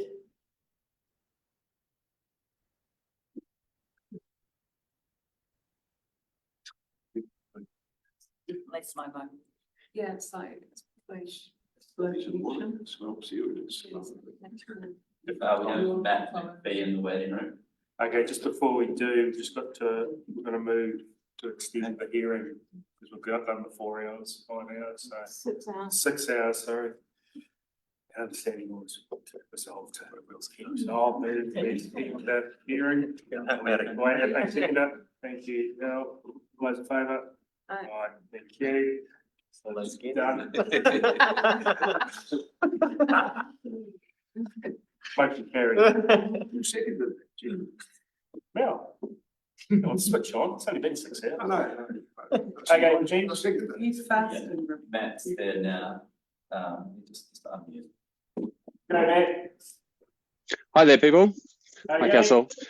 Thank you for joining. You've got 5 minutes. Floor's yours. Thank you, thank you. So thank you for letting us speak today. I'm speaking as a 24-year resident and ratepayer and homeowner in Wanaka in support of the Arts Trust application to get funding for the Arts Building Arts Centre in Wanaka. I've been living in Wanaka for 25 years, basically. Part of the arts and performance culture here, putting on events, being a DJ, stage manager, etc. Arts and culture and music, all these things are core and fundamental to the soul of a community. And this building has the opportunity to allow us to develop that, and especially for the youth of Wanaka. They are vastly underserved outside of our fabulous high school and its arts program, which Matt Doyle, I'm sure, will speak as well, and him and their program. And there is not enough spaces for the products of that to perform. We don't have spaces that are suitable sized for touring artists and acts that fit in between Lake Wanaka Centre and something smaller. We need spaces for those things in Wanaka to develop that. Over time, if we miss out on this window to get this into our long-term plan, we're going to miss the boat, and it's going to be a long, long time before anyone has, puts this together again. My focus for this is making sure that the youth of Wanaka have a space they can use, not just for big events, not just the end of year performance, but on a weekly basis. The smaller space in the proposed arts space is something that can be multi-purpose and used for a wide array of things, and it can be adapted from the design that currently in the plan that you've probably seen, and made to be really useful for a wide range of different performers, be it music, performance, dance, theatre, but in a scale with the versatility that will allow more and more of the people in our community to connect with the rest of the community. The tighter our community is together, the stronger it is on all fronts. And this is not just an economics thing. It's not a conference centre that just needs to do conferences. That's going to pay for some stuff, but this is an art centre, and it really is important for our community to have the arts served properly. I've been part of pushing that, putting on events, supporting them for many years. Festival of Colour is a fantastic example of that, and that continues to be supported and go well, but can be added to. And I think we have an opportunity here that if we pass on, we will be missing. I would strongly encourage all the councillors to support our arts culture in Wanaka and Queenstown, but in Wanaka, and support the Arts Trust in their application to get the building into the current long-term plan. So that's me. Matt. You've got time for questions. So questions, councillors? We'll do that. Got time, and no one wants to ask anyone? How about that? No one? No. Okay. Thank you for jumping on in. No. Appreciate that one. Cheers, mate. No worries. Oh, and just to let you know, I've shortened a day of riding powder with my best friends in the mountains, and I'm calling in from a hut, and I had to get them set up the Starlink just to do this, and that's how much this means to me. I should be out there riding a nutcracker, shredding pow, and I'm talking to you guys. All right, you guys, probably half of you ski and know how important that is. There's 40 centimeters of fresh snow outside this window. Okay, now you can I stopped skiing for you. Support the arts. Thank you. Bye. Thank you. See you, mate. Bye. Moody is back. Yes. Hi, I've just unmuted. Can you hear me? Yeah. Yes. Go for it, Benny. You've got 5 minutes. So over to you. Right. Yeah, I'm outside. I had to get outside to get better connection. I don't know if you can see where I am, but I'm at the snow farm. I've spent quite a few seasons up here. I think I worked it out about 35. Not full seasons, but I've worked for Snow Farm in various different capacities, and I'm up here helping to organise and muster at the moment. And I guess just to add to my submission, just looking way back when PACT was formed and when Snow Farm was formed, there was probably only a handful of stakeholders. Cross-country skiing was one of the biggest ones. Now I think I've got a list of about 25 stakeholders that have got interest in the area up here in the recreation reserve, access to dock, etc. I guess I'm not asking for money for toilets. I think a bigger issue is probably looking at how to coordinate, all the stakeholders and how the area is managed to best advantage for everybody. So my thought was, Can the council help possibly facilitate round table, come up with a bit of a forum where everyone can get together and just look at what all our issues are, and come up with a plan for the future that's going to work for everyone. Thank you, Ernie. Well within time, so I'm going to open you up to questions if you don't mind. And any questions? Yeah. Yeah, and this is probably a really silly question, I should know the answer to, but is there not a reserve management plan for the area? I'm not aware of. There probably is. That's the I guess it's a council reserve, and PACT has got the jurisdiction to manage it. They've got the lease to manage it. Possibly it isn't, could it be historic and something directly to the lease, really. So what I mean is, should QLDC have a reserve management plan for its reserve? That would then, not a question. no, it's not for earlier, but I was checking. That would be capture the whole idea of all the things that are going on and how to manage the reserve with all the stakeholders. Okay. Well, mine's actually in a very simple vein, unfortunately. Obviously, we've had lots of speakers today on the Snow Farm, and I guess the angle I'm looking at it is there any inequity around the lack of infrastructure on this reserve land compared to other reserve lands? And what's the role that the charity has played in enabling visitation to it? Because there's a responsibility with enabling visitation potentially, but then there's also the responsibility of the reserve. Sorry, was that a question to me? Yeah. Okay, yes. Yeah. I guess I'm not representing the Snow Farm. I guess I'm probably more representing the club or the skiers and biathletes. So I guess that there is, those questions are in the background, and it's sort of how do we find out, how best to manage it? What guidelines are already in place to do that, and then how, for example, the club can have a say or representation in that process, whether it's on the board or in the Snow Farm. I don't know how that works, but I guess that's what I'm thinking. Okay, thank you. You've got time for one more, Lyle? Yeah, just good going, Darcy. Sorry about the noise. Another question, was it? Yeah, you got one more question from Lyle. I do. Yeah, I like the idea what you're talking about. You obviously been talking to some of the stakeholders, a lot of appetite for this to get together and form this forum. Yeah, I think if I heard the question right, it was about getting together and nutting something out that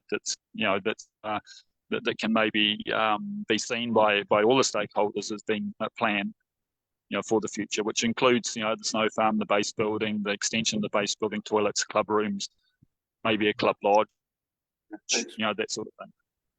Okay, thank you, Ernie. Thanks for listening. Thanks very much for your time. Cheers. Thank you. All good. And the only one that hasn't is Bruce McLeod, but he's ready to go. So adjourned meeting for tomorrow. Thank you, councillors. Thank you. Thank you. Thank you, everyone.